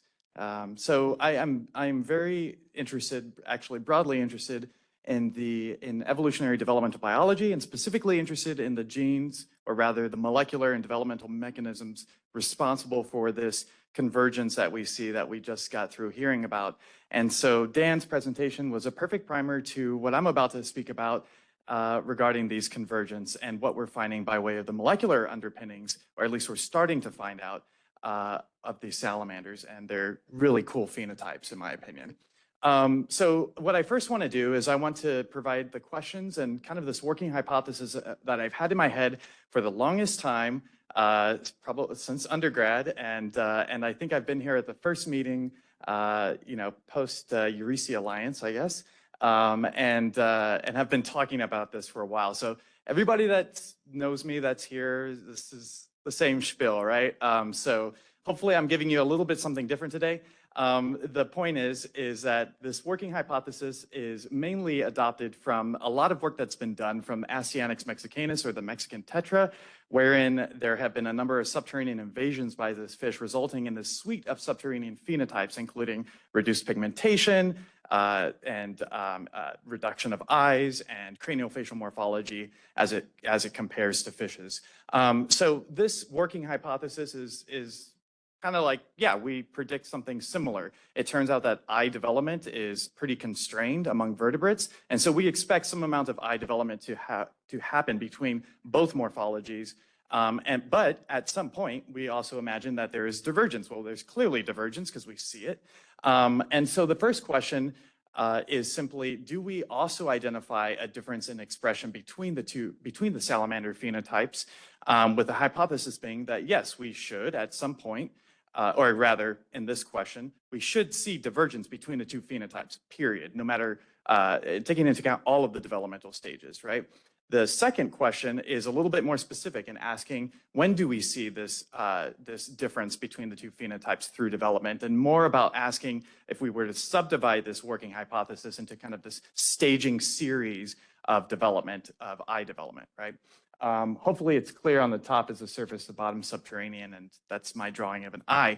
You just saw a dye-CT scan that Dan showed. What we can then do with those dye-CT scans is get at the soft tissue and segment out the soft tissue. And in Dan's case, it's the skin around the head, and in my case, it's the eye soft tissue. The eye soft tissue here is composed of both the retina and the lens. The lens is in pink here, and the retina is in this blue shade. This is an adult Eurecia nana that was given to us by our collaborators over at the U.S. Fish and Wildlife, San Marcos Aquatic Resources, for which I owe a lot of thanks to for all of their help throughout this project. So we use this approach for the adults and all of the developmental series that we have. I've managed to breed, whether it be through my collaborators or in-house populations at UT, a number of salamander species. There are 6 of them here that I have in my developmental series, from 1 month through 5 months post-oviposition, and adults. 3 of them are subterranean in phenotype, and 3 of them are surface in phenotype. I'll point out a couple, two of the what we generally call the obligate subterranean. Obligate species include Nana and Rathbuni, Nana being the surface, Rathbuni being the subterranean. We have a polymorphic species represented here, Eurecia terophylla. You heard about that in Dan's talk. Eurecia terophylla from Comal Springs would be considered a surface phenotype, and from Preserve Cave, a subterranean phenotype. The last subterranean phenotype represented in this data set is Eurecia latitans from Honey Creek Cave, a really cool population out at Honey Creek. And so this is what we see by way of eye development. And this is both, again, the lens and the retina. And what's really interesting about these dye-CT scans too is back in the day, one might be able to take the measurement of the eye by way of pigmentation, and you're taking a 2D width measurement. Here, what is represented are volumetric data. So we're really considering the entirety of the eye when we're taking these measurements by way of these dye-CT scans. And here's how it kind of plays out. Unsurprising, there are some surprises here, but I'm going to focus on some in particular. The first thing I want to focus on are obligate species. And so rathbunai down here is pretty much the eye volume through development. It's not very drastic in this graph because we've included everybody else, but it is declining throughout development, which is really cool in my opinion. And this is the adult. The eye volume for Nana, which is here, these upside down, these, it should be actually these little polygons here, increase in development all the way up. This interesting surface phenotype here is Euresis assorum, which seems to kind of follow our subterranean populations of, and in blue here are the surface phenotypes, and Surface assorum is the blue diamond. Follow our subterranean populations of the polymorphic species, which is interesting, and we can think about that later. The point is, we're able to track this through development, which is really cool, and just kind of map this progression out or lack thereof when it comes to the subterranean eye. So that's great. To get at the question of what are the molecular underpinnings responsible for what we're seeing by way of this volumetric morphological data, what we did in the fixative that we use is called PAX6, PAX gene, that PAX6 is important for the eye. Fixative allows us to do downstream molecular work. So our workflow kind of goes like this. We fix a specimen, we do all of the dye-CT fun work, Dragonfly 3D visualizations. We then dissect out the tissue of interest. We RNA isolate it. We then do RNA expression, or RNA-seq rather, through a 3' tag-seq approach. And then we use downstream quantifying software like Salmon and DSeq and LimaVum. This is not showing up, but there's a distribution here and here, and I'll talk about that a little bit later, and I hope it shows up in the next one. So reminding ourselves of the first question, subterranean versus surface, we predict that there should be a difference in the eye expression profiles between these two phenotypes. And it turns out that there is, and it's not showing up. This is great. So yeah, let's see if this one comes about. Okay, well, if you can imagine with me here, geez, this is great. I think this is the first time this has ever happened to me. There is all of the subterranean individuals, and this is through development too. So we're talking about 108 eye tissues are all kind of clustered up in this area here in PC2 space, PC1 area, and then the surface salamanders are down here. We then use the discriminant analysis, PCA analysis, to ask the direct question: if we're seeing this trend in the PCA, do we, and we actually test this, do we see that? And we do. Again, just imagine the distribution. At least I get some pieces here. The subterranean is over here, and in blue is the surface. This is concerning. Okay, so that answered that question, and so the next question, oh good. Do subterranean surface salamanders exhibit differential eye expression through development? So here again, we're targeting developmental stages, and we are also, we can also be kind of informed given the morphology and that large volumetric data set that you just saw, right? And if we're allowed to kind of consider that, then we might guess maybe what stage would be divergence we'd see, maybe 2 months post-ova position. Yes. Okay, so we can, let's do this really quickly. So what I was describing in the other PCA are these salmon colored. These are the subterranean species here. And I only have 2 species represented in this PCA. And so what we've done here, excuse me, this is not a PCA, this is general linear model. What we've done is we've taken PC2, which seems to explain that you weren't able to see, my apologies, of the different groupings. That was PC2 based on the RNA-seq data. So there's some expression being linked here between the two phenotypes, right? Between surface and subterranean. If we then add our eye volume data to that and log transform it, then we see a trend in both PC2 area of that expression data and the eye volume data. So the smaller the shape, the earlier the stage. And so what the trend is, does that work? All right. The trend is that early in development, of course, they have a bit of an eye, and then they eventually their eye starts to go away through development. The opposite is true for the surface salamanders, where early in development, they have a small eye and they continue to develop their eye, of course. What's really neat about this is that there is correlation here. We don't know exactly what this PC2 is yet. It's just a correlative expression, right? But there's something going on here, which is really exciting. And it seems to have some amount of a trend with this eye volume. If we then add the polymorphic species in here, it's messy, but bear with me. If you squint really hard, a similar trend is actually happening. We see small development with the subterranean, or rather a initiation of eye development, and then a reduction of eye. The same with the surface salamander initiation, and then a growth of the eye. It's just a little bit smaller confined or compacted trend going on there.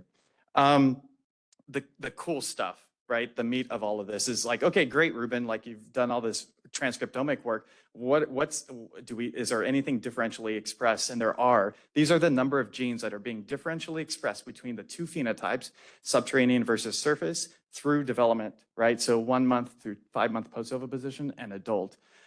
These are the numbers that are being either up or down regulated as it compares to the subterranean salamanders. So that's to say that in orange, this is the amount that is being upregulated, and we don't have very many downregulated. So the opposite is true of the subterranean salamanders. So if it's upregulated here in the surface salamanders, then it is opposite in the subterranean salamanders. The really cool stuff is identifying the genes that are or some of the genes that are being represented here.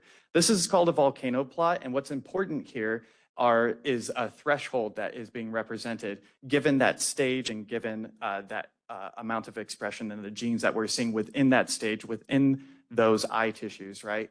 And so this is a p-adjusted value here. And I want to just point out a couple of these genes really quickly. The first are not surprising.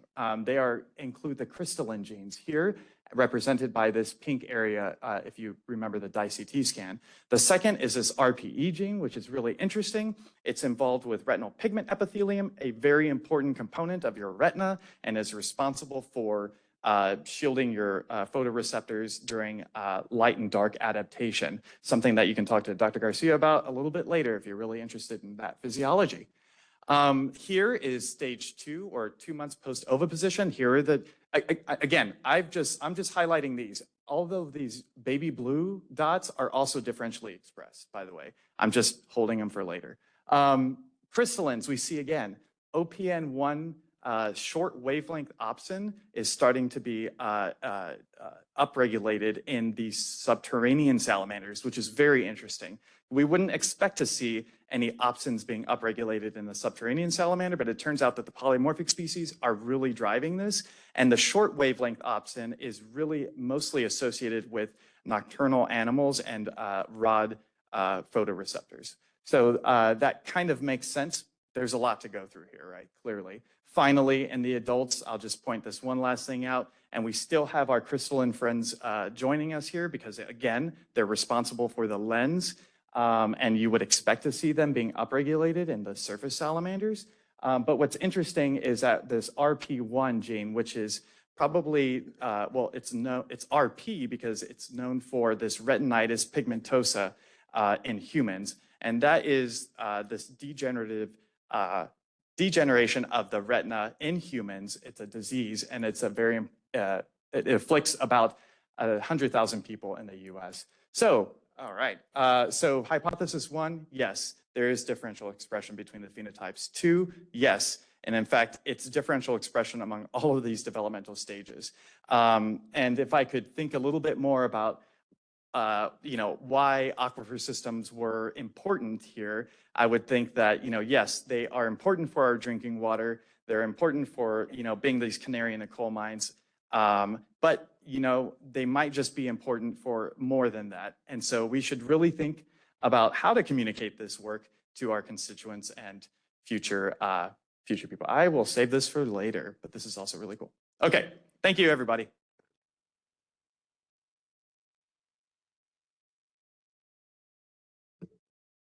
Thank you, Ruben.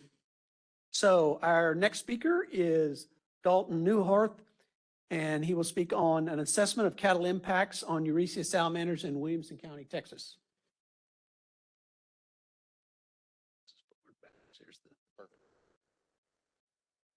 How's it going, y'all? All right, thanks. Yeah, I'm going to be talking about just some impacts that cattle have on Euresia. We'll start. So these are Euresia salamanders. We've already heard a little bit about them. We're going to continue hearing about them. And if you've been here before, you've heard a lot about them. So I'm just going to briefly touch on them. So the Euresia we have here are specifically a Central Texas clade. They are all fully aquatic, which means that they live in the water.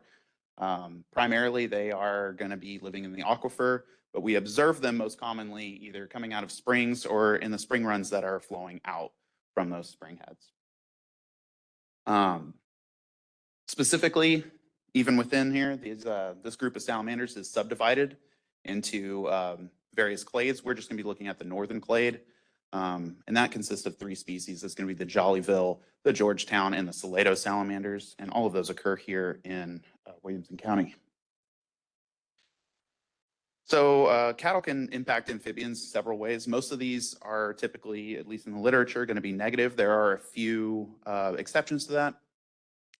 But first, they can decrease amphibian diversity.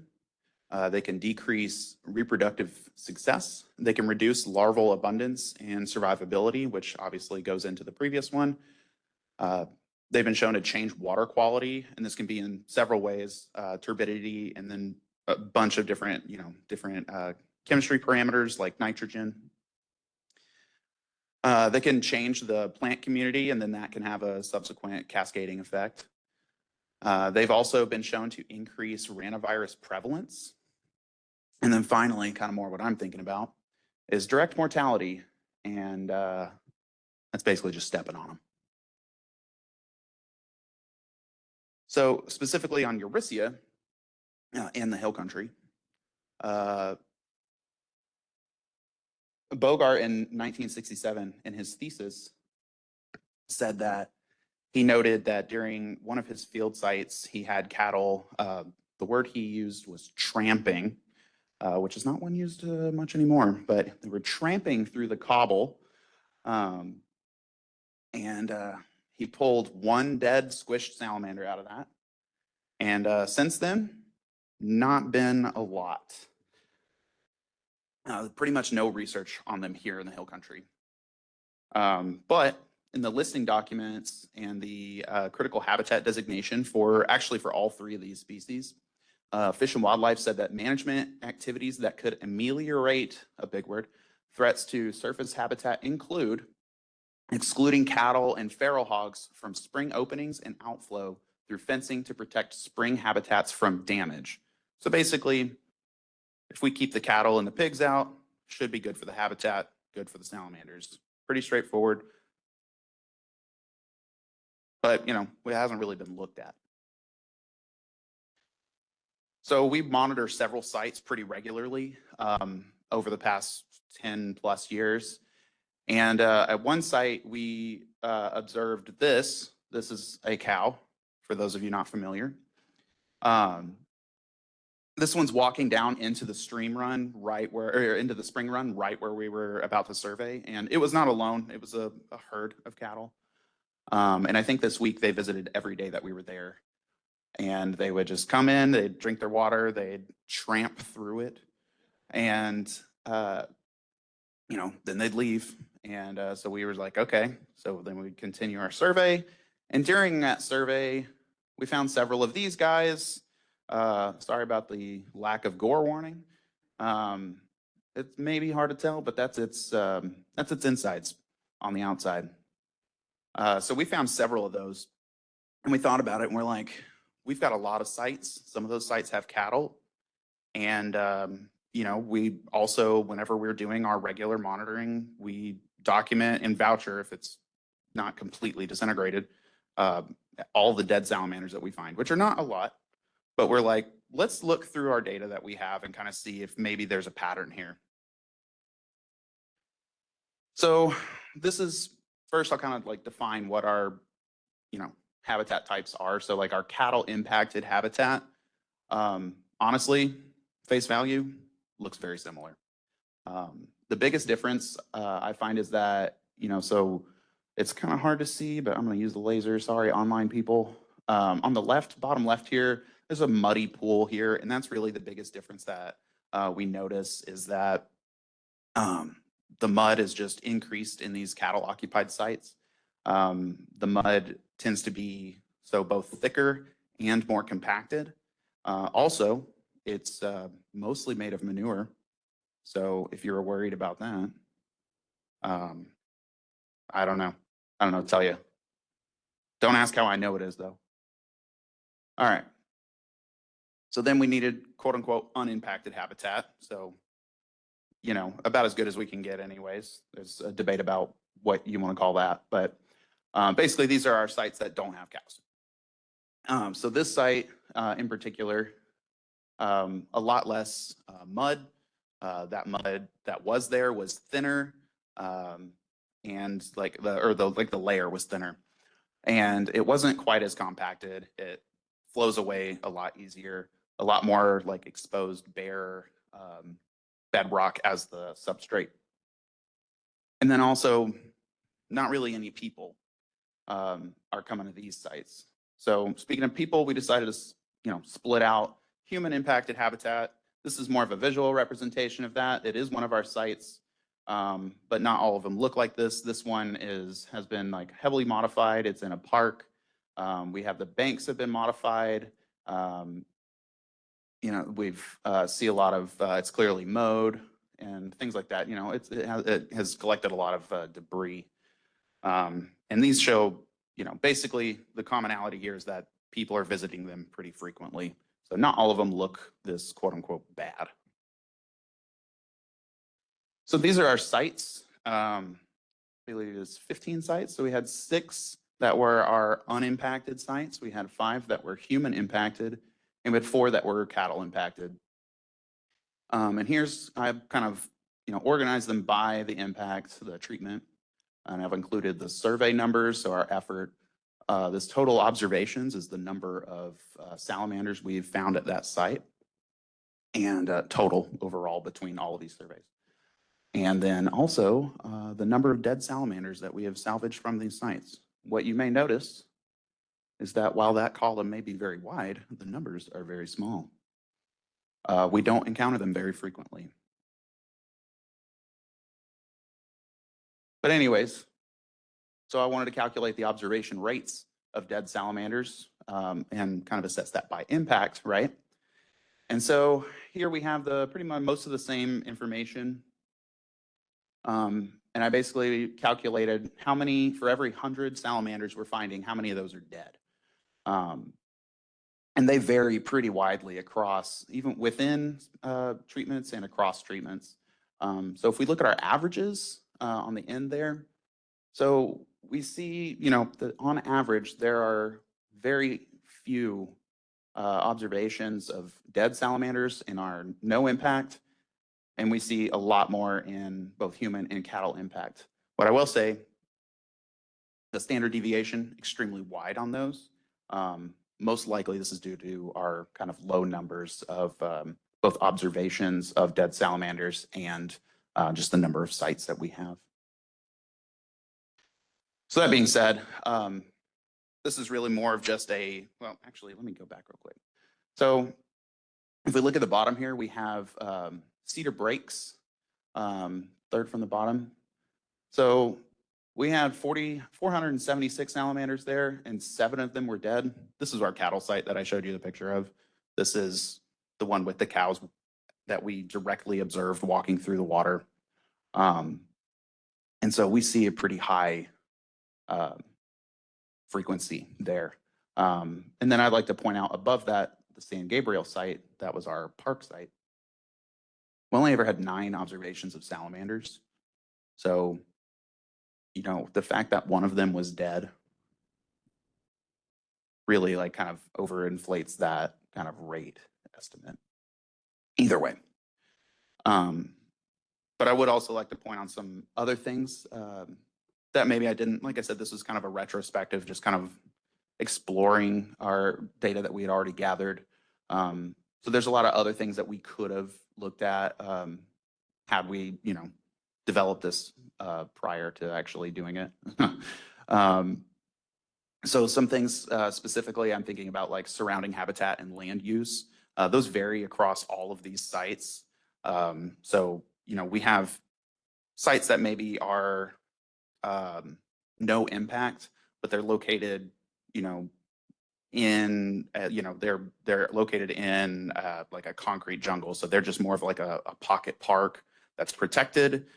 People don't necessarily have access to it, but otherwise you would probably call it human impacted. So, you know, things like that. And those are things that we can still go back and look at maybe. But yeah, so we've got urban development, parkland, and then of course we've got a nature preserve that's probably one of our better sites. We didn't include feral pigs. We don't see them very frequently. And finding evidence of them is kind of difficult if they're not particularly dense, and it's not particularly easy to differentiate evidence of pigs versus cattle. The other thing is that, well, water quality is another one. We do take, as part of our regular monitoring, we take water quality parameter measurements. I did look at those. I didn't include them here because there's nothing interesting. One of the things that we do, because this is part of our regular monitoring, is that we're taking it at the head of, like the headwater or the spring outlet itself. And so there's high water flow coming out of there. And so I think probably really what we're taking there is just fresh groundwater that hasn't been contaminated by anything yet. And so unless you literally see a cow like poop in it, you're probably not going to be able to measure anything different. So I did include those. And one thing that I can say about the populations is that they're very dynamic across the whole range of these, all 3 of these species, and across time. So we may see kind of boom and bust years. And so that variation isn't included in here. And it may contribute likely more variation in salamander captures in general than whether there's cattle or not. And then also finally, the detection of any dead salamanders is extremely low, as y'all noted. They are very small. They deteriorate very rapidly. One study, the closest I could find, for a larval salamander of a different species, so they're a little larger, about 3 days. So unless you're visiting very frequently, you're not very likely to even have a chance of detecting them. All of that being said, I still think fences are worth utilizing as a conservation method because, you know, we did have our direct observations.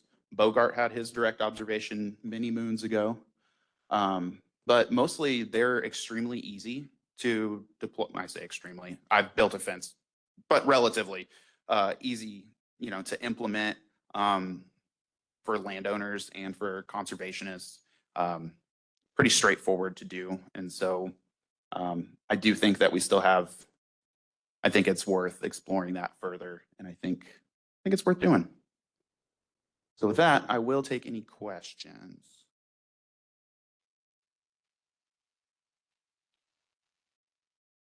Time for a question or two?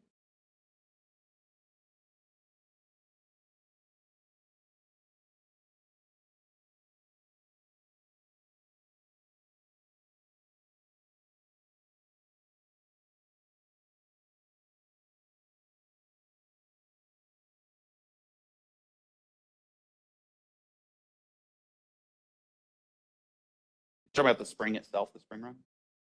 You're talking about the spring run itself.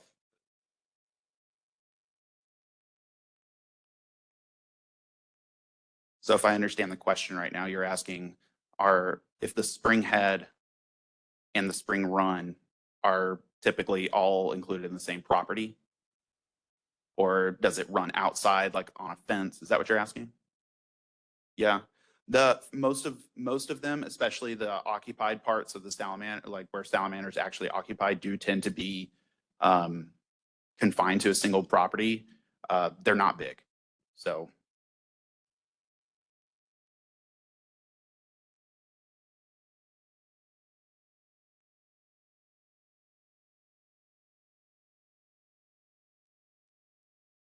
have we had any sites that have had cattle exclusion installed since we've been surveying them? No, I don't believe so. None that have been no sites that have like specifically like a small fence around them. None of that. Maybe as far as I know, none of our sites have been like in a pasture and then they're like, we're getting rid of the cattle. So that would be basically the same, but no. All right.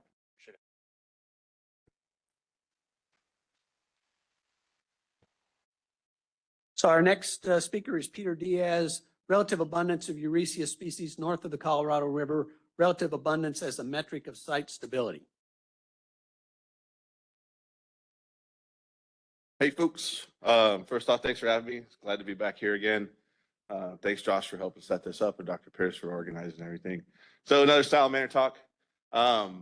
Relative abundance of a community and how it may relate to spring identification and how to use it potentially as a site metric for these sites, right? So briefly, as we've talked about, the big question for this particular talk is what does a stable population at a site look like, right? You would assume if you've got a large group of salamanders at this spring that the water quality and the habitat is probably sufficient to maintain these salamanders. So you go to these sites and you go, okay, is this a stable population? Is it represented by a number? Is it represented by the persistence of the salamanders over time at this site? Or is it a particular space geographically, a location across this landscape that we consider to be a stable population, right? And we're going to focus specifically on these northern group above the Colorado River, which is its own suborder and maintained by these three particular species, right? So briefly, a little bit about the geology of the area. What we know is this whole area of the three species encompasses about 45 species north to south, right? We're looking at an aquifer trend from San Antonio, from the south, which was San Antonio was below the Colorado, of course, but as you move north of the Colorado, it tends to thin. And what we see is a composite change of over 160 feet of that karst thickness as you move from central Travis County, which maintains about 420 feet of karst on average, to the southern tip of Bell County, which has about 260 feet of bell, right? Of karst, excuse me. So we have this thinning of the aquifer as we move through these three different salamander habitats. Just a little bit about some of the biology that we know about these particular species. They do have a defined breeding season that's been shown for all three species through publications. We've also seen that most of these salamanders tend to occur on the surface in the spring and in the summertime, right? Also through some other publications, right? And this holds for all three species particularly. One of the other things that we know about these salamanders in this particular area is they do have some strange abnormalities. We've seen shrinkage, which you can see by this little dude right here. We pulled out of a gravel bar. People have tried to measure fitness with tail width. Dr. Pierce has done some of that work, and Nate Bendick has done some with the city. We've seen some toe loss in some captive populations. And so we see different ailments that these salamanders have occurred in natural populations over time, right? Do these individual measures of fitness, however, describe what's going on in the population or the community at the time? And one of the other ways that we can look at, instead of individual measures of fitness, is the age structure of a population. And can this show the larger picture, more of the ghosts of the disturbance past in these particular sites than looking at individual measures of fitness, right? Or abnormalities. So a healthy population, instead of focusing on those individuals, we're taking an idea of the whole idea of the community sort of structure. A relative abundance of a selected group describes the trajectory of those populations or those cohorts, right? So we want to highlight the population structure over time, get a measure of recruitment each year when we do this kind of analysis. And this may show different changes to the population structure over time, like all these, right? So this one has a large juvenile group. This has not a lot of adults. This one's very uniform, right? So all these are different kinds of examples of the population relative abundance that you may see over time at different sites. This is actually from the Jollyville paper that Nate and them put out back in 2017. And that shows some of the shifts of these salamanders over seasonal changes in these environments, right? So for this particular analysis, we went ahead and we took data from all the publicly known reports that I could get my hands on, right? So we got City of Austin, we got Southwestern, we got Cambrian, we got Fish and Wildlife, right? We used data from sites that only had 3 years worth of data, so that it had resilient monitoring programs at these sites that were able to collect not only what was going on at a normal time, but potentially really get a good average of surface abundance over time. We compiled this data and we only wanted to use, given the fact that we know these salamanders are more abundant in the spring and they may have a breeding season, so to collect all of that community data, we wanted to go and look at the springtime, since that's when we tend to see some of these juveniles popping out, right? So we broke out the size classes into different sections, 10 millimeter sections. So 1 through 7, potentially 8 if you get a really large salamander, right? And then we went ahead and looked at impervious cover scores that we took from the UCLD or the MRLC, which is the land cover data source from the USGS. They have 3 different kinds of years. So we looked at it from 06 to 10 to 21 or whatever, right? We generated those scores. And then we wanted to look at the abundance for all 3 of these different species as you move across the plateau from north to south. You end up with a big messy table like this. And I just want us to look at a couple things briefly, just these tops, right? So the data we're looking at is impervious cover, our size classes into these different breakouts. And then we have a sample size of how many salamanders we collected. And these are just from the spring season, right?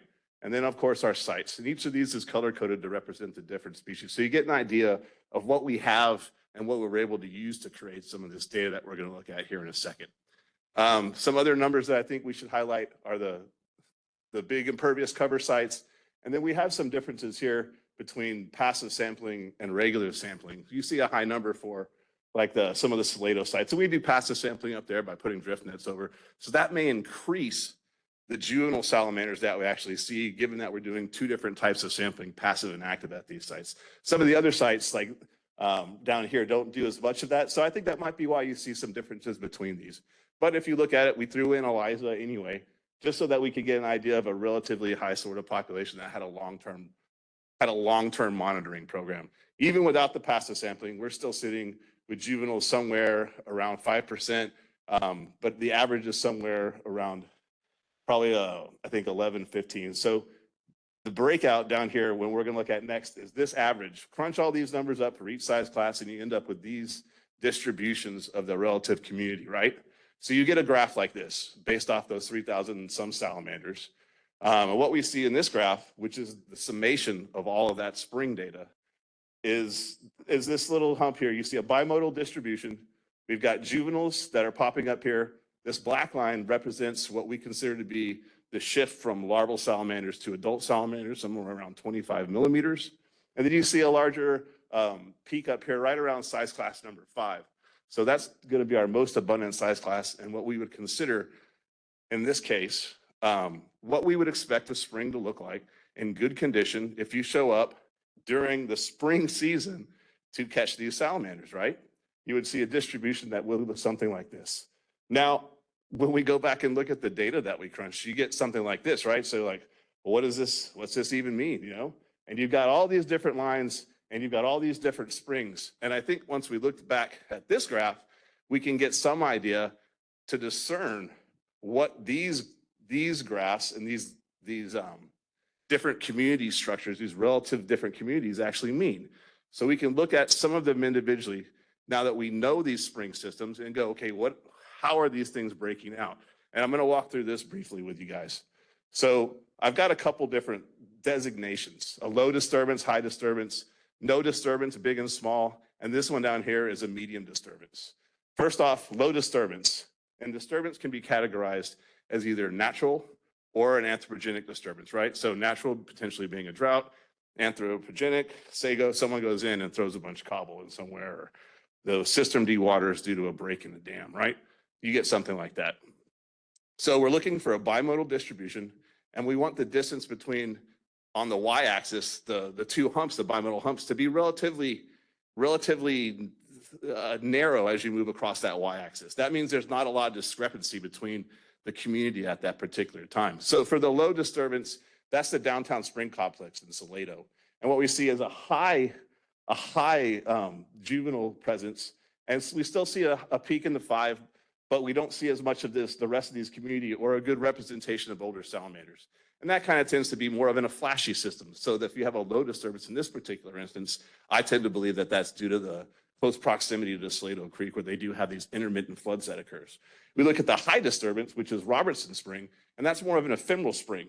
So you have this another sort of high density of juvenile adults, but you have no actual adults, which means in this case, these 6 classes of 7, so 60 to 70 millimeter salamanders, you don't have that particular retention time at these springs for these older salamanders. They're not able to persist within this particular ephemeral environment long enough to actually maintain a presence on the surface.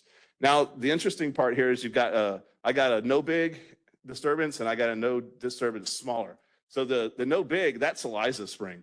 And you still see these juveniles. You got your hump in the middle, but you see this relatively flat.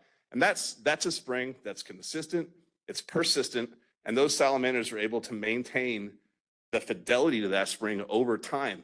Hence, you see these relatively low shifts between the peaks on the y-axis, right?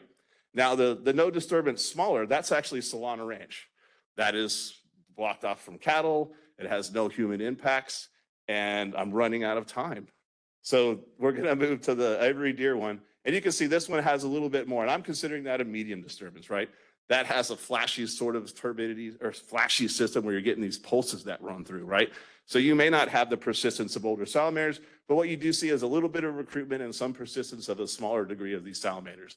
So an example of this application briefly will be something that you might call like a drought or ephemeral hypothesis.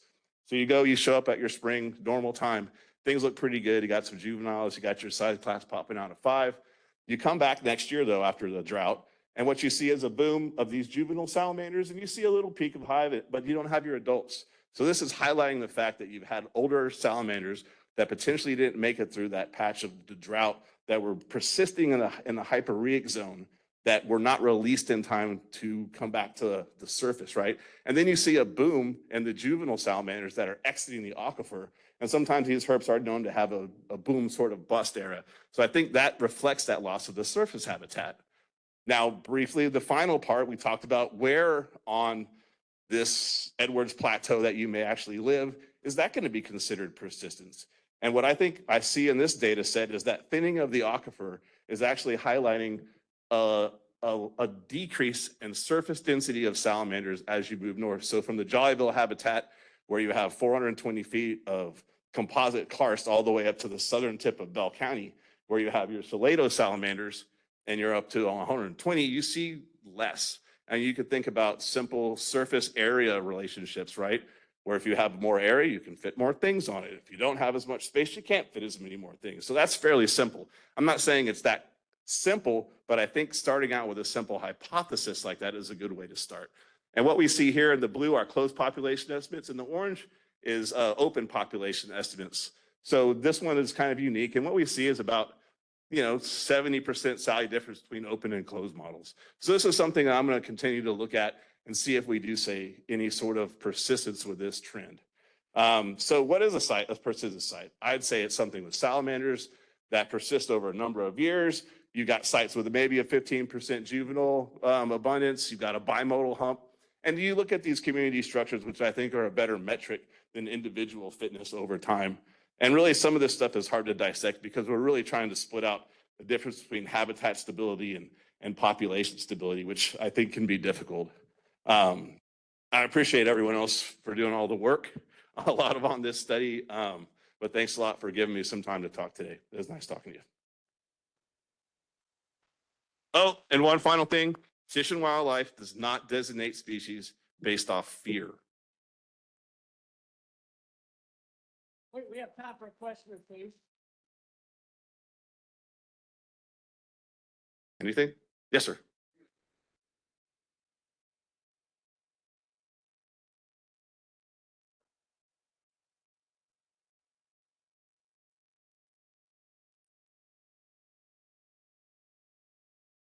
I don't know. I don't know, but you think about like the intermediate disturbance hypothesis, right? And I would think since these guys are more specialists, they may do better on one of the far extremes of that unimodal hump, given the fact that they're not these generalists that aren't going to persist in the middle. So I would think maybe that might not be the case. Differences could be by different quality of the juvenile. The different levels of detection, I think, is a very real thing. And I think I tried to highlight that a little bit between the difference of passive sampling and the active sampling, where we picked up more juveniles potentially due to the passive sampling with the net over the spring. So we're catching those things before they can get basically eaten by whatever's waiting at the orifice. Thanks, guys. Our next talk is by Andrew McLaren, Population Demographics of the Jollyville Plateau Salamander in Response to Habitat Restoration Activities.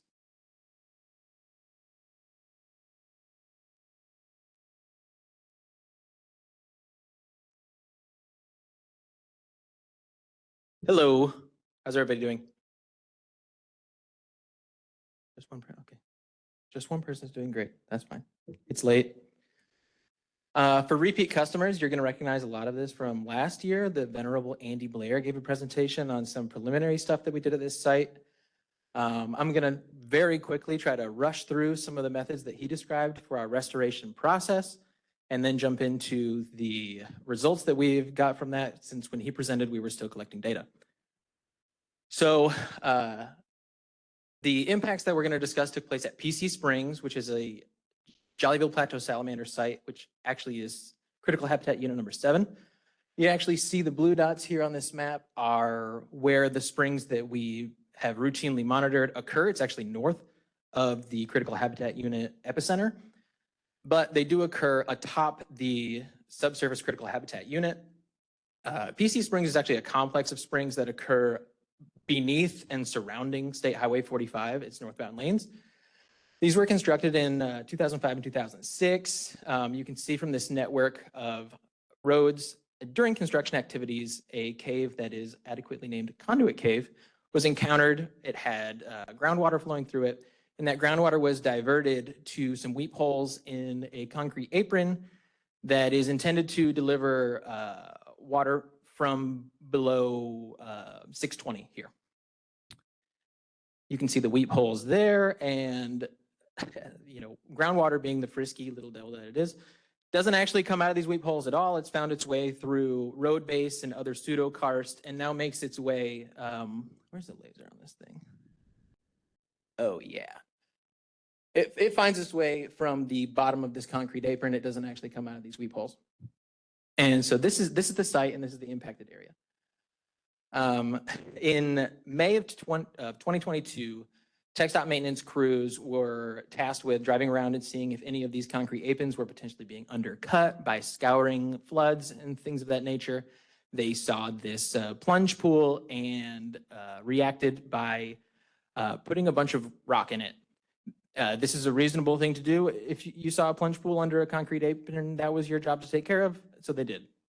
They were none the wiser of the salamanders, but TxDOT, of course, responded with a mea culpa and asked us, in concert with our partners at ICF, to develop a mitigation plan, undo some of this damage, and try to make things better. Is it a big deal to drop a lot of rocks into the plunge pool that's occupied by Eurystheus salamanders? I think this audience would agree, yes, but the data also suggests that this was probably the worst timing. We have monitored this site dating back to 2013 using open demographic models. You can see it's plainly obvious in this graph that you start off with very few salamanders for the first decade of monitoring. But in the 3 years prior to these impacts, we see a sharp increase in the number of salamanders that we're finding at this site. Abundance was increasing these past 3 years, and we actually saw the largest number of salamanders ever detected in that surface habitat, the instance just prior to when these rocks were put in. So that was unfortunate. The goals of the project that we set forth were to undo the impacts, take the rocks out, and try to make things better for the salamanders, but also to sweeten up the mea culpa. We decided to expand the surface habitat to not just the first 5 meters of the spring run that you saw in that plunge pool, but to also add another 10 meters of what we deemed as suitable habitat based on the myriad of delightful literature that you guys are familiar with. We needed to avoid killing any additional salamanders during these activities. And to do that, we enacted a monitoring plan that began before any restoration started and continued through restoration and for 1 year post-restoration to track the colonization of that new habitat. As you can see here, we're, getting our hands dirty. So the first step was to de-water this area that occurred just past the impact. So as you can see in this little cartoon, we've got an impacted area here, and then there's a area that's dense with vegetation mats and a network of root systems for black willows, which just choke out the spring run, forming a very deep and very stagnant area of standing water from about 5 meters downstream to 10 meters downstream. So we went all the way down to the, very downstream reaches of this area, removed any existing impoundments, which are basically just piles of vegetation that are holding back and making the water stagnant. We removed those and dewatered this area. And once water levels stabilized, we took these measurements. This is a cross-section of the average values of both the water depth and the soft silt substrate depth that occurred in this ponded area. This is the area we intended to restore from 0 meters, which is basically where the groundwater emerges, all the way down to 15 meters. As you can see, we have areas where the silt substrate and the water are up to a ½ meter deep. This is not ideal conditions for Eurycia. It's also occupied by predatory fish, which you probably saw on my title slide. So our goal was to undo some of those conditions and improve them. We did this by first removing the rocks that were placed in, causing the impact. To do this, we needed to clear the site of all salamanders occurring there. What this means is that we had the pleasure of putting on waders or basically just jumping in your swimming suit and taking a little aquarium net and trying to find as many salamanders as you can while we pull the rocks out. This was an iterative process, which means we had to do it all day long, every day, while rocks were being pulled out. In total, we caught 81 salamanders while we were restoring the site. And we put those salamanders into this device. It's basically a Tupperware with holes in it. And that allowed water to flow through and create a temporary habitat for them to be in, which we placed in a neighboring spring while we conducted this restoration. You can break the restoration project down into basic 3 major steps. We took the rocks that were too big out. We reused those at the site to stabilize the banks or to displace some of that really deep silt. We then moved on to adding smaller rocks to further displace the sediment. And on top of all of that, we put 3/4 inch washed pea gravel to form the new substrate. So there'd be no more silt in these first 16 meters. And then on top of that, we placed cover objects, which were about hand-sized rocks for us to monitor from in the future. This is the same cross-section measured after our restoration activities. So we sort of met our goals of shallowing the water so that predatory fish can no longer occur in it and making it uniform throughout the first 15 meters of the site. We were concerned at first that the site would remain a limestone, sort of sterile, non-vegetated area, but we quickly learned that was not going to be the case. These photos are all from the first day of our sampling periods in the 4 subsequent post-restoration monitoring events. As you can see, watercress has a way of exploding onto the scene, which we of course have to remove through our monitoring process. And what is that process? So in order to track the success of this restoration project, we monitored both PC2, which is what this site is called, as well as its neighboring site PC1, which is part of the same complex under Highway 45, but occurs along the Davis Spring Branch. We do this using visual encounter surveys.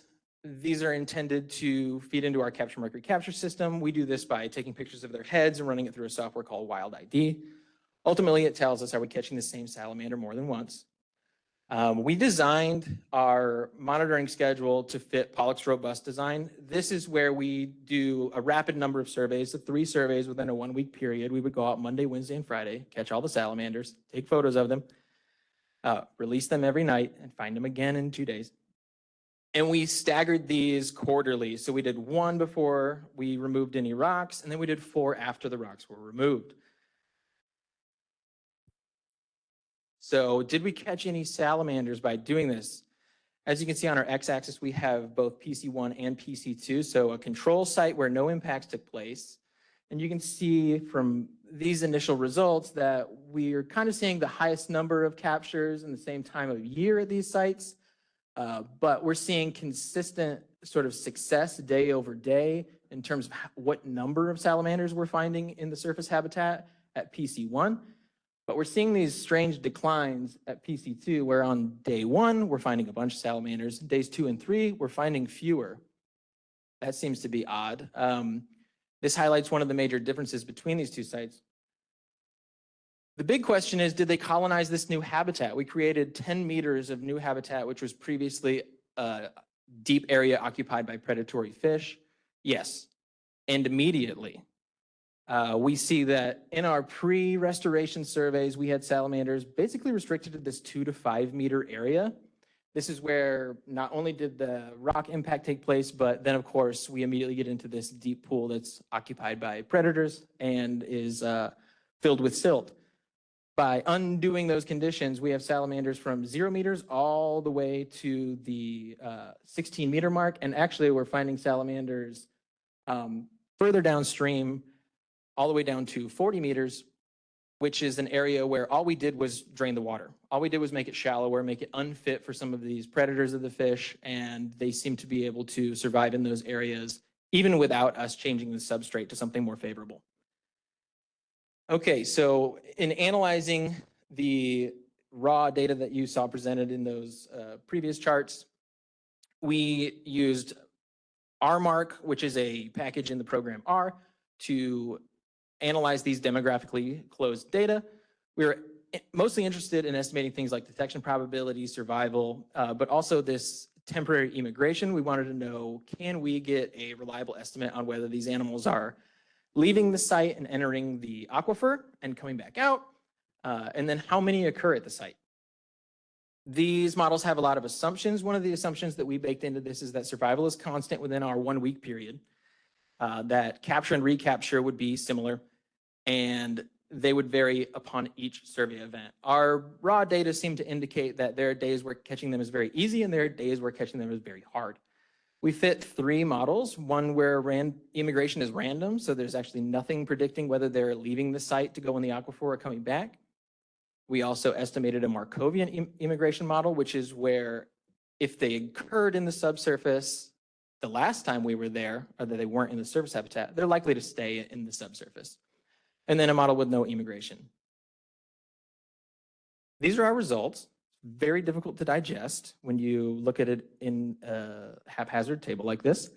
One thing I want to draw your attention to is these estimates of immigration. They vary widely between periods,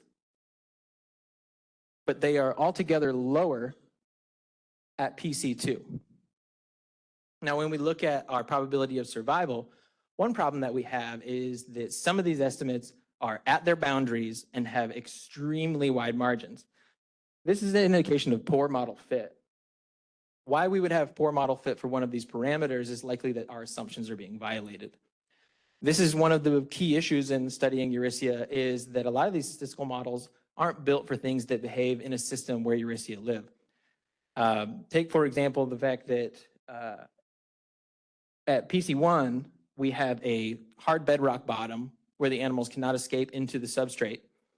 And at PC2, we've replaced all of that with gravel. This is something that's obvious in the detection probability, where you can see it's much more likely for us to catch day over day salamanders with a higher degree of success at PC1, where they have nowhere to escape to. Once we see them in the surface habitat, they can't escape into the aquifer unless they go back through the orifice that they came out. Whereas at PC2, where we've replaced this with gravel, animals can escape into the gravel, making them harder to catch. And ultimately, we've created a system in which some of the assumptions of these models are inherently violated by the life history of the animals we're attempting to study. So here's the big take-home message. Did we have any positive impact on the habitat by expanding it and by changing some of its attributes through this restoration project? Overwhelmingly, yes. Here at the beginning, you can see that not only are the populations similar pre-impact or pre-restoration. But after restoration, accounting for seasonal changes in local abundance in the surface habitat, we see that at PC2, our habitat absolutely skyrocketed. This is a reflection of there being more available habitat in the surface as opposed to these pre-restoration settings. This project taught us a lot about what Eurythia prefer, where we can expect to find the most Eurythia in the surface habitat. But one of the things that I find most important about this project is exemplified in this photo, which is from the same perspective of all the photos of this site that I've presented previously in this talk, but you might have trouble seeing the water. And the reason for that is at the conclusion of this project, monitoring of the site ceased, and in turn, stewardship of the site ceased. And without the active monitoring and stewardship of the site, we see that vegetation has completely overtaken our brand new restored site and left us with a situation in which we can expect vegetation mats and siltation to begin to undo some of the good work that we did. So while the message I want you all to have is that Eurythia sites can be restored and surface habitat can be expanded so that the surface populations are much larger than they were previously, but the ongoing stewardship of these sites is paramount to the conservation of these species, at least locally. And with that, I'll take any questions. So if you have questions, catch Andrew after the symposium. So our last talk today is by Zachary Adcock, Historic and Contemporary Observations of Eurythia Salamanders from the San Gabriel Spring Complex in Williamson County, Texas. Thank you.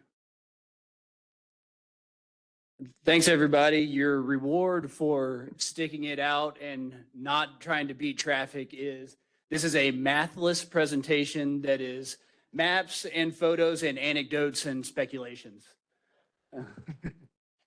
So this is a very detailed view of a single site and a single site with not very many detections. But we think it's important because it may give us some insights into how some of these Eurythia sites behave. And sometimes you can glean important information from sites with even small populations. So if you don't know by now, we are here, and this is where we've been the last 2 days.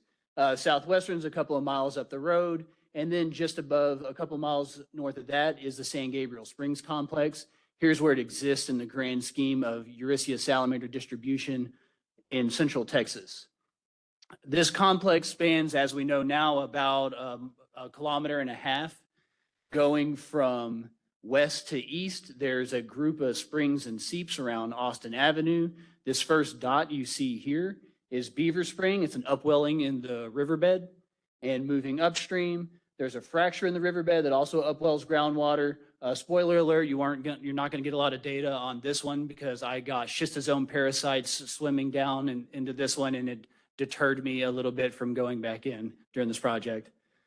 And then there are these 3 dots here are 3 park springs that have small spring runs before they hit the San Gabriel River. So like most springs in Williamson County, there is a long history of human use at this site, spanning from Native Americans to colonists, and beginning in about the 1850s, it's been a regular gathering place. The park was established in the 1930s. That included structures, landscaping, a river wall that altered the native edge of the river. And then in 1957, a municipal water well was placed in the back of one of the park springs. So what we have is a long history of human use and anthropogenic modifications at this site before anyone ever became interested in Eurythia salamanders. And the first one was documented by Sam Sweet. He found one animal in this western park spring in 1970. About 20 years later, the UT folks found one in the middle park spring. About 20 years after that, 2 animals were found by TPWD. The exact location is unknown, but it's somewhere in this Austin Avenue, Beaver Spring area. In 2014, the site was considered to be likely extirpated of salamanders. And then in 2015, Cambrian initiated a presence-absence survey for all the springs that occur within the park. And this was to inform whether the proposed spring improvements were going to impact salamanders. So what you see here is what the springs looked like prior to spring improvements and landscaping, which was intended to give the spring a more natural appearance, put some riparian vegetation along the edges, and then also add in salamander appropriate cover objects. And prior to these improvements, there was an absence finding for all of the springs. So about the time those park improvements, the spring improvements were going on, Zara Environmental was conducting a project at Austin Avenue, and between them and an independent researcher, 2 more salamanders were found. And the interesting thing here is that these were subterranean form salamanders. So the first subterranean forms that had come out of this site. This naturally piqued a lot of interest and more surveys. And in 2020, post-spring improvements, UT found another animal in the Western Park Spring, and UT and SWCA combined to find, I think, somewhere in the neighborhood of 5 surface form salamanders at Beaver Spring. So what we have is a situation where the contemporary observations about more than double the historic ones. We had this discovery of this subterranean form animal in the spring complex. And then also, in addition to this, there's these lingering taxonomic questions here because it's right on the border of what may be Georgetown salamanders or maybe Jollyville Plateau salamanders.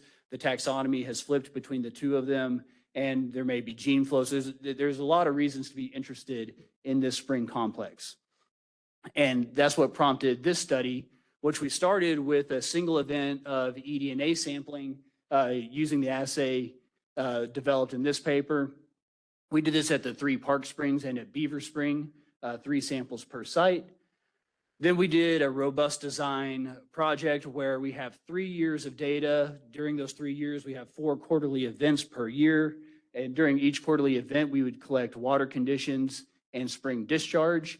Each of those quarterly events got 3 salamander surveys in which we used 3 forms of trapping: bottles, mop heads, and leaf litter bags. And we also conducted visual encounter surveys.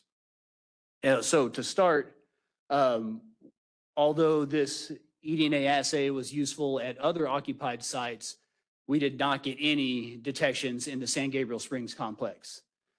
And after greater than 350 trap days, we got 4 total captures, 2 each in the Western Park Spring and the Eastern Park Spring. These all occurred in spring and early summer. 3 in the mops, 1 in the leaf litter bag. Notably, these were all juveniles or small subadult salamanders. And after about 65,000 searched cover objects over the 3 years, we got 5 captures of 4 salamanders. So that means 1 of those was recaptured. All of those occurred at Beaver Spring. And notably here, they were either all large subadults or adult surface form animals, but we also did get 1 juvenile form of the subterranean animal at this site. So this project, or our portion of this project, accounted for about 8 of the somewhere around 20 captures that have ever happened at this site. 1 of the 4 troglomorphic forms, the first detections ever at the Eastern Park Spring. These are all, positives to take away from the project, but the underlying question here is, this is a bunch of effort. 3 years, that's a lot of effort for 8 animals. We could all caravan to a site about 10 minutes from here where we can get 8 animals in 8 minutes. So why so few detections, and also why no eDNA detections at this site? So I'm going to run through a couple of hypotheses. Obviously, the first one is, what about the water conditions? It's not interesting. All the water conditions are fine. These springs are ephemeral. Obviously, that municipal water well does not help that situation at all. But also, we know that Eurycia salamanders occur in a number of ephemeral springs, and they often return when spring flow returns. This site does have quite a bit of surface habitat. It is a park that is a well-used park. So there are people here daily. Those people get in the spring. Those people pile up the rocks. Those people throw the rocks out of the springs. Those people throw our traps out of the springs. There's plenty of disturbance. You can see in spite of best efforts, and this is a little blurry that says grow zone, no mowing, sensitive spring and salamander habitat. And you can clearly see that somebody went ahead and weed whacked that to hell right behind it. And not only that, all the clippings are blown into the spring run itself. After a heavy rain, we had an instance where some of the park trail, this crushed granite from the park trail, flooded into and on top of the spring run. The San Gabriel does flood quite a bit. So all those springs that are right on the banks or in the spring bottom are going to get flooded over. And sometimes it floods enough that it goes over the top of the park springs as well. So, a lot of potential for surface habitat disturbance, but at the same time, we can predictably find salamanders at sites that are far more disturbed than this, this being one of them. So potentially the most interesting hypothesis comes with a big disclaimer that I'm going to do my best to explain what my geologist co-authors have relayed to me. And if there are any geologists left in the crowd, then my apologies that you have to listen to an uncouth herpetologist talk about your precious rocks, but I'm going to do my best. This red line here is a fault zone, and to the west of that is exposed Edwards limestone, and to the east is the Georgetown Formation. So you can see that we've got Georgetown Formation over the spring complex. If we look at the cross section of that, there is that fault zone. And so to the west, this is exposed Edwards that is eroded. In this part of the landscape, these springs are largely gravity drained, and they're draining areas that have somewhere in the neighborhood, or on average, I guess about 10 feet of saturated thickness of rock. This is where the vast majority of Eurythia-occupied springs exist in this northern segment of the Edwards Aquifer. So if we just generally look at this map on the landscape, all but about 2 of the known occupied springs occur in this setting.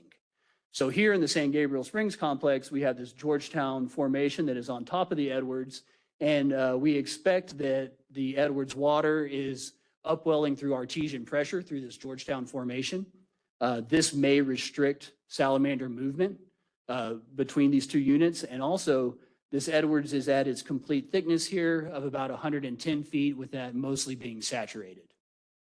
So my apologies for concluding the symposium in the haze of ambiguity, but the conclusions are that there are no conclusions. There's just ideas of what may be going on here. And one of those being, it could just be that it's a small population that rarely occupies the surface habitat. It's possible that this complex is largely unoccupied and what we see are transient animals or colonization attempts. Again, it's possible that this Georgetown Formation on top of the Edwards could be restricting movement up into the surface habitat at the site. And it also could be that the surface habitat is less utilized and then the eDNA is diluted due to the substantial volume of the Edwards Aquifer below that. So there's just much more Edwards Aquifer and much more, as the geologist co-authors told me, 3-dimensional architecture below that portion as compared to the western part of the Edwards caprock. We appreciate funding from TxDOT and access from Georgetown Parks, and then a bunch of people that helped specifically with this project, but also just the cumulative work and collaboration of the whole history of folks that have done work at this site. And I'll take questions if you have any.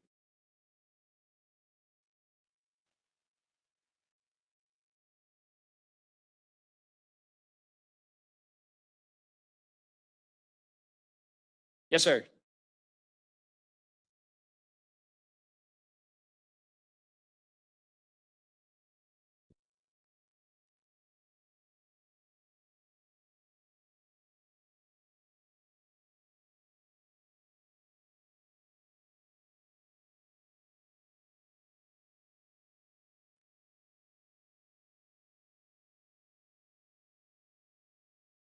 Well, there is quite a bit of surface habitat, though. Those park springs all have a decent spring run to them. And, as Andrew just showed in the last presentation at PC, that even if the surface habitat is extremely restricted, we can still typically find them there. And same with Brushy Creek Spring, where there's effectively no surface habitat, we can still find them, at least some animals popped out every now and then, enough for us to be able to predict when we would find them popped out. So in this instance, there's really no good, the surface habitat isn't great, and it has pretty quickly degraded from those improvements. But then again, it's still as good or better than plenty of sites that we can regularly find salamanders. So I don't think it's really an issue of the amount of available surface habitat there.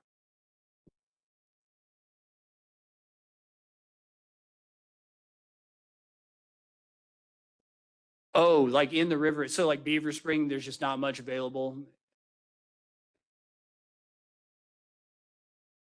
Absolutely. Like, any salamander that's coming out of the ground into the river itself is fish food waiting to happen. That's for sure.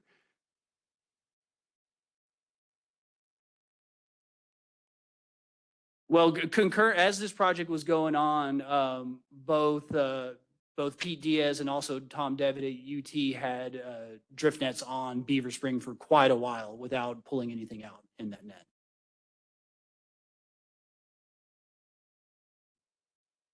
Yes, sir.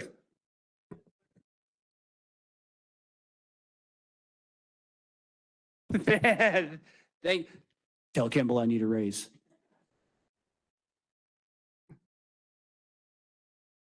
Yes.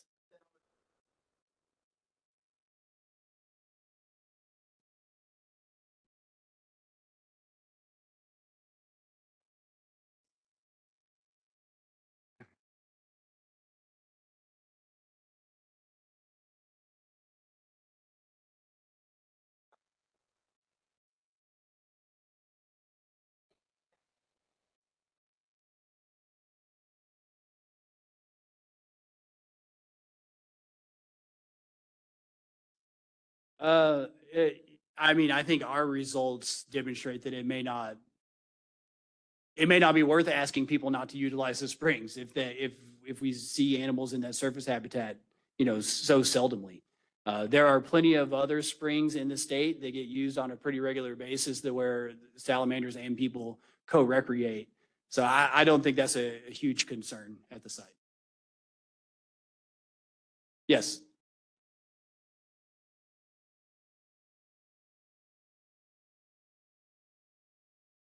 That would be a question for Ruben and Tom Devitt and the University of Texas folks.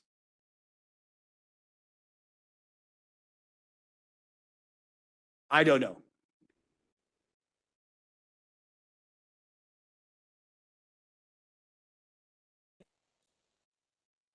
Thank you.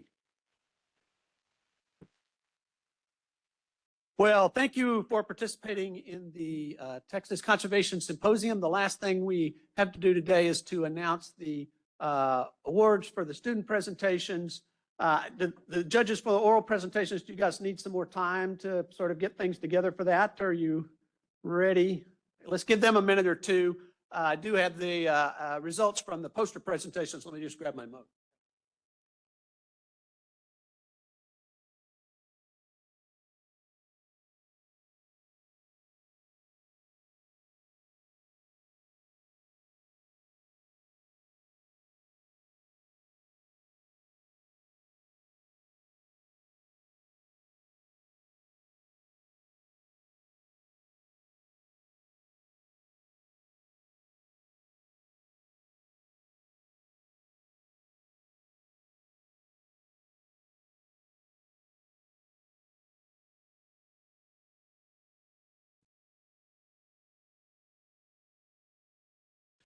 Okay, I want to thank all of the people that helped judge the poster presentations. Since posters are in a short period of time, it took a number of people to do these. Pete Diaz, David Ford, Sean McCracken, Stephen Van Campen Lewis, Jared Haney, Darren Prope, Art Herod, Kimball White, Gary Boyd, and Becky Woodward all helped with the judging of the posters, and I greatly appreciate that. So for the posters, we give one award for the best undergraduate poster and one award for the best graduate poster. And there's a $50 prize that goes with each of those.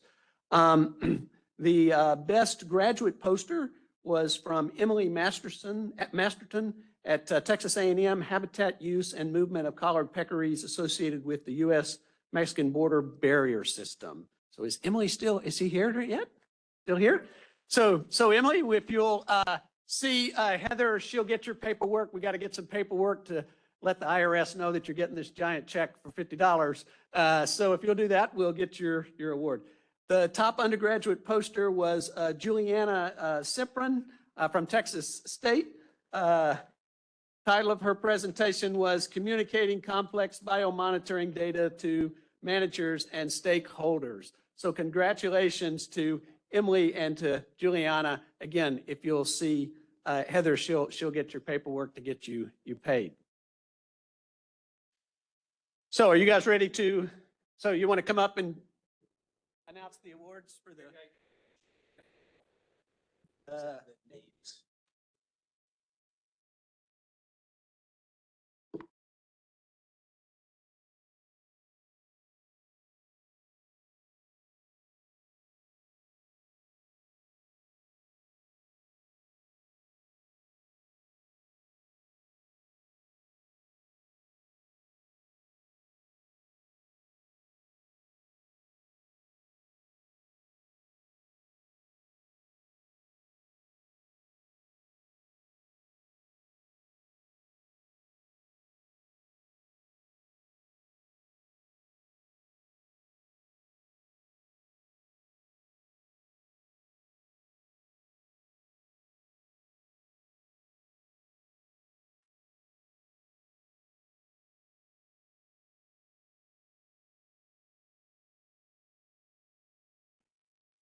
Okay, so the judges have told me that all three of the winners were very close. It was hard to differentiate between first, second, and third place.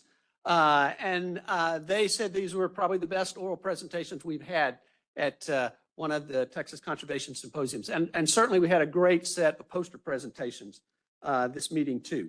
So let me see if I can give you these kind of in reverse order. So third place winner is Kendall Irwin, Reproductive Allotment Affects Cognition in Live-Bearing Western Mosquito Fish. These are the graduate awards.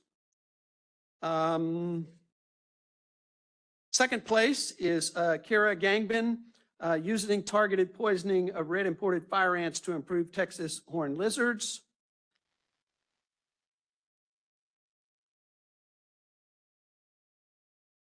And the first place is Jacqueline Telemet, Needle in a Haystack toward the use of machine learning models to detect Texas tortoises in large data sets. So those are the graduate awards. First place gets, third place gets $50, second place is $100, first place is $200. So we had a limited number of undergraduate oral presentations. First place is going to, get this, where is to Dan Tuscaloosa, is his quantifying intra and interspecific trends in craniofacial morphology between surface and subterranean salamanders from Central Texas, genus Euresia. Did a little better job of pronouncing the title this time than before. So he gets a first place award also of $200. So again, if all of the winners will see, Heather will get you get your paperwork for your money. Again, thank everybody for participating in this year's symposium. We will do this again next year, probably around the same time. We'll get some word out to you soon about when that would be. If you have posters, please take the posters off. The facilities people are going to come get the poster boards shortly. Thank you again and safe travels home.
ask me soon. I wasn't sure, you know, so yeah, so why don't you email me? Tell you what the comments, I'll look at them. So yeah, just email me. I'll get this to you. Thanks so much. All right, thanks a bunch. It's good to see you. Yeah, I don't know. No, but maybe we could kind of level off. That's. Yeah, it takes a lot of work. Yeah. Keep it going. For the info about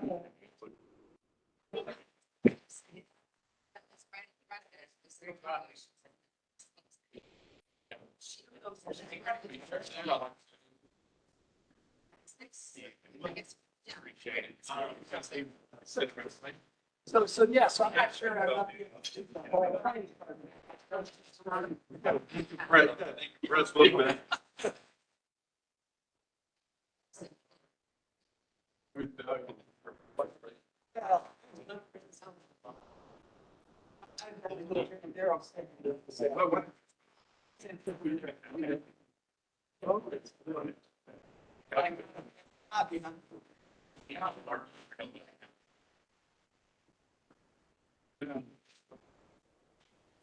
I'll go ahead. Congratulations.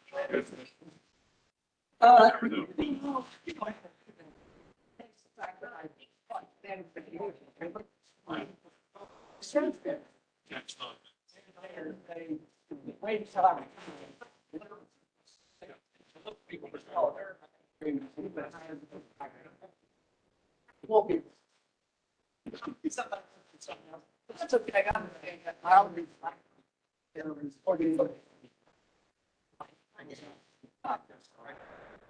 Good. Keep it going.